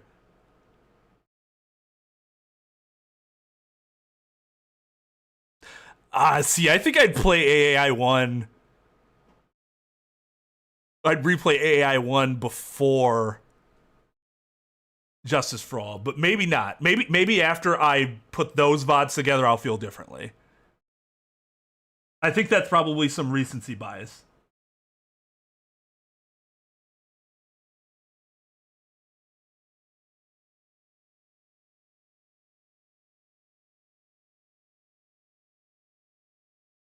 Oh, I was talking about how I'm getting through editing the end of 2-4 so that I can then focus on finishing Rise from the Ashes and then get to Trials and Tribulations in terms of the VODs.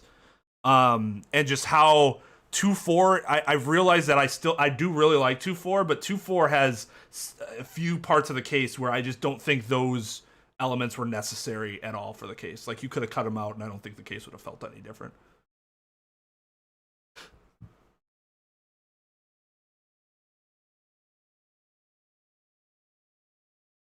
Ooh, see, no, I think Apollo Justice is really replayable. I don't know. There's something about Apollo Justice that I really liked, even though were some also big problems with it. I just had a lot of fun with that game. I mean, 4-3 is awful, obviously, but the others are good.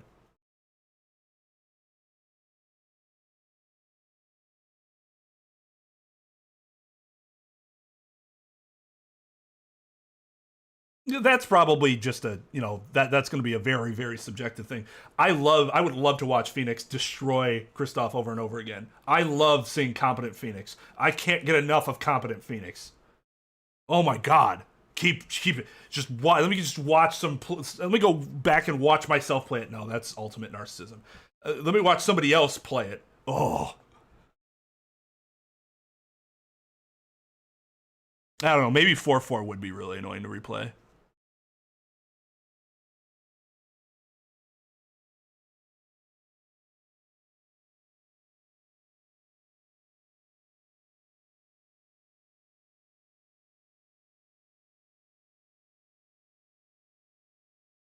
Are you telling me you didn't like Cammy Meal's design?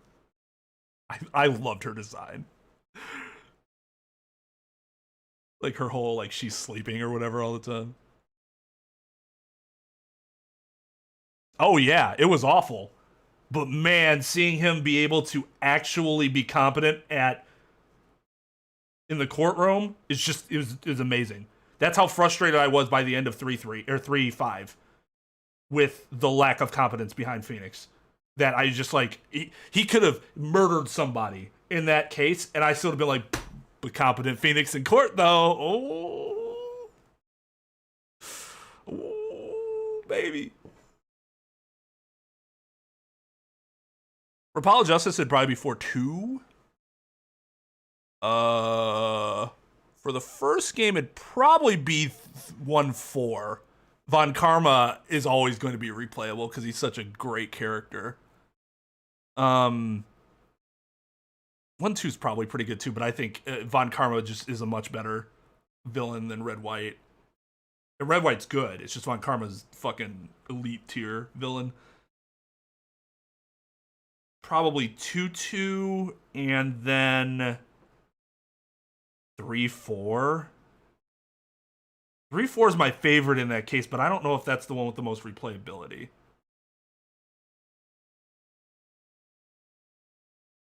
It could be 3-1. Both of the cases with me are very good. And I am kind of excited to go back and see them again. 3-5 is also very good because of the like weirdness that happens, like you're Edgeworth for a while, and then you're hanging out with Francisca for a while, like stuff that the situations that you never thought you would be in. So maybe there are a few options for Trials and Tribulations.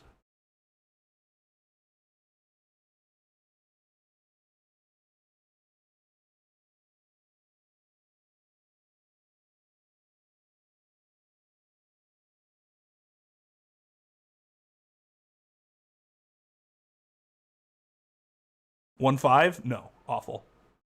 I love the characters. Case is shit. Convoluted. You could cut out half of that case and nothing would change. You would literally have to do what you're saying. If the answer is skip blank parts of it, then it's not the right answer. If I'm thinking about what case has the most replayability, I'm thinking the full case, not, well, if I cut out certain parts of the case, because those parts are bad and slow or confusing or unnecessary. It's not shit. It's just, that case was infuriating to me. Gant. I love Gant. I do. Love Emma. They're both great characters.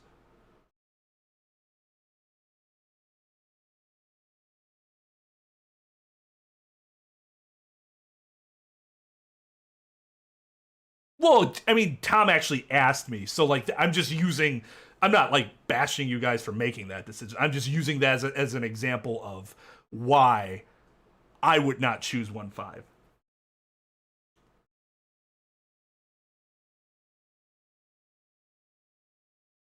Oh, there's only a total of 2 people in the world that enjoyed the voice I gave Lana.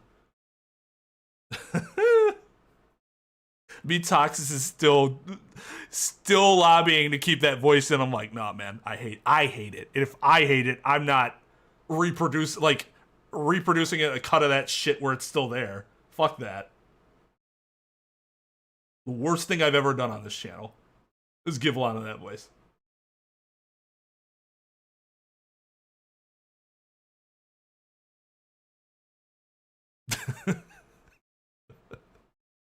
was so bad. It was so bad. That's why I need to do a better job of like getting voices prepared ahead of time. Like at least a list of things that I can go through in my head to apply to people, even though if I don't know who the characters are in advance, so I don't make a decision like that. But yeah, no, 1.5 is not a good case. It's okay. It's not good though.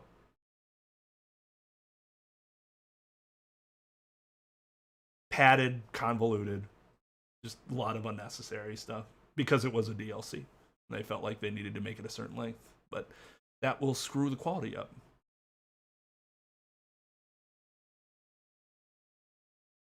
If only she weren't a fictional character, am I right? That'd be an interesting lawsuit.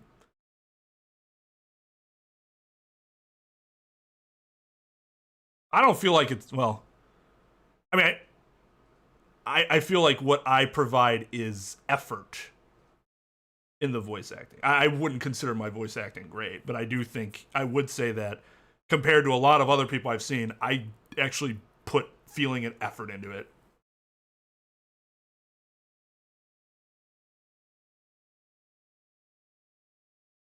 Many things must not grate you because it was grating me by the end of that playthrough, and I was the one doing the voice.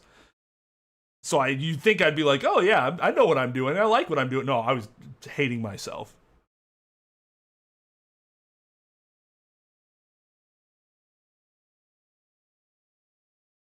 I think I'd be a good DM if I ever had the time to actually put something like that together.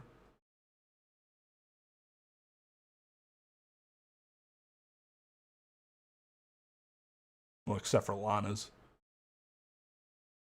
So I don't write down voices, but what I do is I do have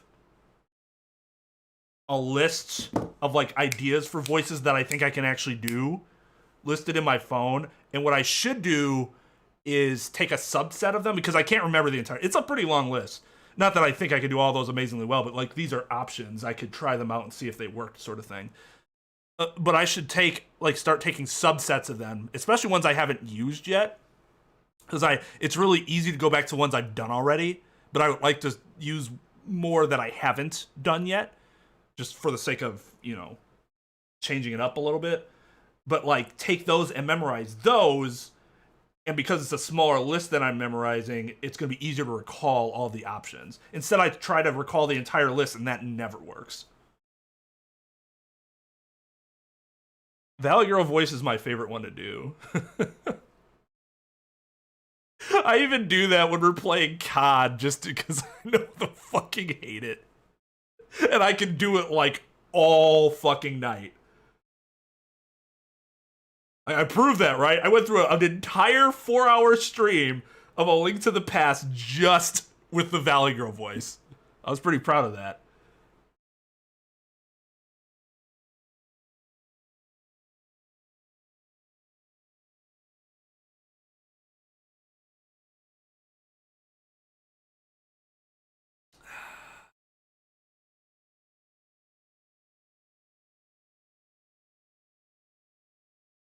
Yeah, I was thinking about doing it again, but I'm like, you know what? I think that's best as like, that was it. That's we'll leave it at that. People want to go back and watch it, because the more I do it, I think the less like interesting and special it'll be. I don't even know how to do a VTuber thing. Yeah, I could do other characters. I could see that, yeah.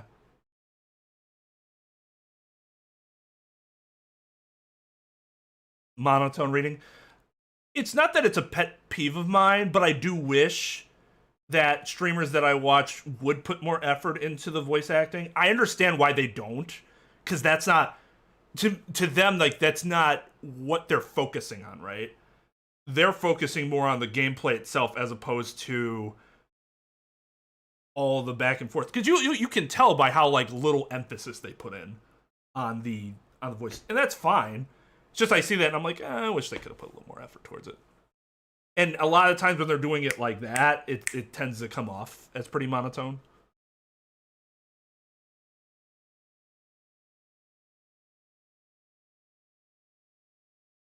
Mass murderer plays A Link to the Past random. There you go. But again, it's just, it depends on the streamer. Some streamers I know aren't going to do that, and that's not why I watch them. I watch them for other reasons. People, as Emiro said, one of the reasons he watches me is because I do that. But he might not watch me for some reasons that he watches other streamers that they have strengths on, you know?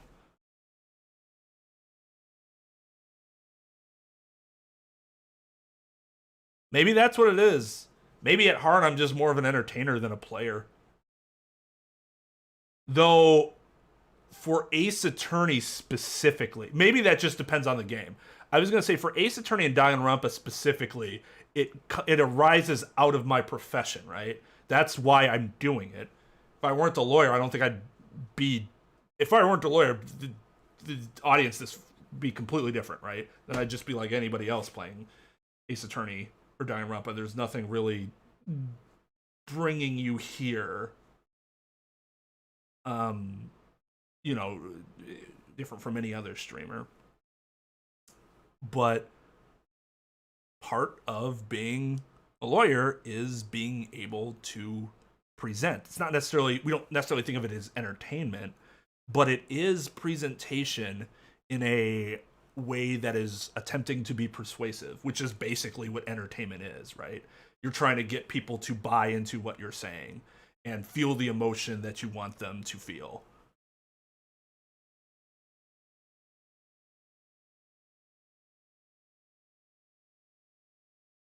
Right, Amiro?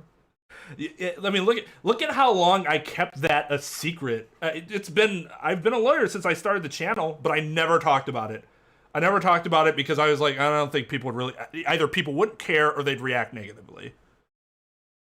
And that turned out to not be the case at all. And that was a pleasant surprise, but I didn't find that out until 3 years after I started the channel. Could have been a lot bigger if I started with that.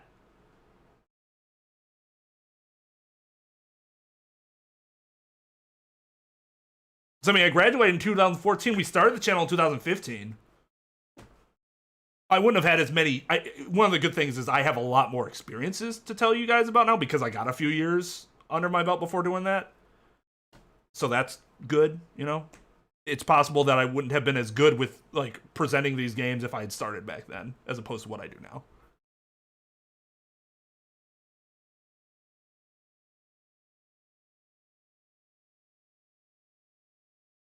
Oh, my business partner would fucking love that game.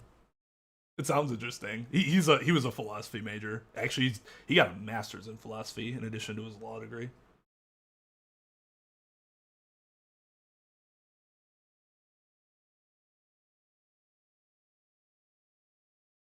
Oh yeah, I mean, I'm still happy with where I am.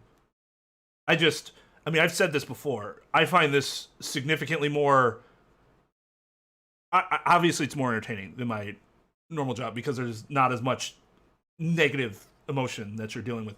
But I mean, beyond that, I feel more fulfilled doing this. And that might seem stupid to a lot of people.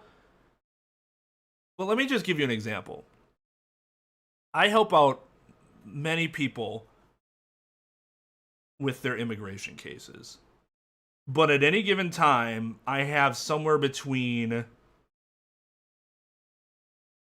10 to 50 immigration cases, something like that. It just depends.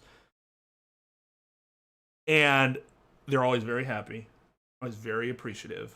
That's how I get more clients, is that they tell other people. We don't really put a lot of money into advertising. And that is fulfilling. It was way more fulfilling than working in family court and divorce and shit ever was. But, like, I honestly feel like I make more of an impact. The reach is more on YouTube. I feel like I can reach more people with delivering content that they enjoy than I do in my position. If that makes any sense. Some people might still think that's stupid, but I don't know. That's just how I feel. I don't feel like my work isn't useful. I don't want that to get confused. It's just a matter of it's almost just a matter of volume. I like to I like to help people. I like to help make people feel good.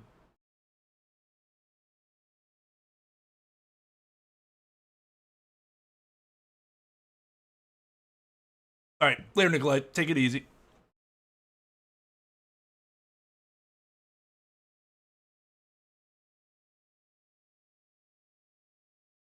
Yeah, I mean, when you're growing a firm, that's what you really have to rely on, because you're not going to have that budget initially for a ton of marketing.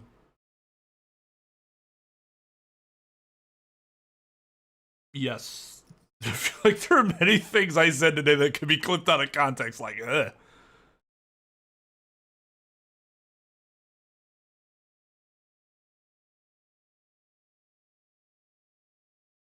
Forgotten City.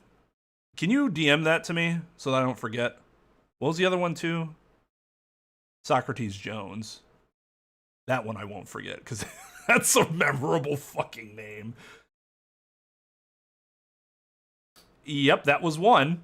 I step on cats. I did. Now, to be fair, that was a misspeak. I just said, I completely said the wrong thing. That's on me. That's not something that somebody else manipulated. I did something. I said something stupid. I don't actually step on cats. Don't worry about that. I misspoke. What was I talking about? Stepping on rats or something like that? Spiders? I think I was talking about spiders. Like it's like, oh, step on cats. Yeah, don't worry about it. If you want to look at the clip, I think Trep has it clipped in the Discord. No, I mean, I probably won't do that just because it would be more convenient. It would honestly be more convenient for me to just wait because of the amount of other shit I want to get played. Being able to wait for something is actually kind of nice.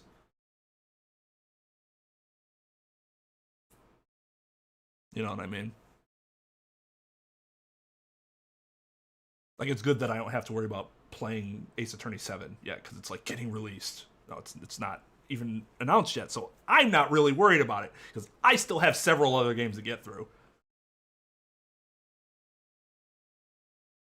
Oh, that's right. It was in the stream that I had to... Yeah. No, I think you're right, Trep. So it would have to get reclipped. Yeah. That sucks. Oh, well. Well, I hope you enjoyed my fucking 25-minute TED Talk about stuff. The only good cat is the one under my shoe. I meant to say the only good spider is one under my shoe.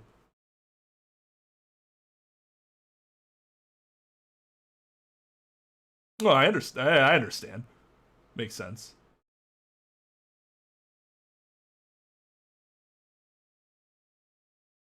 My streams are generally 4 hours. We're at what? I think it says 4:27, but I think it's a little less time for you. Oh, I see. Yeah, I just saw the flicker thing.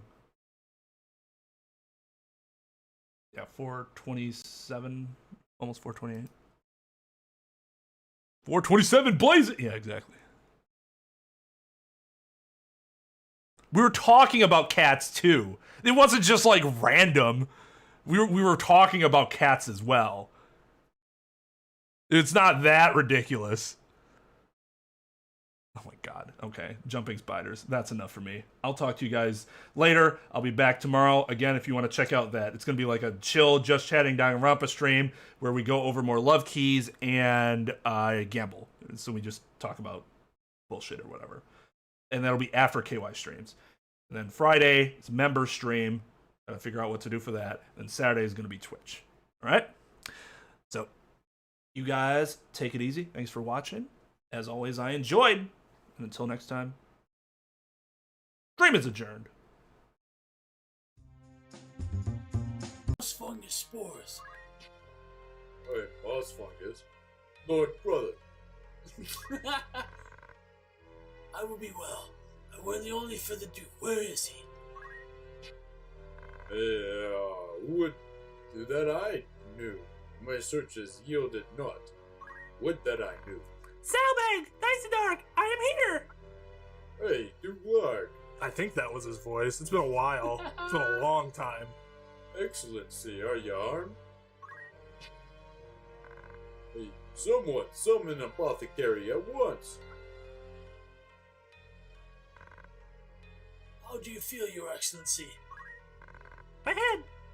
It is as though a split in twain!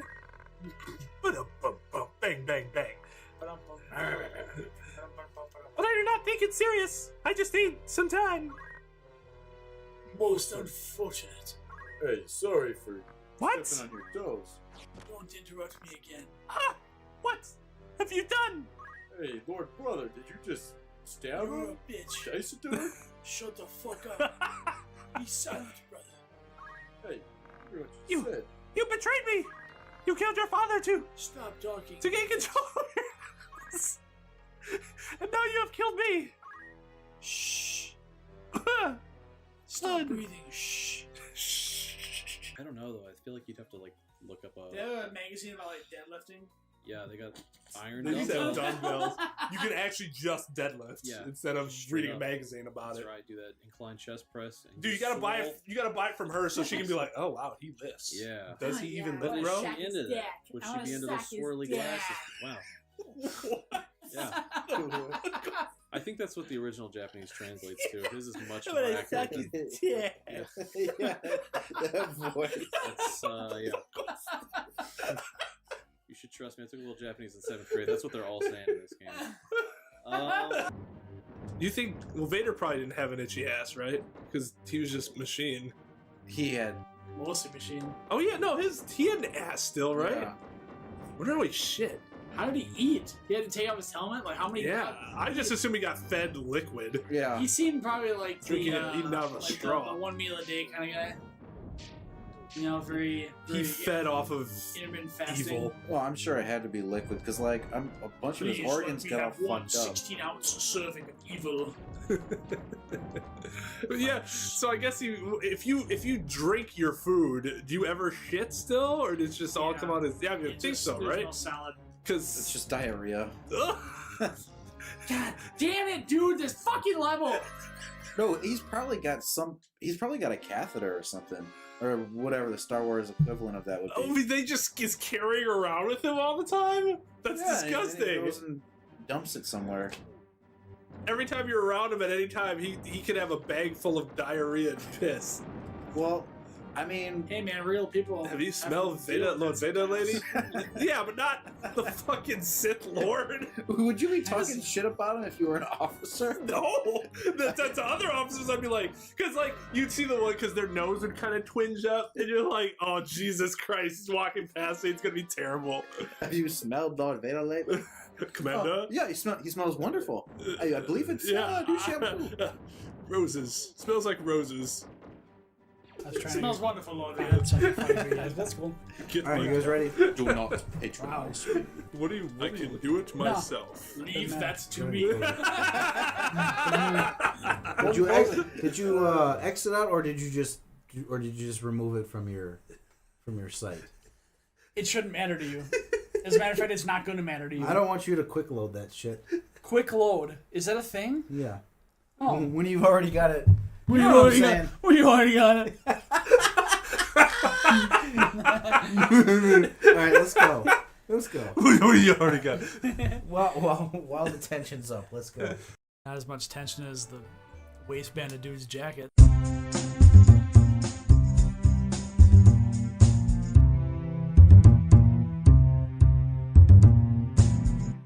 Hello, welcome back to Students of Gaming. KY is on the sticks. He forgot how to open up a shrine. I did. Wow, if I could approach the pedestal, there we go. Come here, son. Can you help me open up my phone? I need to find a QVC code. what a PDF is.